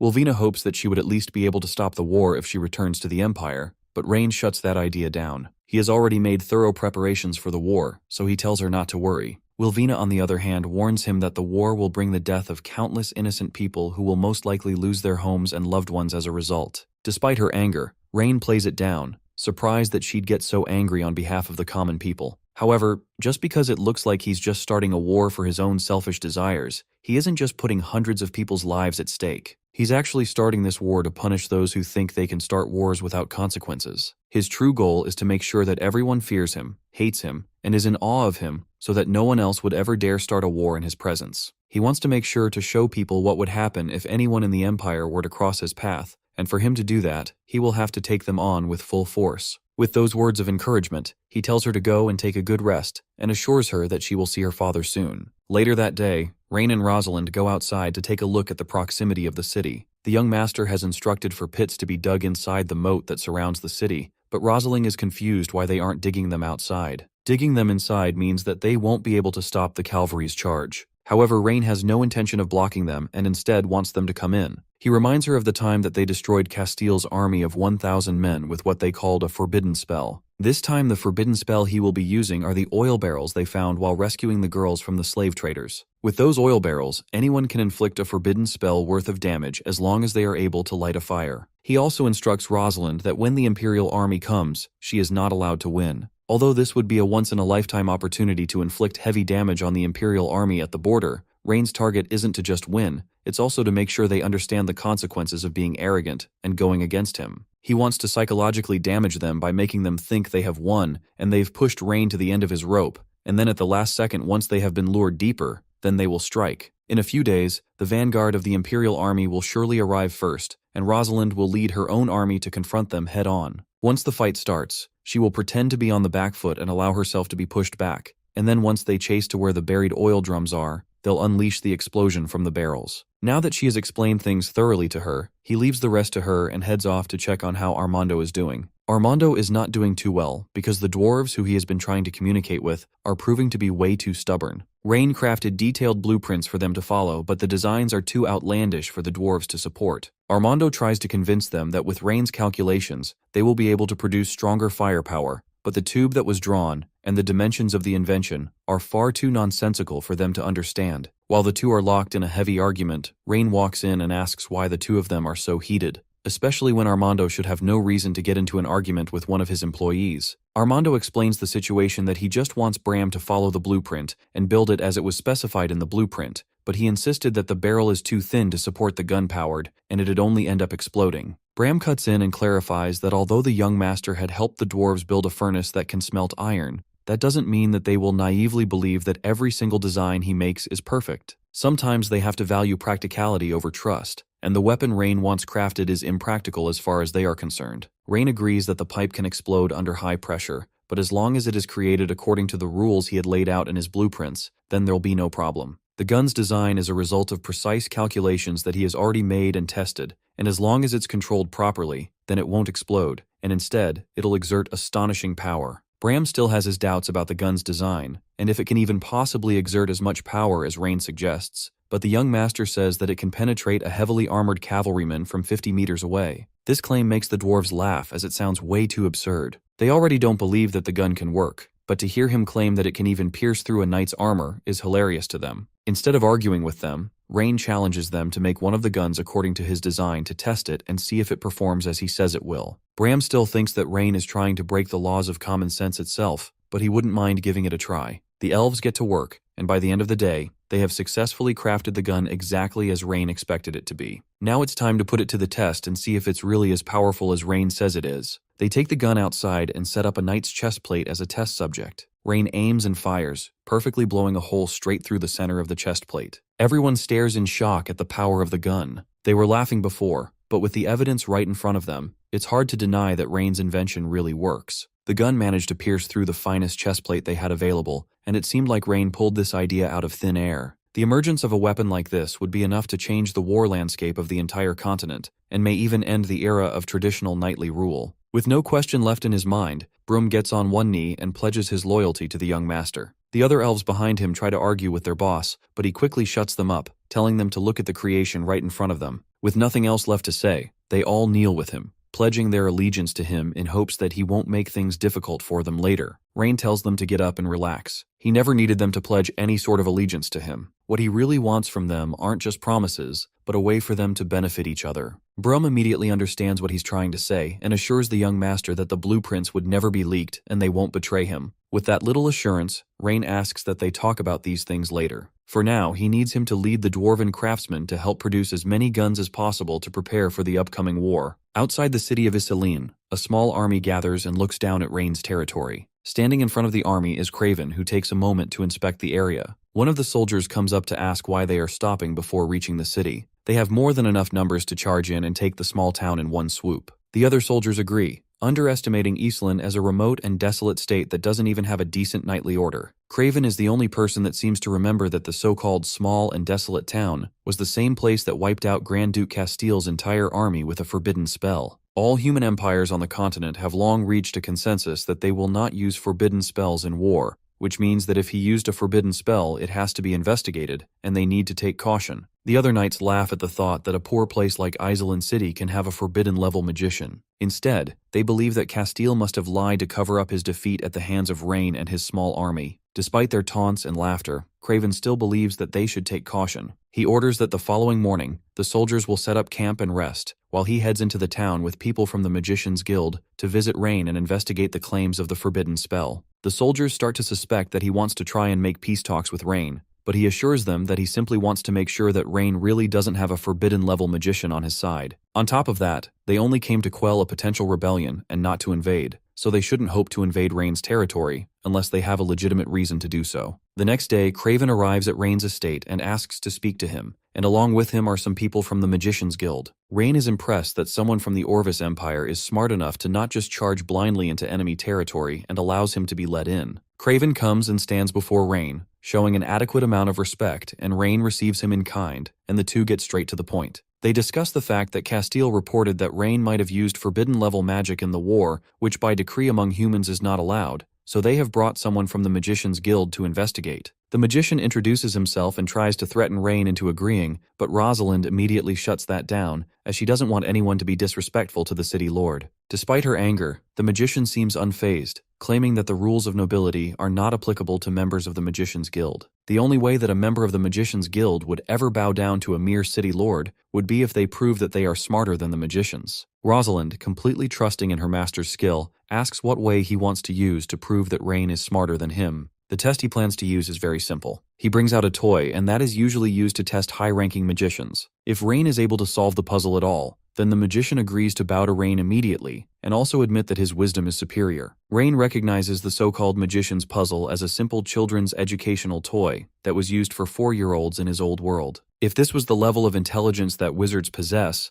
then he has no problem taking the bet. Selena beside him recognizes the test as a high-level magician tool known as the legendary Tangram puzzle. The puzzle is so difficult for magicians that only in rare cases have people been able to perfectly place the pieces back into their frame. Even for the high-level magician in front of him, it took him a whole month to finally unravel the mystery of the puzzle. Before Rain takes a look, Selena decides to give it a try first. She solved some similar puzzles once before during her high-level magician's exam. She makes her best attempt, but quickly realizes that she's just not capable of solving it fast enough. Meanwhile, the magician smirks, laughing at the fact that Selena couldn't solve the puzzle, and gloats, thinking he has already won the bet, and he even goes as far as insulting everyone in the room. At this point, even the guards are annoyed and want to take action to shut the smug magician up, but he doesn't care, seeing everyone in Iselin as just ordinary country bumpkins. With nothing else to see, he starts to leave, thinking that since everyone is below average intelligence, then there couldn't possibly be a forbidden magician in the city. However, Rain stops him from leaving and offers to solve the puzzle himself. The magician only mocks him more, remembering the fact that when Rain was young, he was nothing but a spoiled rich kid who couldn't even pass the junior exam. The young master mostly ignores him and decides to up the stakes of the bet. If Rain manages to solve the puzzle, then the magician will immediately kneel down and apologize to Selena. The magician agrees, but if Rain doesn't solve the puzzle correctly, then he will kneel and apologize to the entire Magician's Guild. The young master agrees to the terms and immediately solves the puzzle in just 30 seconds. With the winner clear, Rain urges the magician to fulfill his part of the bet. The magician initially wants to argue, claiming that Rain only won through luck, but whether it was luck or skill, a bet is a bet. So Rain gives the man two choices. Either he can fulfill his part of the deal and apologize to Selena, or Rosalind will immediately chop his head off. Craven, who was also a witness to the whole thing, stands with Rain. If he refuses to honor his part of the bet, then it will bring shame to him, the Empire, and the Magician's Guild. If he doesn't honor the bet, then Craven will have no choice but to report the disgraceful behavior to the Magician's Guild. Left with no choice, the magician gets on his knees and apologizes to Selena, but inside, he burns with rage and promises to repay this humiliation 100-fold. Meanwhile, Craven reevaluates his opinion of Rain. For him to be able to solve a high-level magician's problem in such a short amount, that means he's definitely not someone that they should take lightly. Now that the bet has been taken care of, it's time for them to sort out the reason they arrived. The magician reluctantly gets up and prepares to investigate the forbidden spell that was mentioned in the battle report, left by the Grand Duke Castile before his death. Rain, however, doesn't want to agree to those terms, which directly goes against the wishes of the Magician's Guild. He tells the magician clearly that he has never used any sort of forbidden magic, and although that means that he shouldn't be worried about any sort of investigation the Magician's Guild would want to conduct,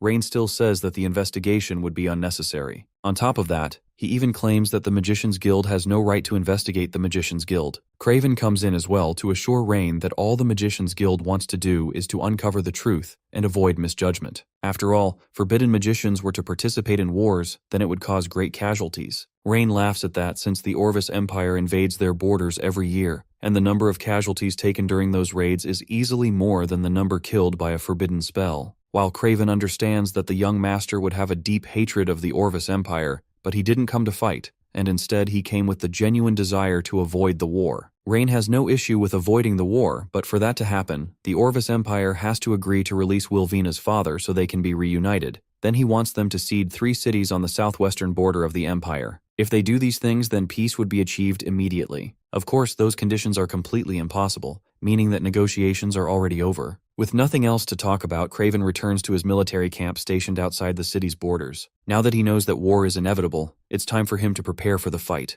The soldiers who still underestimate Iselin think that they should just launch a full-scale attack on the town and run it down like they usually do. However, Craven still advises them that they shouldn't underestimate the enemy. Castile led a group of 100,000 men and they failed to conquer the city, so they will need to be careful with everything they do. The soldiers are impatient despite his constant warnings, and Craven gives up on arguing with their arrogant stupidity. As the soldiers loudly laugh amongst each other, an unexpected guest comes out of nowhere to make an offer. It's the magician that followed Craven into the city, and he offers to make the magical barrier around Iselin City disappear for a while. Without the barrier, Iselin would be completely vulnerable. The magician's greed and anger initially puts off Craven, but he would never be against receiving cooperation from a powerful ally. With the agreement made, the magician leaves the military camp while cursing Rain in his head. He plans to steal the magic circle Iselin City, which will make the magic barrier disappear. Then, once the siege on the town happens, Rain will learn that humiliating the Magician's Guild comes at a price. Back in Rain's estate, the young master personally helps put the red-headed girl to bed. As he's talking to her, he takes a look at her stats and sees that she has high loyalty towards him. It looks like all the snacks and favors he has been giving her have paid off,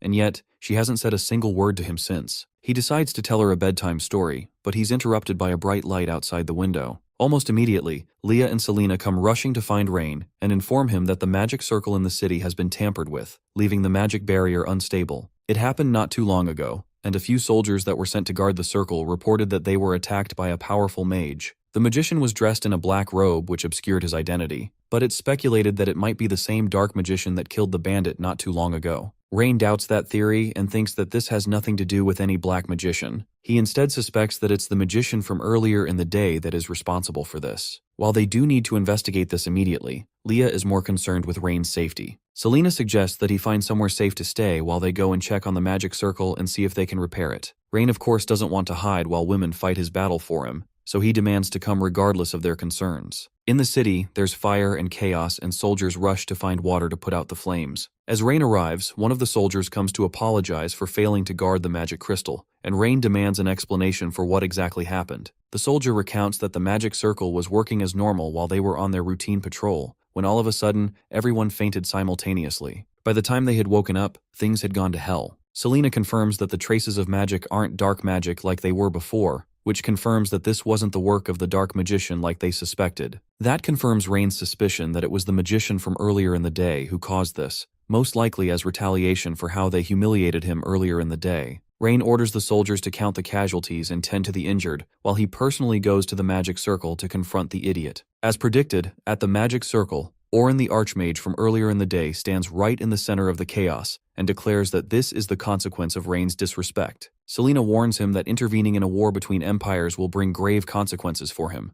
but Orin claims that he has no stake in the war and is simply giving out punishment to a noble that disrespected him. Of course, if a war breaks out during that punishment, then that's none of his business. Selena seems like she's about to strike, but Rain holds her back momentarily. He asks the Archmage how he plans to take responsibility for the damage he has caused and the lives that have been taken, but the Archmage doesn't care for useless trash without magic power. Besides, he says that when the Imperial army arrives the next day, then Iselin will be reduced to ashes. Rain offers the man one last chance to use his magic to rescue the injured people and compensate them 3 times for their losses. If he doesn't, then the young master will not spare his life. The magician doesn't care for Rain's threats and only laughs at him. After all, the strongest magician in town is Selena, and he is stronger than her. He declares that he would like to see them try to stop him before immediately unleashing high-level fire magic. Selena tries to protect Rain with a water shield, but still takes damage in the process. Rain takes the opportunity and points the gun at the magician who's hiding behind his shield and fires a shot. The metal bullet pierces through the magic shield and sends the archmage recoiling backwards. As he's struggling to process what just happened, Rain places the gun on his head and makes the threat once again, telling the man to heal the injured people or else he will die. In the face of death, the magician asks how he managed to pierce through his magic shield without any magic power, but Rain doesn't answer, and instead orders his soldiers to lock the mage in the dungeon so they can use him as a bargaining chip when the Orvis Empire invades. Selena rushes over to check on the crystal that powers the magic circle. Unfortunately, the crystal has lost all its power. When Orin removed the magic crystal from the circle, it caused the magic circle's power to go berserk, and because of that, it has been reduced to a useless stone, which means that the main structure of the magic circle has been destroyed. The magic barrier will only last for the night, but by the next day when the Orvis Empire attacks, they will be in an extremely disadvantageous situation. Despite how terrible things have become, Rain still remains confident that with or without the barrier, the Orvis Empire won't be able to set foot in the city. He calms Leah and Serena down and tells them to go to sleep and wait for the next day where they'll see the solution to all their problems. The next day, Craven takes one last look at the map of the area as he prepares for the war to begin. It's not lost on them that Orin the Archmage hasn't returned since he left the previous night, and Craven starts to wonder if something happened to him. The soldiers who have gotten blood-hungry continue to urge their commander to send them to war so they can destroy the city in the blink of an eye. One of the soldiers suggests that he can lead a vanguard of 20,000 men to battle. Craven, who is tired from constantly trying to calm the idiots down from running to their deaths, agrees to let the general lead a 20,000-man vanguard to investigate the situation, but he still warns them to not do anything too reckless. At the border of Iselin City, Selena floats above the walls and is the first person to notice the vanguard making their way towards the city. Rain orders Rosalind to head to battle, but reminds her of his order to make sure not to win too quickly. The general of the vanguard gives a quick threat, telling Rain to surrender so his life can be spared, but our protagonist isn't fazed by the idle threats. With the formalities out of the way, the soldier orders his men to charge and kill, making their way towards the troops. Rosalind in turn mounts a horse and charges with her men towards the enemy. She and the general are the first to clash, but she's disappointed by just how weak the man's attack is and wonders if he's holding back. Her doubts are cleared when the man boasts that he used the full force of his axe in that attack. That only makes Rosalind even more disappointed because if the general is this weak, then it'll make it difficult for her to pretend to lose. To make things more believable, she dismounts her horse and runs her spear into the enemy horse, before retreating, remounting her horse and taking off. The general, too blind to see the obvious fake retreat, orders his men to pursue them and end this. Rain, on the other hand, is simply impressed by how easily they were attracted towards his traps. The men rush closer towards the city gates, and once they are within range, Rain orders Selena to activate the traps and sell them on their way. After retreating a decent distance, Rosalind stops and translates to face them. The Orvis soldiers approach even faster, thinking that their prey has given up on running and are trying to rely on their city walls for protection. As they approach, Rain notices that there are only 20,000 people left, which is a shame because he was hoping to annihilate them all in one go. But as small as they are, it's still a massive blow to the enemy army. He tells Selena to launch the traps and she charges a massive fireball, aiming down at the ground below the approaching enemy. The barrels blow up immediately, unleashing a massive explosion that immediately engulfs the soldiers who can do nothing but scream out in agony. The general realizes way too late that this is the forbidden spell that Castile had warned them about, but it's much too late for that realization as he screams out in pain. Even Rosalind can barely believe that this amount of power can be achieved without the aid of a forbidden spell. This only furthers her loyalty towards her lord. With such a capable leader, Iselin City is set to become the most powerful empire in the whole continent. Rain, however, isn't done yet. He orders his gunmen to get into position and wait for the next wave of attacks. Back at the military camp, the explosion was loud enough to cause a small earthquake at their location. One of the soldiers rushes in and informs Craven that Rain had indeed used a forbidden spell. Craven demands to know what the soldier saw that made him think that he had used a forbidden spell, and the soldier says that he saw a huge ball of flame erupt from the bottom of the valley, like a rift from hell opening up. Craven rushes out of his tent and calls for his magicians to come to him, but outside the tent he sees nothing but fire in the sky. He orders his magicians to use water to put out the fire and save the magicians, and they summon a high-level rainstorm using water magic. With the immediate danger over, Craven can do nothing but hope that Rain was lying when he claimed that he hadn't used a forbidden spell during the war, because if he really didn't, and he instead possessed a weapon of mass destruction comparable to a forbidden spell, then the Orvis Empire would be destroyed very quickly. After a while, the fire has been successfully put out, and Craven can only pray that there are still people alive. From a smoke, A group of shadows approach the military camp, and the first to come out is Rain, who greets Craven with a surprising amount of politeness considering what just happened. Craven smartly asks if they can end the fighting here before it goes too far for them to stop, and he even suggests that he can go back and plead with the Emperor to make sure that a ceasefire can be reached. But Rain isn't interested in his suggestion to just end the war because they are losing. Behind him, his gunmen point to the sky and aim towards the floating magicians. The mages try to defend with a magic shield, but just like with Orin, the bullets easily pass through the magic shield and pierce through all of them. Seeing it in person only makes Craven even more sure that Rain isn't using magic, but if it's not magic, then he has no idea what it could possibly be. Rain sends Craven back with a message to tell the Emperor that the young master is coming. Craven returns to Orvis with the grave news that the assault on Iselin had failed, and 20,000 vanguard troops were wiped out but Rain.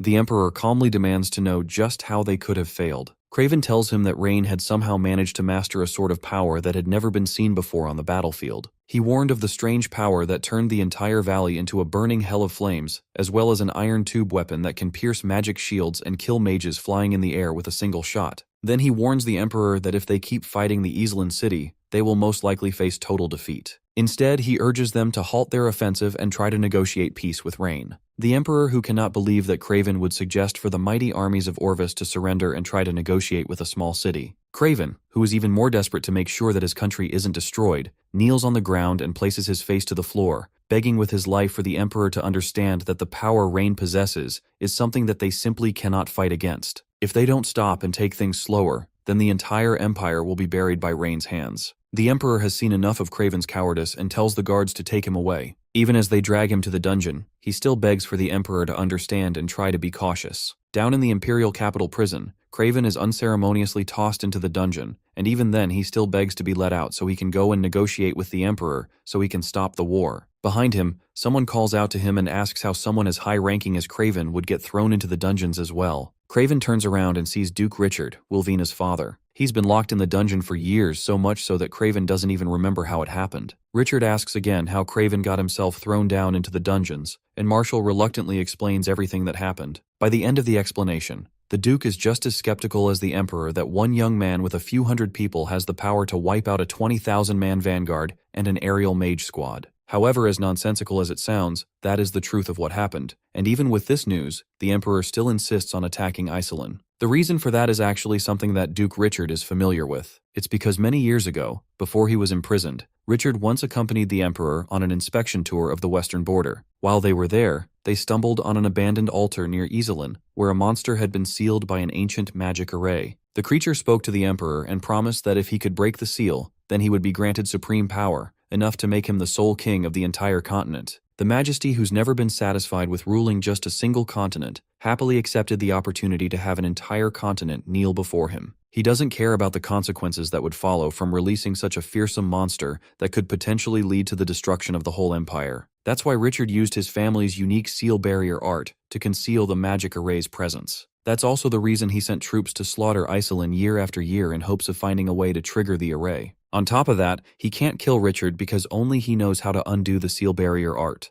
That's at least a little bit of hope for Craven that the entire empire isn't doomed, and he hopes that if he keeps his head down, he can escape to go work under Wilvena in Iselin. Hearing that his daughter is in Iselin sends Richard into a panic. Craven asks what's going on, and Richard's face turns heavy as he admits that this is what the Emperor had planned from the very beginning. He explains that breaking the ancient seal requires the blood of either him or Wilvena, which means if Wilvena falls inside Iselin City, the sealed monster is finally set free. The truth hits Craven all at once, and fear mixes with regret as he realizes every soldier who fell and every choice he made pushed the king one step closer to this moment. Nothing happened by chance, because every move was part of the king's plan. Richard lets out a tired sigh and admits that he always believed that staying alive kept the king in check, but he never expected him to go this far. Even placing Wilvena in Iselin City was part of the plan, and innocent lives became nothing more than pieces on the board. Craven completely loses his cool, rushes to the cell door, and shouts for the guards to let them out because the entire empire is in danger. Nobody answers, and the silence only makes things worse.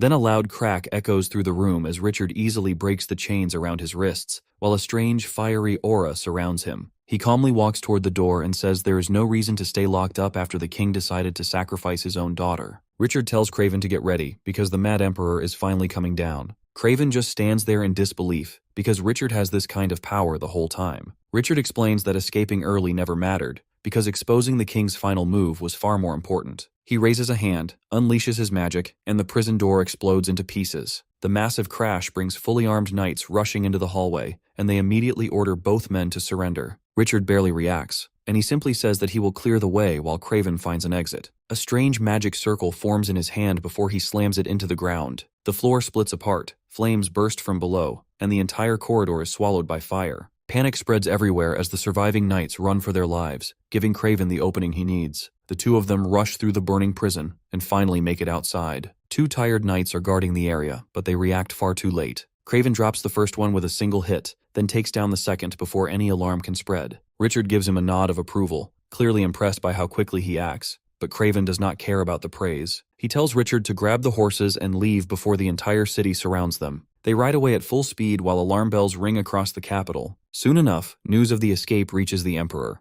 The knight delivering the report expects the Emperor's anger, but the Emperor only smiles. Instead of being upset, he becomes even more certain that Wilvina is the key to breaking the seal. Everything is moving exactly the way he wants, and the final game is finally beginning, and he orders the Shadowblade unit to secretly follow Richard's every move. After everyone leaves, he quietly stares at the black crystal in his hand, already imagining the sealed monster's return. In his mind, the entire continent will soon belong to him alone. The scene shifts back to Bram's workshop, still glowing with blazing heat. Rain arrives and asks about the weapon, and Bram happily reveals the finished cannon hidden beneath a cloth. Rain carefully checks every part before praising the incredible work. Bram proudly explains that Dwarven smiths always deliver fast results, although the project burns through almost every valuable resource they have. Refined iron is nearly gone, and even the copper used to protect the city is running low. At best, only 2 more cannons can be built without fresh supplies. Rain decides that 3 are more than enough, because after the war ends, the Orvia's Empire's ore mines will solve every shortage. Now all that remains is waiting for the Emperor of the Orvis Empire to arrive, so the true power of the Industrial Age can finally be unleashed.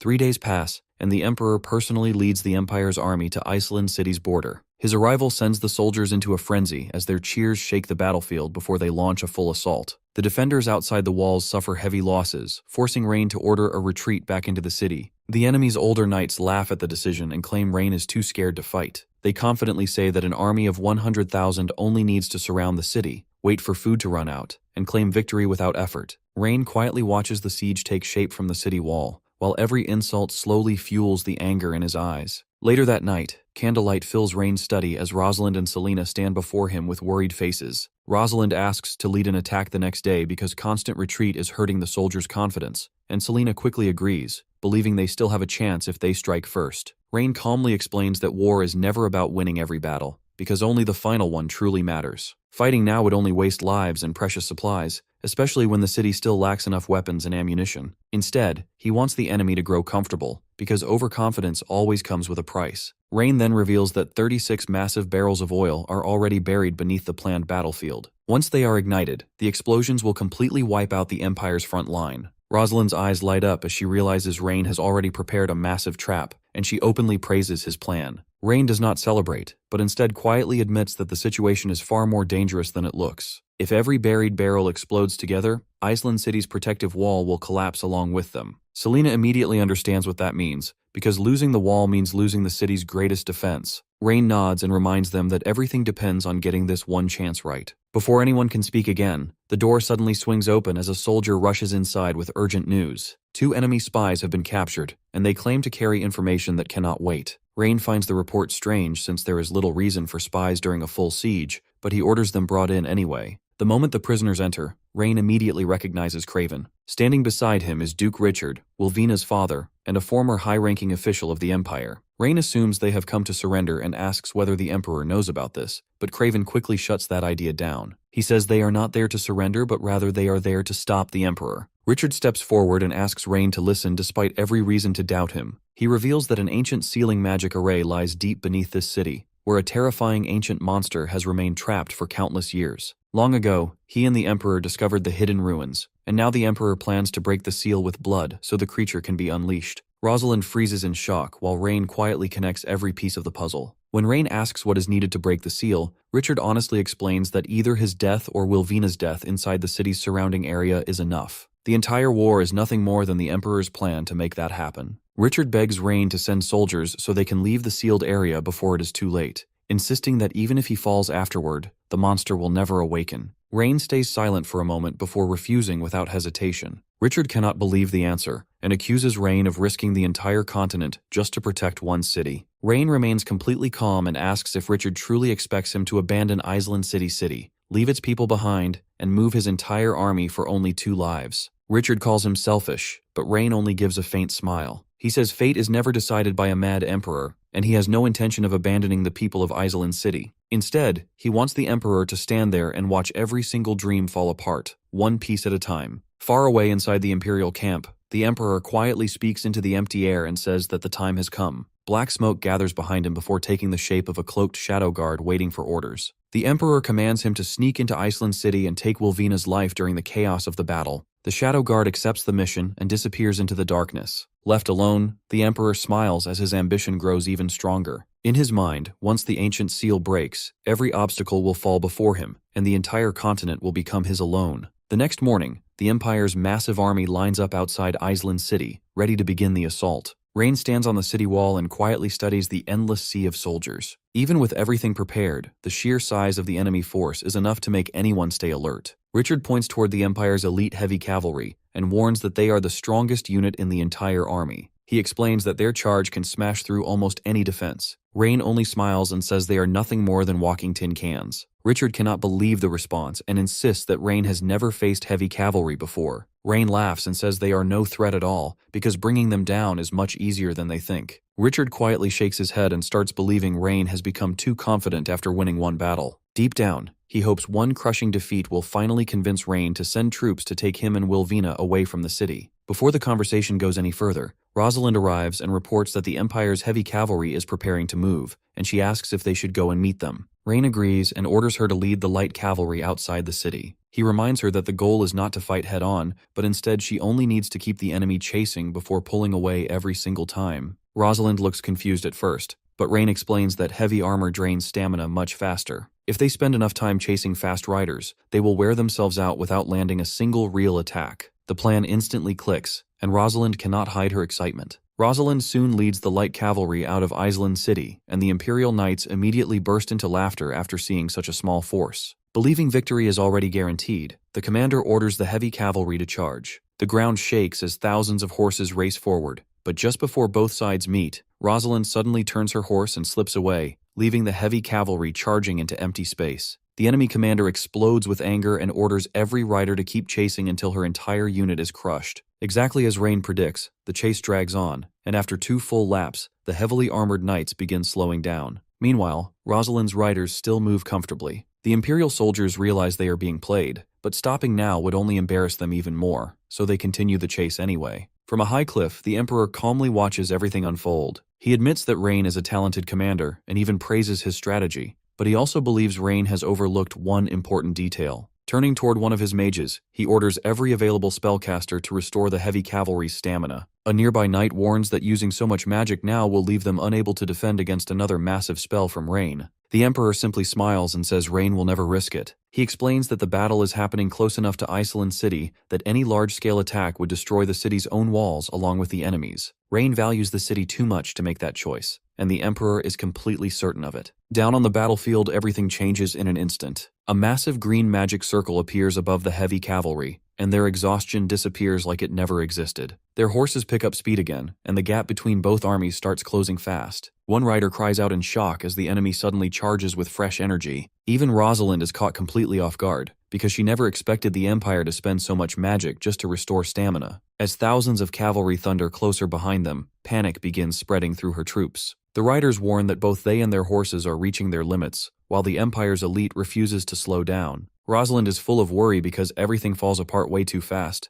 but then she remembers Rain's plan before she left the city. He told her that if anything went wrong, she only needed to lure the enemy cavalry close to the city walls, and he would handle the rest. Even though she hates looking weak in front of him, she has no better choice. She turns her horse around, orders everyone to retreat toward the city, and keeps the formation spread out, so the enemy keeps chasing without thinking twice. The enemy knights see them running and instantly think victory is right in front of them. Their commander orders a full charge as everyone laughs and rushes after the fleeing cavalry. Before they even realize that something feels off, Rosalind's forces reach the city gates. The gates open, and a small group of knights walks out carrying strange black metal weapons instead of swords or spears. The older knights stare in confusion, while the rest can only laugh because those weapons look completely useless. The moment the lead knight gives the order, loud blasts shake the battlefield as bullets fly straight into the charging cavalry. Heavy dragon-scale armor gets ripped apart like it means nothing, while the knights at the front fall one after another, and the rest freeze in complete shock. Nobody understands what just happened, because nothing like this has ever existed in a world ruled by magic. From the city wall, Rain calmly watches everything, and says that armor means nothing in front of a gun. The battle is already over in his eyes, so he tells Grand Duke Richard that it is time to leave. Richard stays behind completely stunned because he never imagined Rain was hiding something this terrifying. As the gunfire stops, the surviving enemy cavalry runs for their lives and leaves the battlefield covered with fallen soldiers. The city celebrates the huge victory, and everyone cheers for Rain. But while all the attention stays on the celebration, 3 dark figures quietly slip into the city without anyone noticing. Hidden by powerful magic, they enter the stables and reveal themselves as assassins sent by the Emperor. Then a knight walks into the stable to check on his horse, but before he can react, the assassin takes him down in one clean move and uses dark magic to copy his appearance perfectly. With his new identity as Karn, he tells the other two to stay outside while he heads into the Lord's residence. That night, everyone gathers for a small banquet as the knights keep praising Rain for leading them to victory. Disguised as Karn, the assassin joins the celebration and acts like nothing is wrong. Rain accepts the praise without getting carried away, then reminds everyone not to celebrate too much because the war is far from over. Meanwhile, Wilvina quietly watches from the side. Looking at Rain brings back old memories, and she starts wondering what their relationship will become once everything finally ends. Lost in thought, she leaves the hall and walks alone toward the garden. The fake Karn quietly follows her and starts a casual conversation. At first, Wilvina lowers her guard because the face looks familiar, but something immediately feels wrong. He calls her Lady Wilvina, even though everyone in the city only refers to her as the chief finance officer under Rain's orders. Instead of showing her suspicion, she calmly tests him by bringing up wedding plans with Lelia, and even mentions an old argument near the kitchen. The assassin has no idea what she is talking about and gives a vague answer anyway. That mistake exposes everything, and Wilvina's face turns cold as she steps back and says that he is not Karn because nobody named Lilia has ever existed in the city. Then she demands to know who he really is. The moment Wilvina exposes him, the assassin becomes worried and asks her how she was able to figure it out. She explains that it wasn't from his appearance, but rather, it was from the way he addressed her, causing the assassin to quietly let out a breath of relief because his disguise is still perfect. Then Wilvina suddenly realizes why he is really there, and demands to know if he comes to assassinate Rain. The assassin calmly says that the Emperor will deal with Rain himself and reveals that Wilvina is the real target. He excitedly explains that once her blood reaches the sealed barrier beneath the ground, the monster trapped inside will finally be released. His words instantly remind Wilvina of a secret her father once shared. She realizes the terrifying truth and calls him completely insane. She warns that if the monster escapes, the entire continent will fall into chaos because innocent people, children, and even his own family will never survive. The assassin does not react at all as he simply says that his loyalty belongs only to the Emperor, and that he will eliminate anyone he is ordered to eliminate. Wilvina calls him someone who is not even worthy of being called a dog, causing his eyes to turn cold as he pulls out his sword and rushes straight at her. Wilvina has no way to defend herself and can only watch as the blade comes closer. A loud clang echoes through the garden because someone blocks the attack with nothing more than a silver fork. Wilvina looks up in complete shock and sees Arya standing right in front of her. The assassin cannot believe his sword has been stopped by something so ridiculous. Arya calmly tells him that he must not hurt Wilvina because Brother Rain would be heartbroken. Wilvina is just as shocked because ever since Rain rescued Arya from human traffickers, the girl has never spoken a single word until now. The assassin laughs at her confidence and asks if she really believes a fork is enough to stop him as Arya calmly says that it is. That confidence gets under his skin, so he attacks again with even more force as dark magic bursts from his body and covers the area. The sound of metal crashing fills the night as the sword and fork collide again and again. Inside the mansion, everyone keeps enjoying the banquet while Grand Duke Richard admits that he never expected Rain's rifles to tear through the enemy's armor. Rain casually says that those rifles are still not strong enough and plans to make even stronger weapons with the dwarves after the war. Richard suddenly senses powerful magic nearby and immediately realizes that someone is fighting. Rain quickly notices Wilvina is missing and asks where she went, as Leah says that she saw her heading toward the garden a few minutes ago. Richard instantly understands that his daughter is in danger as the glass in his hand slips and shatters on the floor. Rain wastes no time, orders everyone to search the area, and rushes toward the garden with a pistol already in his hand. When Rain arrives, he stops in surprise because the fight is already over. The assassin is kneeling on the ground while Arya and Wilvina stand safely in front of him. Arya quickly explains that the assassin came to eliminate Sister Wilvina. Rain immediately praises her after hearing that she protected Wilvina because he once said that he never wants to lose the people he cares about. Then he points his pistol at the defeated assassin and offers him one chance to stay alive. The assassin refuses without hesitation and declares that his loyalty belongs only to the Emperor. While everyone focuses on his words, he secretly sends two dark shadows through the ground as they silently race toward Richard and Wilvina, leaving both of them frozen in fear. Before anyone understands what is happening, the shadows split open, and two assassins jump out with swords aimed straight at Richard and Wilvina. They move so fast that nobody has time to react, and Richard throws himself in front of his daughter without thinking, ready to protect her no matter what. Just before the blades can reach them, a loud gunshot shakes the night. One assassin is hit instantly as the bullet tears straight through him, sending him crashing to the ground. Everyone stares at Rain in complete shock while he calmly blows the smoke from his pistol and says that within 7 steps, a handgun never misses. Richard finally relaxes after seeing Wilvina safe, but he forgets about the second assassin for 1 second.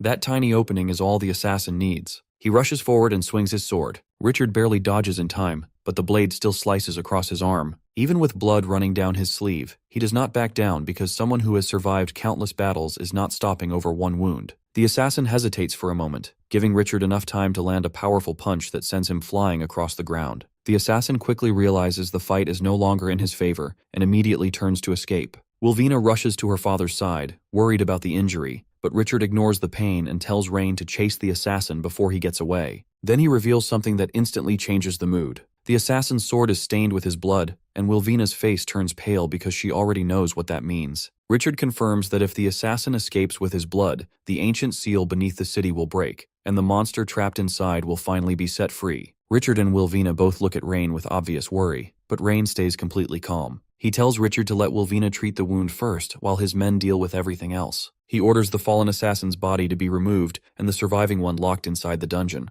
Deep down, Rain is not worried at all. Instead, he sees the monster as the perfect chance to test the massive cannons he recently finished building. Later, Rain thanks Arya for saving Wilvina's life and asks why she has stayed silent ever since arriving in the city. Her answer catches him completely off guard. She quietly says that she is afraid of being sold again. Rain immediately tells her that slave trading is forbidden in his territory, but she explains that she lost her parents at a young age before being adopted by people who eventually decided that she was too strong and too clumsy. She kept breaking dishes, furniture, and other things without meaning to, so they sold her. The same thing kept happening again and again until she learned that staying quiet helped her avoid attention and made people less likely to buy her. Hearing everything she has been through, Rain gently comforts her and promises that nobody will ever sell or force her away again. He reminds her that she already proved her strength by protecting Wilvina and asks if she wants to use that strength to protect even more people. Instead of answering, Arya tearfully asks if breaking things will make everyone abandon her again. Rain firmly says that this place is her home now. Those words finally break the wall around her heart as she hugs him tightly. Rain accepts her request to become one of his subordinates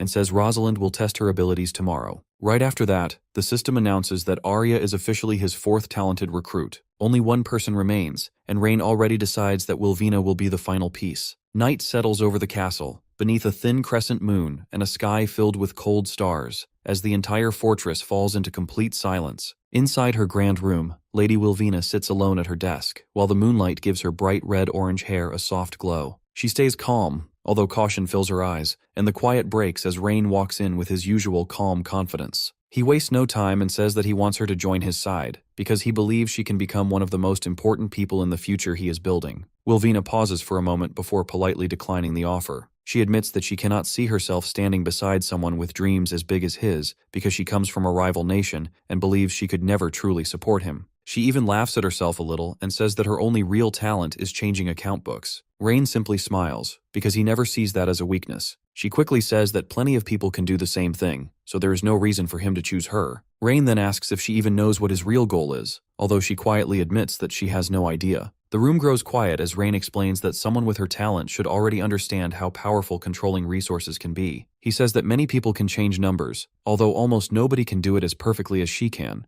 Winning battles is not only about strong fighters, because smart people shape the battlefield long before anyone starts fighting. Those words completely catch her off guard, and for the first time she starts wondering if her talent really matters. Rain then reveals that he wants to teach her something far greater than changing ledgers, and he calls it finance. The strange word leaves Wilvina completely confused, because she has never heard of it before. Rain explains that finance uses numbers to control wars and guide the flow of every resource. In the right hands, a simple ledger becomes more dangerous than any weapon. He believes finance is the golden key to taking down entire empires without wasting countless soldiers, and he promises to place that power in her hands. One day, when the world enters a brand new era, he says that everyone will remember her as the person who started it all. She stares at him, completely speechless, because the future he describes feels far bigger than anything she ever imagined. Rain reaches out his hand once again and asks her to walk into that new era beside him. Wilvina looks at his hand as her heart races, while a small blush appears across her face before a bright smile finally breaks through. She jokes that he is even more convincing than the smoothest swindler alive, although her expression soon turns serious. From that moment on, she promises to devote everything she has to young Master Rain. At the same time, a system notification appears before Rain and announces that he has successfully gathered 5 top-tier talents. As a reward, he unlocks an extremely valuable artillery shell blueprint, and he immediately plans to have the Dwarven clan produce it as soon as possible to crush every monster standing in his path. Far away, beneath another crescent moon, a massive army gathers before ancient ruins covered in glowing symbols that give off a heavy and unsettling feeling. The Emperor of the Orvis Empire stands before the giant wall, holding a vial of blood, while excitement twists across his face. He pours the blood onto the ancient stone, and every symbol lights up with a deep crimson glow as the entire structure shakes beneath a rising dark force. A giant pillar of black smoke bursts into the sky before a massive shadow creature slowly forms inside it, opening glowing crimson eyes that spread fear across the land. Dark markings cover the king's face as he proudly declares that the world will bow before him again. He turns toward the distant city of Iceland City, orders the army to march, and begins an all-out war driven by revenge. The next morning, the sky above Iceland City is bright and clear, although the air feels strangely heavy, as if disaster is already waiting. Outside the city, the army of the Orvis Empire marches forward in complete silence. At the front walks the Emperor, surrounded by a violent purple aura that seems ready to swallow everything around him. His glowing crimson eyes and corrupted body leave even his own soldiers uneasy, because the ruler they once followed now looks more like a monster than a man. The gates of Iceland City open as Rosalind leads the city's army onto the battlefield. She stands fearlessly before the approaching darkness and reminds every soldier that their home is right behind them, so falling back is never an option. Her words lift everyone's spirits just as both armies crash together. Horses charge, weapons collide, and the battlefield falls into complete chaos. Even so, the Orvis Empire quickly pushes forward with overwhelming force, forcing Iceland City's defenders back step by step. The Emperor casually raises one hand, then waves of dark power burst across the battlefield without caring who stands in the way. Friend and foe fall together as he declares that every life only makes him stronger. Anyone who gets close loses far more than a battle, because their very soul is ripped away, leaving nothing behind except lifeless bones. Fear spreads faster than the fighting itself, while the Emperor proudly declares that the entire continent will soon belong to him. Dark energy tears across the battlefield, and the once proud army begins to crumble under the endless pressure. Rosalind refuses to watch her soldiers fall any longer, and rushes straight at the Emperor with every bit of strength she has left. Her spear shines with brilliant light as she puts everything into one decisive attack, although the Emperor easily avoids it before closing the distance in an instant. One effortless strike sends her crashing across the battlefield. She struggles back onto her feet despite countless wounds and attacks again, although the result never changes. A blast of dark power tears through her body before throwing her into a massive boulder. As the Emperor slowly walks toward her with complete confidence, he looks down on her as though the battle has already ended. High above the battlefield, Rain quietly watches everything unfold while Grand Duke Richard struggles to hide his fear. Looking at the countless bodies below, Richard realizes that this is no longer a battle, but a complete slaughter, and desperately urges Rain to call for help from the Magic Association. Rain stays completely calm as Leah confirms that every civilian has safely reached the shelters. With everything finally ready, Rain fires a signal flare into the sky and officially begins the operation. Seeing the bright light, Rosalind understands the plan at once. She forces herself back up and orders every remaining soldier to retreat toward the southeastern mountainside before falling back into the city. The Dark Emperor laughs as the defenders retreat, completely convinced that nobody can escape him. Standing beneath the city walls, he calls out to Rain and promises a painless end if the gates are opened. Rain calmly replies that nobody knows who will be the one to fall today. Rows of strange black barrels rise above the walls before Rain gives the order to fire. Thunderous blasts shake the battlefield as countless rounds slam into the Emperor's dark barrier, although the smoke clears to reveal him standing without a single mark. Panic spreads across the walls, but Rain never loses his smile. He quietly says that ordinary rifles are never enough, then orders the massive cannons forward. Giant artillery pieces roll into position as the ground trembles beneath their weight, and Rain looks down at the Emperor before calmly deciding that the real battle finally begins. Below the walls, the Emperor laughs and declares that a few chunks of iron without magic could never scare him. Rain only smiles and says that this weapon carries more destructive power than anything the Emperor has ever seen. With a single wave of his hand, he orders Bram to fire. Bram follows every step exactly as he was taught, and the 3 cannons lock onto the Emperor before unleashing a deafening blast. The shells tear through the sky faster than the eye can follow, and blazing fire crashes straight into the Emperor's position. Even the Emperor feels a chill as the attack reaches him almost instantly. Realizing how powerful the blast will be, Rain tells Selena to move everyone away from the wall before the shockwave reaches them. She quickly casts a teleportation spell, and blue light wraps around the group before carrying them to safety. The moment they arrive, Selena admits that the cannon's power shakes even her. They turn back just as a massive explosion lights up the sky. Rain pulls Selena close and orders everyone to get down before the shockwave slams into the battlefield. A giant pillar of fire rises into the air, and the ground shakes violently. The soldiers can only stare in complete disbelief because nothing they have ever seen comes close to this level of destruction. As the smoke slowly clears, a gigantic crater remains where the Emperor once stood. The knights erupt with excitement, convinced that the ruler of the Orvis Empire has finally fallen. Cheers spread across the battlefield as everyone celebrates what looks like a complete victory. Then a rough voice suddenly echoes from inside the smoke, and every smile disappears. The voice calmly admits that Rain's attack is impressive, although it is still not enough. The battlefield falls silent as fear returns once again. Purple smoke begins swirling from the crater before the Emperor slowly walks out, covered in wounds but still standing. His eyes burn with rage as he admits that it has been a long time since anything managed to hurt him. He then charges forward like a storm and swears that if Rain cannot defeat him, every citizen inside the city will pay the price. Rain never flinches. Instead, a small smile appears as he casually asks who said the weapon could only fire once. Those words stop the Emperor in his tracks as confusion replaces confidence, while cold sweat slowly runs down his face. Rain simply points toward Bram, who is already standing beside the smoking cannons with a huge grin. Bram happily reports that the barrels are still blazing hot and asks if the Emperor would like another round. The Emperor cannot believe what he is hearing. He insists that an attack powerful enough to rival forbidden magic should never be possible twice in a row. Rain calmly replies that magic is already falling behind because the industrial age has finally arrived. Before the Emperor can react, another earth-shaking blast tears across the battlefield. The flames consume everything once again, and this time, the ancient Orvis Empire finally reaches its end. With the Emperor gone, the once mighty empire quickly falls apart as nobles and warlords rush to claim power for themselves. Rain wastes no time and secures every important location he has planned for. Later, inside the City Lord's mansion, he unveils a massive development map and announces the construction of Enekel University,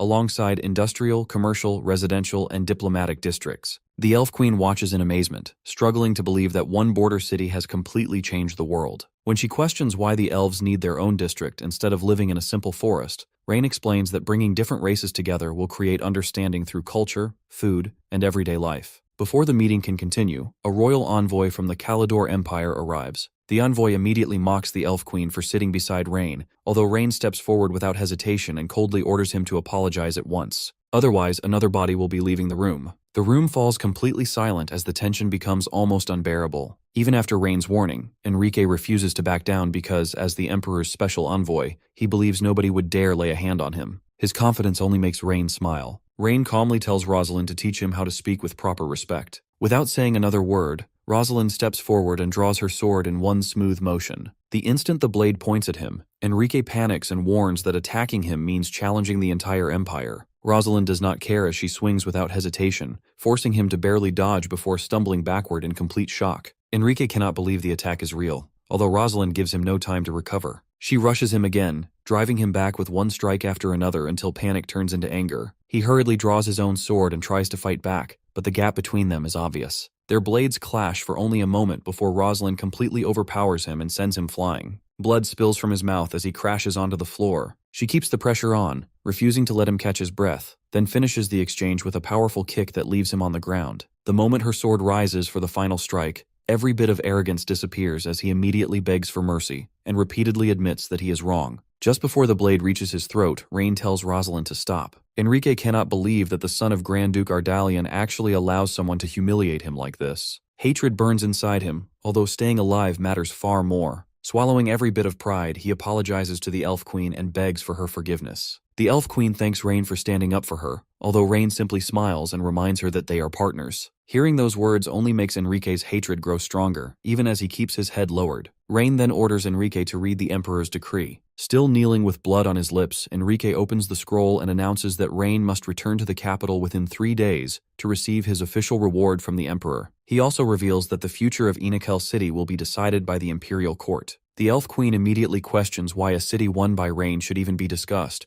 although Enrique explains that those are simply the Empire's rules. Rain quietly considers everything before deciding that his strength is still not enough to openly challenge the Empire. He accepts the decree and announces that he will leave for the capital without delay. Enrique hides a satisfied smile, already believing Rain is walking straight into a trap. Far away inside the beautiful Imperial gardens, the second prince meets with the fourth prince to discuss a far more dangerous matter. The second prince explains that the third prince has gained too much influence, and if nothing changes, neither of them will ever reach the throne. The nobles are already divided into 3 groups, although the third prince's supporters are clearly the strongest. The fourth prince immediately understands where the conversation is going, and quietly asks if another royal tragedy is being planned. The second prince casually replies that the method does not matter. An accident, a fall, or poison, as long as the third prince disappears. The fourth prince then asks the only question that matters: who will take the throne afterward? The second prince promises that whoever becomes emperor will split the rewards equally, including land, resources, and military power. That promise is more than enough to win him. As they prepare their plan, the second prince brings up Rain, whose recent victories have shaken the entire empire. He explains that the emperor will almost certainly demand the return of Inikel City,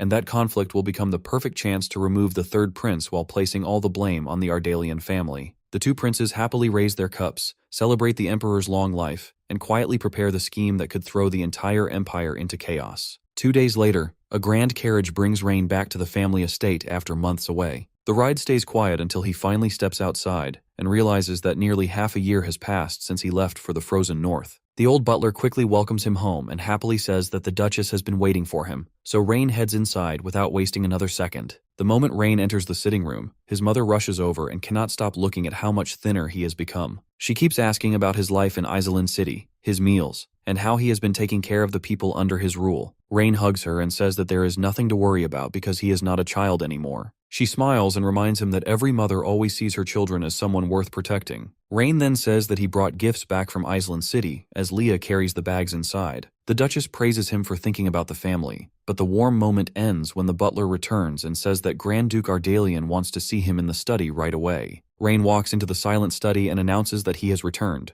His father immediately reminds him that the only task he received was solving the food crisis before listing everything else Rain has done. He talks about taking down an Imperial commander, making an alliance with the Elf clan without permission, and creating trouble along the border. He then asks if Rain already sees that land as his own. Rain calmly says that the land may not belong to him by name, but the people trust him to protect them and give them a better future. That answer makes the Duke pause because he can clearly see that his son has grown far beyond expectations, which is both impressive and a little worrying. The Duke warns that the real test will come during the ceremony tomorrow because many powerful people will try to use recent events against him. Rain confidently says that as long as he refuses to give up, nobody will take the city away from him. He then asks how his father sees the Empire and which side he will choose if the fight for the throne finally begins. The Duke stays quiet for a moment before saying that Rain is still too young and far too confident. He warns that the Emperor is not someone who can be pushed aside so easily, and says that unless the family is forced into action, he has no plans to make a move. Rain accepts the answer, and the heavy conversation finally settles down. The Duke then changes the topic completely by placing a stack of papers on the desk. They are all marriage candidates from powerful noble families who could strengthen Rain's position in the future. Rain quickly says that there is already someone in his heart, which catches his father completely off guard. When Rain reveals that the person is Leah, the Duke slams his hand on the table and refuses to accept the idea because she is only a servant. Rain refuses to back down and says that nobody else gets to decide who is worthy. His father explains that power alone is never enough because allies and noble connections also matter,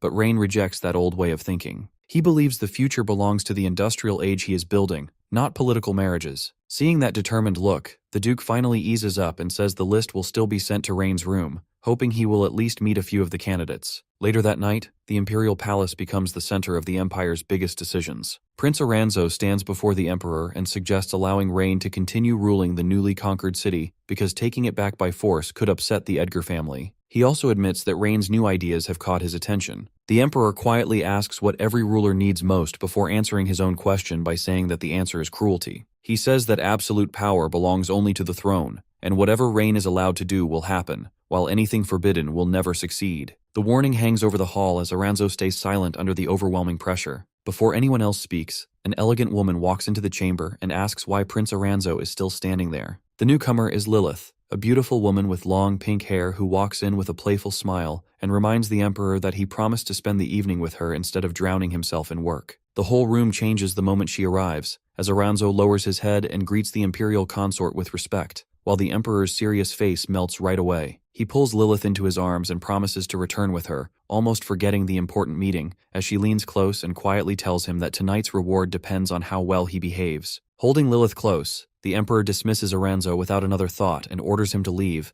making it painfully clear that personal pleasure now matters far more than the Empire's future. Aranzo has no choice but to obey, although the frustration inside him keeps growing until he finally leaves the room. Only then does his real expression appear, as he realizes that his father no longer cares about protecting the Empire and only wants to keep everyone fighting while chasing his own desires. His eyes turn cold, and he quietly promises that if this rotten rule continues, he will be the one to burn everything down and build something better from the ashes, no matter the price. The next morning, the Grand Imperial Hall fills with nobles as the Emperor announces that he is pleased with everything Rain has achieved in Island City. As a reward, he declares that Inikel City will become part of Rain's land. Both regions will become one new territory, and Rain will receive the title of Count. The hall instantly fills with whispers because everyone knows that someone this young reaching such a position is almost unheard of, while Rain stays calm because everything is happening exactly as his father predicted. Before anyone can settle down, Minister Fells steps forward in his purple robe and loudly declares that giving Rain such authority would be a terrible mistake. Rain does not react and simply watches him with a calm smile, already knowing this greedy old minister is the first move in the Emperor's plan.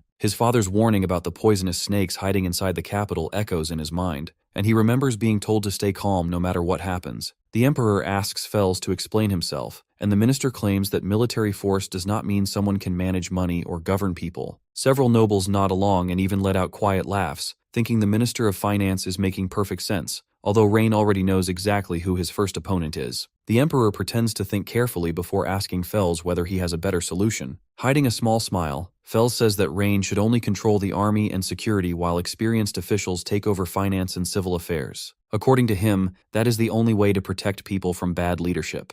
The Emperor looks pleased because as long as powerful nobles keep fighting each other, nobody has time to challenge the throne. Then he turns toward Rain and asks what he thinks. Rain rejects the proposal without any hesitation, and confidently says that he is fully capable of managing finances because he already has skilled people helping him, and even has experience handling economic matters himself. If Fells refuses to believe it, he invites the minister to test him immediately. Fells laughs loudly before bringing out a giant pile of messy tax records, explaining that the Empire's accounting system has become a complete disaster that even experienced inspectors cannot solve. Looking completely confident, Fells challenges Rain to organize the entire accounting system within 1 month, and if he fails, all financial authority over the new territory will be taken away. The Emperor quickly accepts the wager before asking whether Rain truly dares to face such a difficult challenge in front of the entire court. Rain smiles, clenches his fist, and accepts without a second thought, walking straight into what everyone believes is a perfect trap. Duke Ardalian watches with obvious worry, because even veteran politicians avoid getting involved with these records,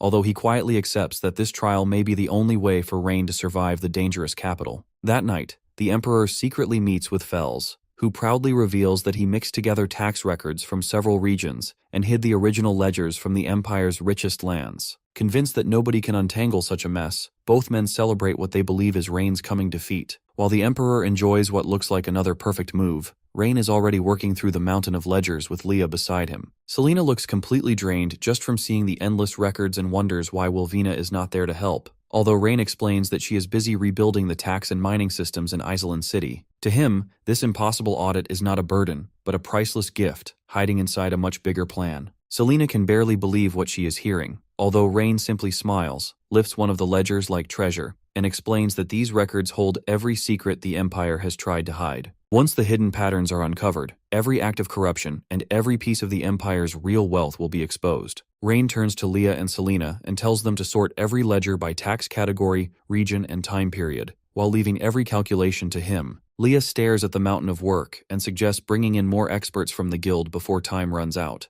Although Rain calmly says that a few ledgers like these are nowhere near enough to challenge him. He gently pats her head and explains that nobody in the Imperial capital who truly understands taxation would be foolish enough to step into this mess and stand against the powerful people behind it. Leah still thinks money could convince someone to help, although Rain lets out a quiet laugh and explains that this entire audit is nothing more than the Emperor's plan to take away his authority. Hearing that, both Leah and Selena finally understand just how deep the corruption inside the court really goes. A moment later, Selena notices something strange and explains that after organizing the records, several regions are missing entire sections of documents, making the numbers impossible to match. She assumes the Ministry of Finance simply forgot to include them, although Rain chuckles and says it is no accident but another trap. Those missing records were hidden on purpose, so nobody could discover the Empire's real financial losses. Selena suggests reporting the missing documents to the Emperor and asking for a complete set, although Rain immediately shuts the idea down because he expected this move from the very beginning. He explains that as long as enough information remains, the missing numbers can still be reconstructed from the records that were left behind. Pointing to one ledger, Rain explains that land rent in the northwestern region has dropped by 17% compared to last year,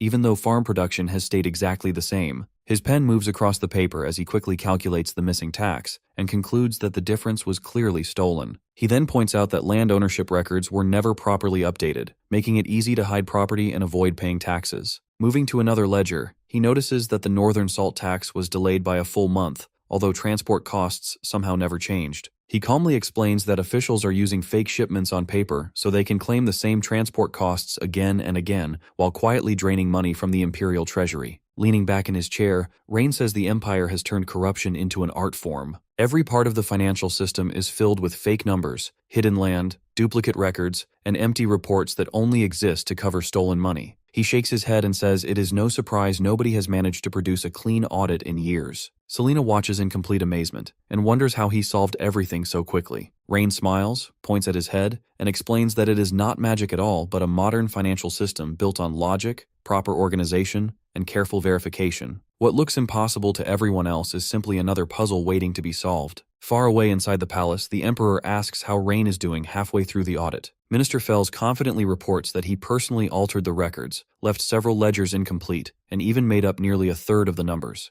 The Emperor smiles with satisfaction and praises the plan, while Fells proudly says that even 30 of the ministry's best experts would need at least 3 months to sort everything out. Both men are completely convinced that Rain will never escape the trap, and the Emperor even declares that once Rain fails, all financial authority over Enekel will belong to Fells. The minister can barely hide his excitement because he sees this as the perfect chance to embarrass Rain and insult his father at the same time. When the deadline finally arrives, Fells walks into Rain's study and confidently asks how much progress has been made. Rain calmly flips through the ledgers and replies that everything was finished the night before and was ready to be presented that morning. Fells freezes in disbelief before quickly trying to hide his panic. Rain notices the reaction and casually asks whether the records were supposed to be impossible to complete. Fells forces a smile and asks to review the results immediately, hoping to find even the smallest mistake. Rain agrees but adds one condition. The verification must happen before the Emperor and the entire court, so nobody can twist the outcome. Fells has no choice but to accept, although the anger on his face is impossible to hide. As he storms away, he quietly promises that tomorrow's court session will become Rain's greatest humiliation,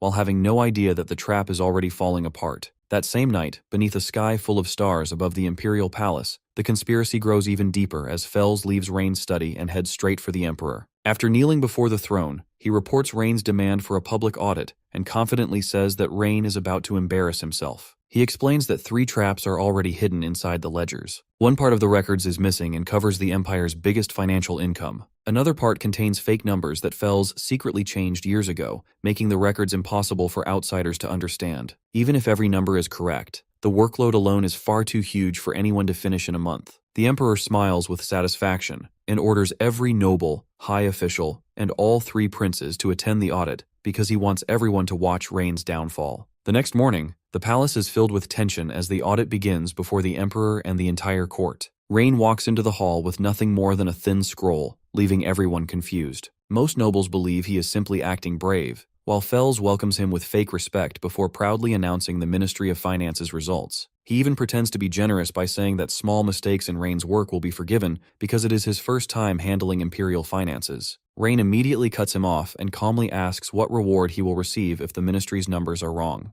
The entire hall goes silent before one official steps forward in anger and asks whether Rain truly believes he is smarter than every expert in the ministry. Rain gives a calm smile and says that he does. That confidence makes the whole room lose its mind. Fells quickly calms everyone down before asking the Emperor to begin the comparison. The ministry reports the Empire's total tax revenue as 14,830,000 gold, with border taxes at 2,160,000 gold and mineral taxes at 1,800,000 gold. Rain calmly presents completely different numbers and says that the real total is 16,057,000 gold, with border taxes reaching 3,120,000 gold and mineral taxes at 2,650,000 gold. The huge difference shocks the entire court as officials immediately call Rain's calculations nonsense. The Emperor points out the massive gap and demands an explanation. Rain simply says that the answer is obvious because the Ministry of Finance changes the records, so the numbers never match. The accusation leaves the hall completely frozen as everyone stares at him in disbelief. Fells bursts into anger and accuses Rain of spreading lies, but Rain calmly asks what he will say if proof exists. That single sentence makes Fells nervous, although he convinces himself that Rain is only trying to shake his confidence because almost nobody inside the ministry knows the real records. Rain slowly opens his scroll and begins listing the evidence one section at a time. He explains that the Empire's taxes are divided into direct taxes, indirect taxes, and licensing taxes before focusing on indirect taxes first. Using trade records, transport data, and export numbers, he proves that border taxes should be 3,120,000 gold instead of 2,160,000 gold. He then points out that salt production rises after the northern salt fields expand,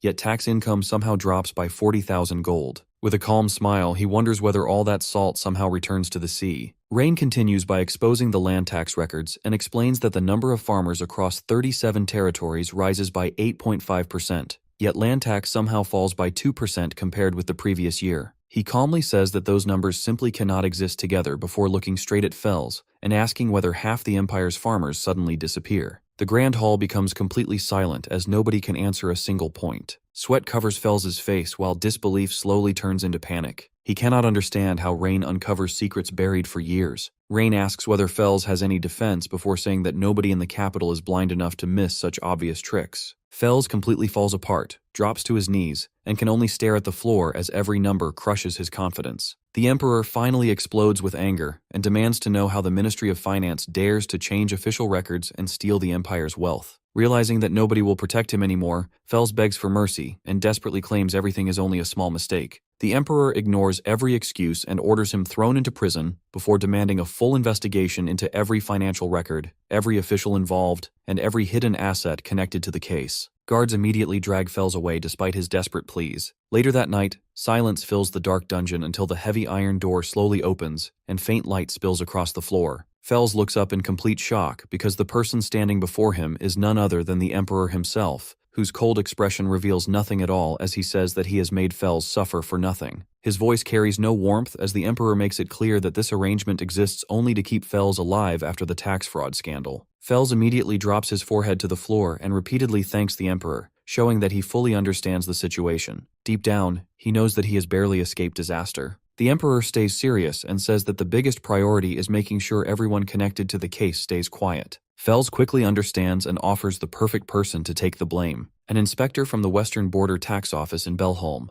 a man with no noble status or powerful backing. The Emperor gives a small smile and orders the matter settled as quickly as possible. Before leaving, he warns Fells that another failure will cost far more than a noble title. Once the Emperor disappears into the darkness, Fells drops to the floor and mutters that the capital hides dangers far greater than any young noble could ever imagine. Later at Rain's residence, Selena excitedly praises Rain for exposing the fake records and forcing Fells into disgrace. Rain calmly sips his tea before quietly saying that Fells will be completely fine. Selena cannot believe those words because tax fraud is one of the Empire's biggest crimes. Rain explains that the Emperor already knows about the fake records. That answer leaves Selena speechless. Rain says the fake numbers are never accidents. They exist to create the image of a rich and stable empire while hiding the truth beneath the surface. It is all one huge political move designed to keep everyone calm even as the financial system slowly falls apart. Selena still struggles to believe it and asks how Rain knows the Emperor and Fels are working together. Rain gives a faint smile and says the answer is hidden inside the Emperor's actions. Fels never receives a chance to defend himself, explain anything, or answer a single question before the arrest order arrives. Rain says that the entire scene is nothing more than a performance. If Fels speaks freely, the corruption behind the palace could come into the light. By sending him away immediately, the Emperor protects himself while calming the court at the same time. Rain quietly says that this empire does not survive on truth. It survives on whatever people are allowed to believe. Selena finally understands that Fels is never the real target,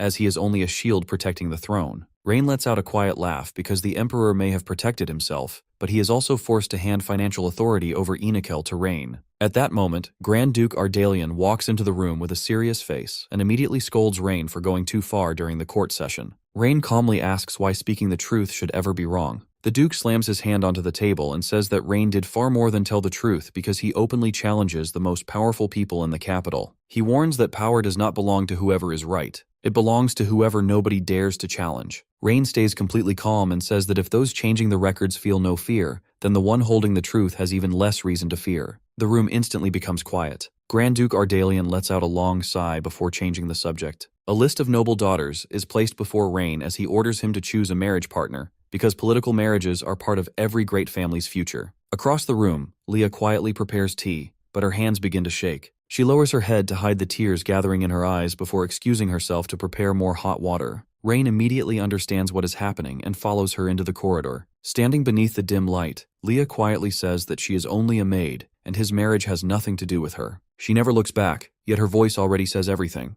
Before Leah can walk away, Rain gently wraps his arms around her from behind and softly says that the marriage has everything to do with her. Leah freezes as every wall around her heart begins to fall. Rain gently reminds her that from Island City until now, she is the one person who has always stood beside him and understood him better than anyone else. Tears finally roll down Leah's face, although fear still remains because she knows the gap between their positions has not disappeared. Instead of answering that fear directly, Rain simply asks whether she is willing to stay beside him. Leah stands still for a moment before all her worries slowly fade away. She steps forward and holds him tightly as she quietly says that she is willing. In the quiet halls of the Imperial Palace, another conspiracy begins as the Emperor informs Fels that Belhom, the chosen scapegoat, is already gone, leaving the Minister of Finance completely safe. Fels immediately bows and promises his loyalty, but the Emperor has no interest in empty praise. His attention is already on Rain Edgar. Anashil City is simply too rich and too important for the royal family to ignore. Fels admits that taking Rain's authority by force is impossible, so he suggests a smarter plan.